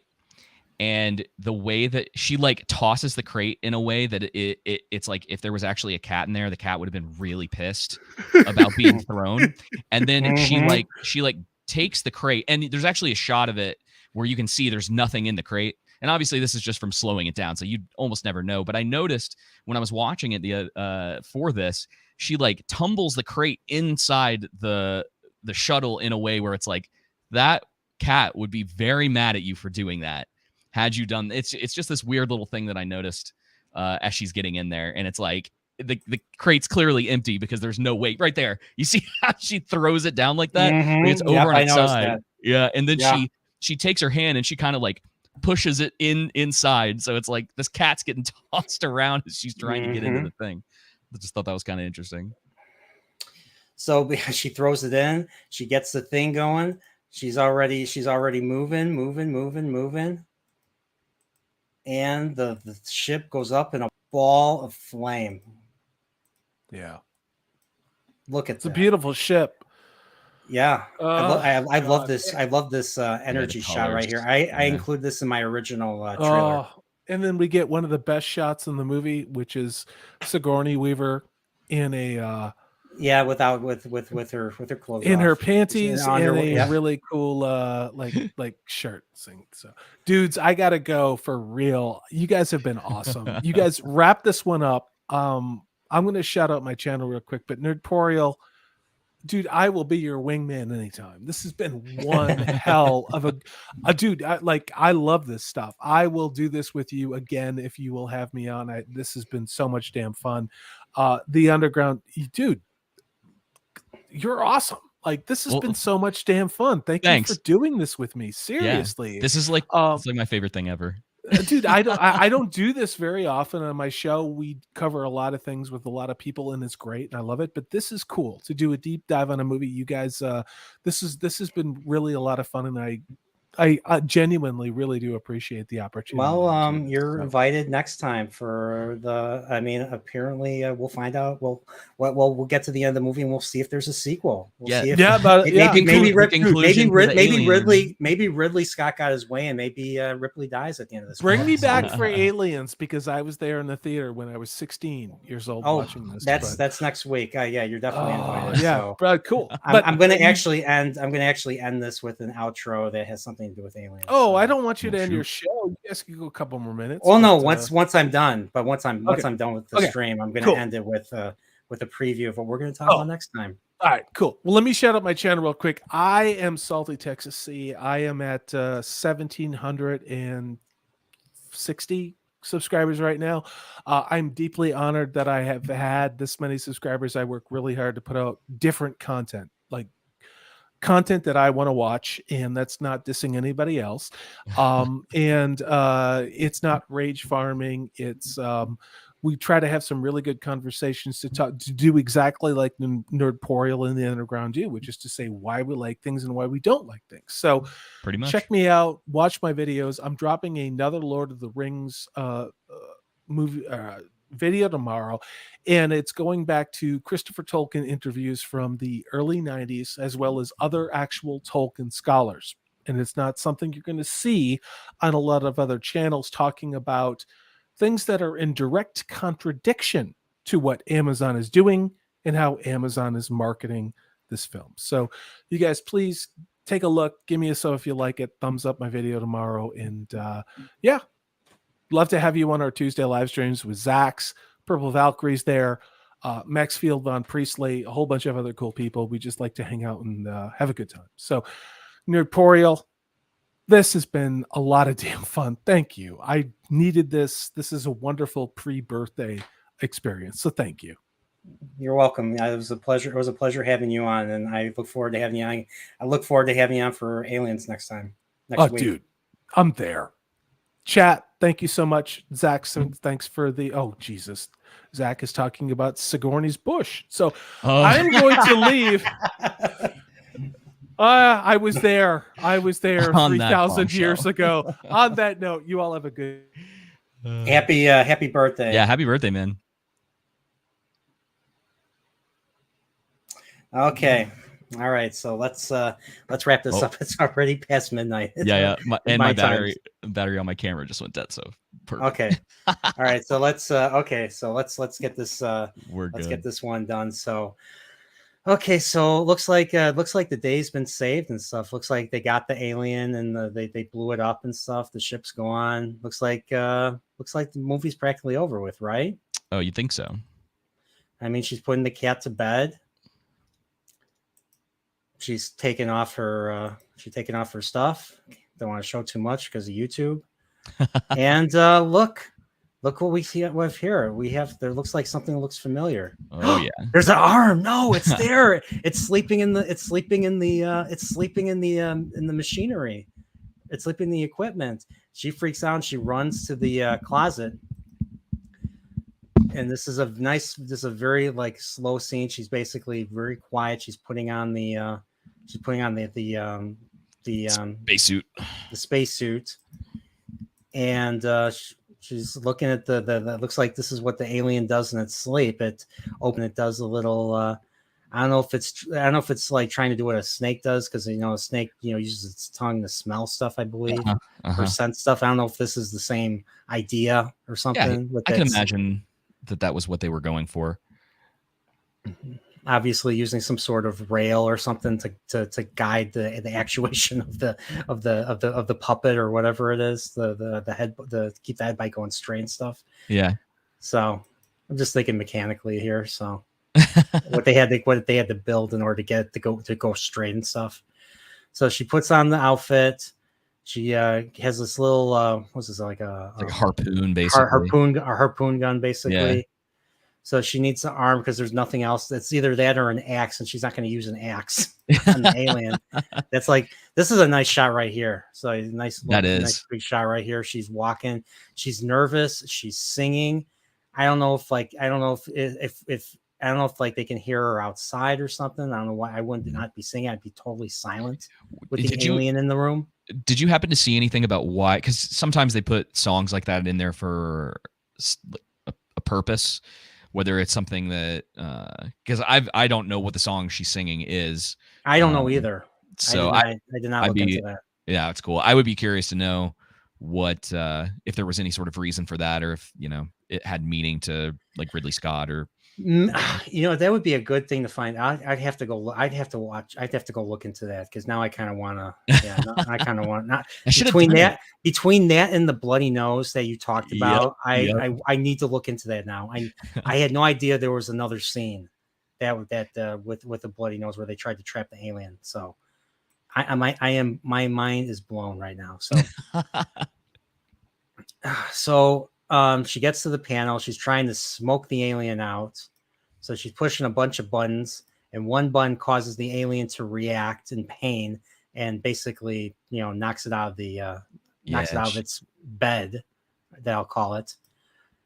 The alien starts to get up slowly and starts to slowly advance on her. Oh my gosh, look at this. Yep.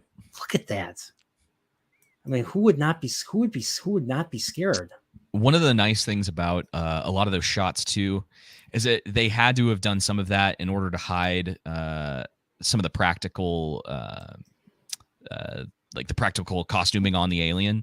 So having those dark shots, not only is it creative, but you also keep it from being shown in such a way where you're like, oh, look how fake that thing looks. Mm-hmm. You know what I mean?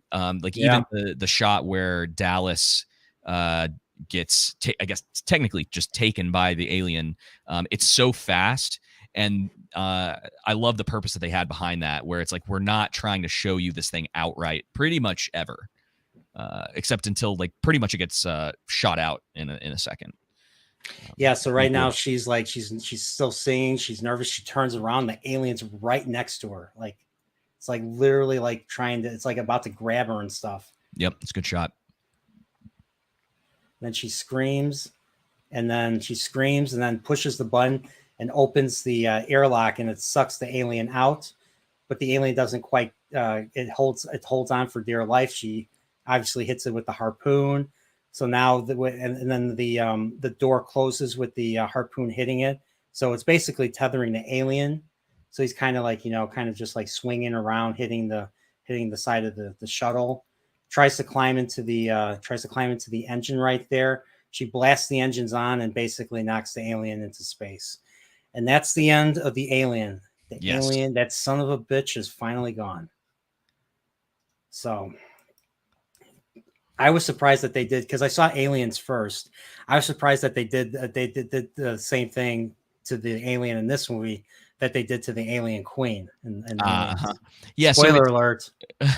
It's kind of an interesting thing too, because I guess there's one of the guys that worked on the film. I wish I had gotten his name. I think he wrote a book about a lot of the stuff that happened, and there were a couple different endings that they were planning on doing for this. Some of them significantly more dour than what they went with. Well, like I know Ridley wanted the alien to basically Ripley would turn around, the alien would be on her and would have killed her, done a head bite to her, and then would basically sit down. And this is terrible idea. I'm glad they did. It would sit down and do a thing in Dallas's voice. It would do a log entry in Dallas's voice. And I heard this. I'm like, this is what Ridley Scott came up with. I am so glad that the studio, I don't know if it was the studio or if it was Geiler and Hill that shot this one down, but I'm glad they shot this one down, because that would have been a terrible idea. Yeah, we would not have gotten Aliens as a result. Exactly. Most of the ideas that they had would have not given us Aliens. It's like they were thinking about just killing her outright.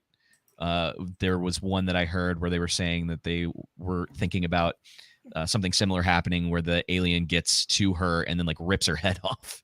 I think that was the one. Yeah, it was either one. It was either that or another. So, and then there's apparently one where, and I don't know how true this one is, where it was just supposed to end after she blows up the Nostromo, and that was going to be the end of the movie. And I think Ridley was there was, it was supposed to be the third act, and they're like, no, we need a fourth act. Yeah, we need Ripley to confront this creature. Yep.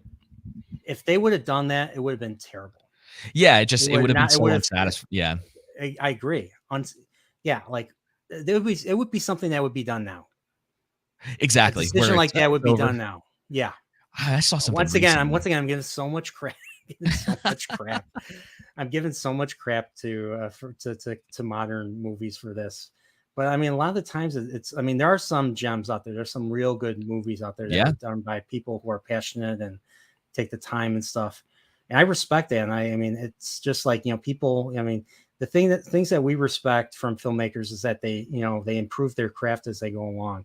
And it goes for all of us who are professionals, and especially me. Like, I really like the whole idea of improving is really important and stuff. And it's what, most jobs, expect of you. Exactly. And it's a shame that Hollywood does not expect it of their workers. They're worried that their workers are going to cancel them, quote unquote, cancel them and stuff. Hence why they're wimps. I have it on pretty good authority from somebody that I personally know that is a writer in the industry. And I was telling her about some complaint I had one time, and she goes, well, it's watchable, isn't it? And I went, oh, and I was like, this is the attitude that like all of them have. It's just, it's watchable, right? It's watchable, it's like, well, yeah, but it doesn't work that way. I mean, yeah. Imagine if every type of worker had that attitude. Yeah, exactly. It's edible. Things would fail if people had that attitude. Yep. You cannot have that attitude as like an engineer or anything else. So, but then again, this is art, and art is subjective. Yeah, sometimes. But there's a like, especially with storytelling, there's a method. There's a method to how to get people to be, invested in stuff. So yeah. So basically, she basically gives her a little she basically gives her log, basically says that everybody's dead, and that she's about 6 weeks away from the frontier, and hopefully someone will pick her up. And and that's the movie ends, and Ripley lives happily ever after, right? Yeah, definitely. And she goes to sleep, and that's basically the end of the movie right The here. end. So we got through Alien. So Yeah. I told like this is the same with Star Wars. Like these look, we're almost on 4 hours. These I know. movies take a long time because we're going through the entire movie. But yeah, I mean, this movie, like, just I felt drained after seeing it and hearing this very somber yet relaxing symphony piece that they play during the credits is just like so. It's weird. It just felt weird to me after what we saw and stuff. So I loved I loved watching this, and I love it even more as an adult. So yeah, both of these movies are something I try to watch yearly. I wish they're on that list. Yeah, this, like, Lord of the Rings,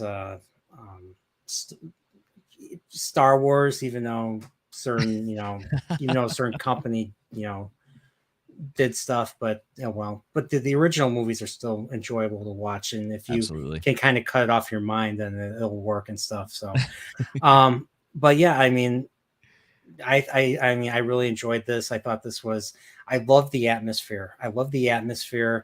This movie is unforgettable, and of course it's I'm gonna say it again, it inspired currently my favorite video game series, Metroid. Yes.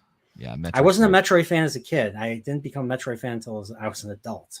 Yeah. Until I got like the Wii and the stuff, and I played Super Metroid and Metroid Prime. Uh-huh. And I never realized that they borrowed a lot of ideas from Alien, like Mother and Mother Brain and stuff, for instance. Even the countdown. Doors. Yeah. The self-destruct countdown idea they borrowed. Yeah, the doors, those, especially in the ducks and stuff. Yeah, exactly. They do the same sort of like aperture style closing and opening. It's too bad Dallas didn't turn into a morph ball like Samus. Yeah, maybe he would have made it.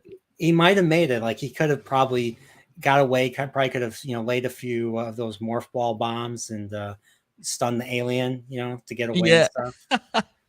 Unless it was Dredd, because he probably died a lot. Oh, if it was Dredd, he would definitely die a lot. Yeah. And then there's an evil AI in Dredd, so. Oh yeah, that's true. There's a lot of it. There's actually a bunch of evil AIs and Dredd and stuff that try to kill you and stuff. Yep. But yeah, then of course, Ridley, the pterodactyl boss in Metroid, is named after Ridley Scott. Obviously, I'm guessing Ridley Scott used to probably drove the fear of his production crew and stuff. That's kind of, at least that's how I interpret it. Yeah, that's how I interpret it. I'm pretty sure. I mean, every director is basically a monster in their own way. Like they have their vision, and if you f up, you can never work in this town again, because that's the nature of Hollywood. That's the nature of Hollywood. Yeah, there's a piece of me that respects it in a way where it's, they have the vision, they want the control of what's going on, and over time, especially the ones that are really good, they kind of deserve that. Though occasionally, I think that some of them should get told no. There's been moments where even some of my favorite directors, I'm like, oh, that was a bad move. So Tanimo Nova says, "Thank you, sir, Nerdporeal Lifeform. Thank you, sir, for being such a kind and generous host." Oh, well, thank you for being here. Yeah, thank you. This wouldn't work if you guys didn't show up and stuff. So I'm humbled. Thank you. So, and he says, "I'm proverbial 3 sheets, just barely comprehensively, but my gratitude and appreciation are not diminished. Thank you, sir." Once again, thank you. So, any final thoughts? Any final thoughts before we conclude this stream? No, I mean, I think we covered just about everything, and we got through all the notes that I had. So that I didn't even. What's funny was I didn't even look at my notes. Like I wrote like 8 pages down as I was watching the movie really yesterday. Good. So I don't even think I didn't even talk about anything. We just kind of went.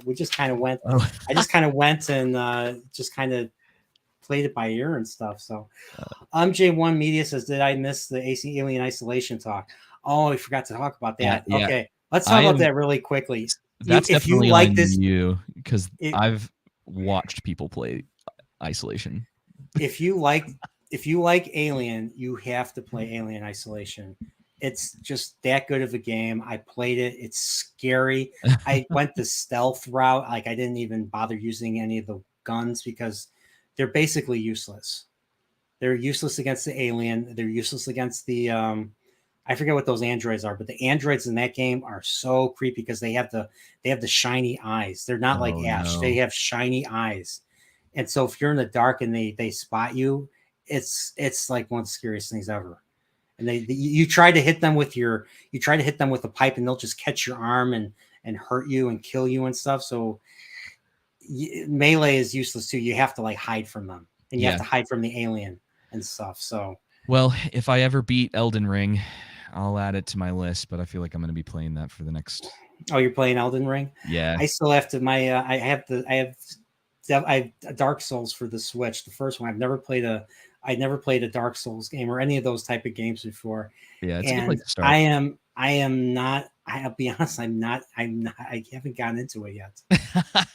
Yeah, it's like I'm getting killed, and I'm getting killed, and the controls, especially the first Dark Souls, is very clunky.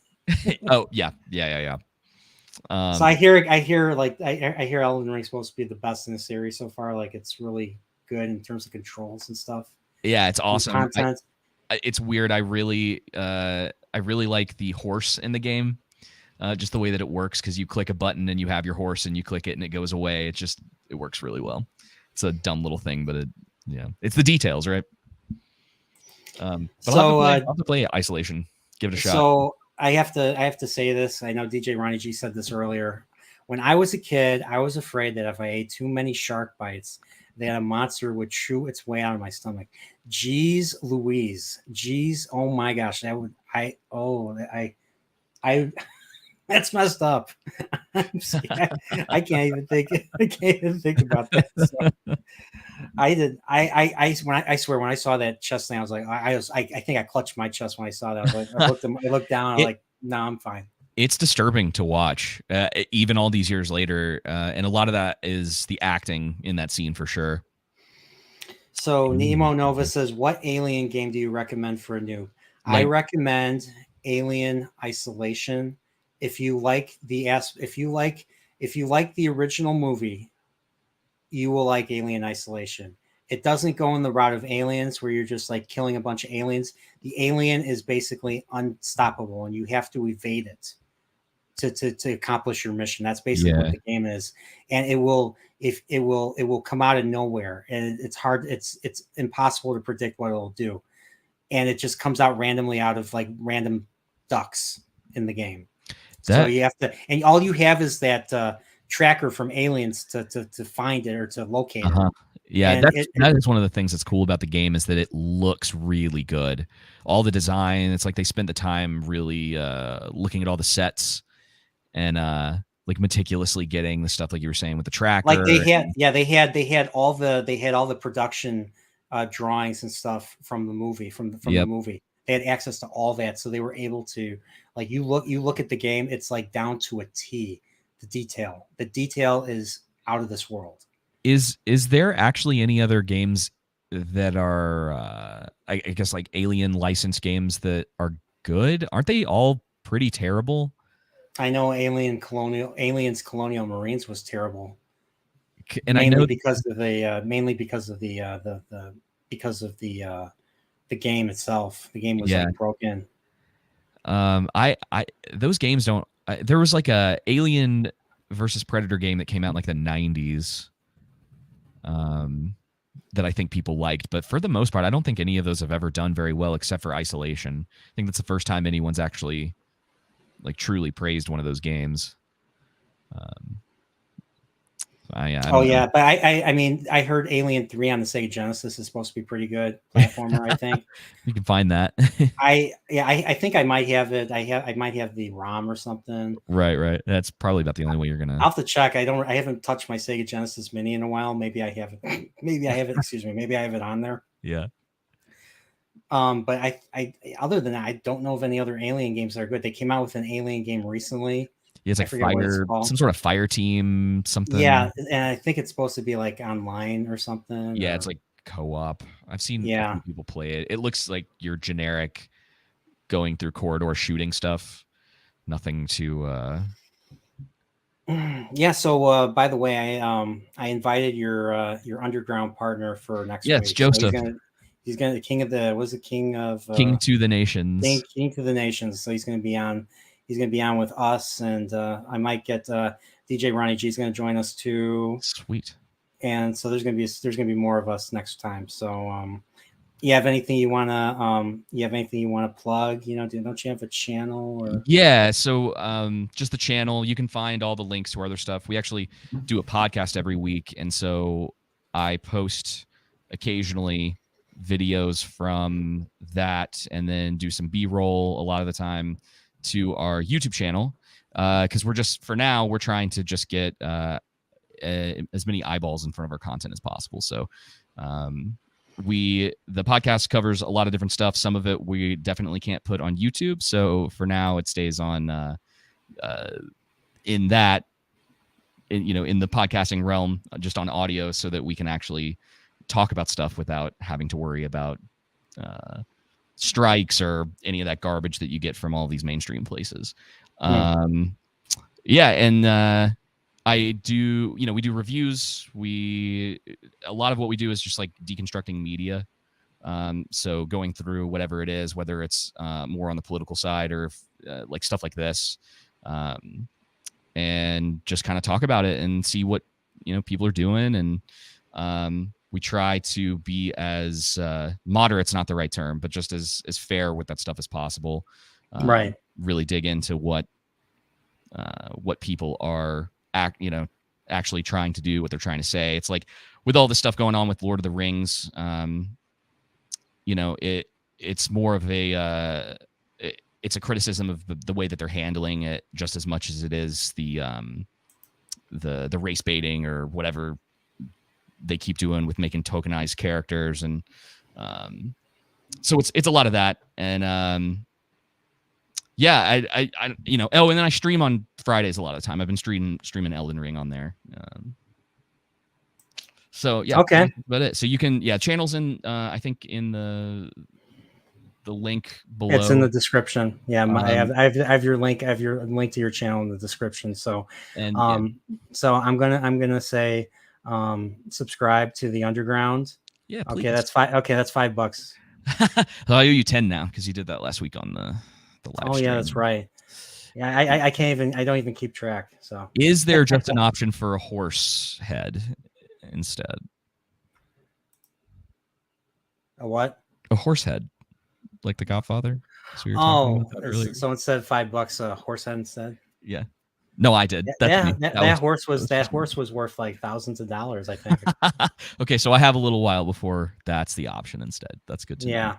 All right, cool. Well, everyone, man. So everyone check out the Underground. I can't wait to have you and your you and your partner on next week and stuff. So dude, I am so looking forward to it. I was trying to actually watch Aliens today because I was like, oh man, I can't wait. But yeah, I'm so looking forward to that. That movie is a personal favorite. So yep. Same here. I mean, that was one of the first couple. Alien and Aliens are the first two reviews outside of Star Trek and and Nintendo stuff that I did for my channel. So yeah, if you haven't check out my Alien review, it's in the link. I need to do that. And I also have an Aliens review that I did too. So yeah, check both those out. I am going to be doing Aliens next Thursday. So the same panel that was on today with a few additional people are invited. So we'll have a little bit of a bigger panel. And hey, your retrospectives are great too, by the way. Well, thank you. The Mario RPG one. I'm looking forward to that second part. I have to. I have it written. I have to add I have to do a few more touches on it. I have to add. There's things I have to add because some news came up recently about the director of the game. He wants to make another one. So before he retires, and so I want to include that. I want to include that in the retrospective. And since I wasn't originally going to split them into two parts, I have to do like like a show does, like previously on this, and then do a little thing. I have to add that too and stuff.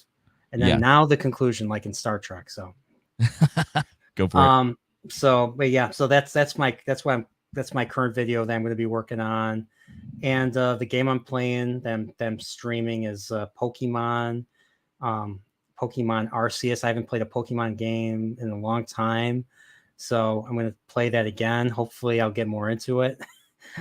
I'm not as into Pokemon, but my subs want me to play it, so I'm playing it. So I'm doing that. So I'm going to be doing that this weekend, and and next week is Aliens. So other than that, yeah, everyone just check all these guys out, subscribe to them if you haven't, and I'll just say everybody stay nerdporeal. May the wings of Nerdporeals carry you to safety, especially with these crazy movies. So other than that, everybody, take care, and here's a teaser for next week.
This time, it's war.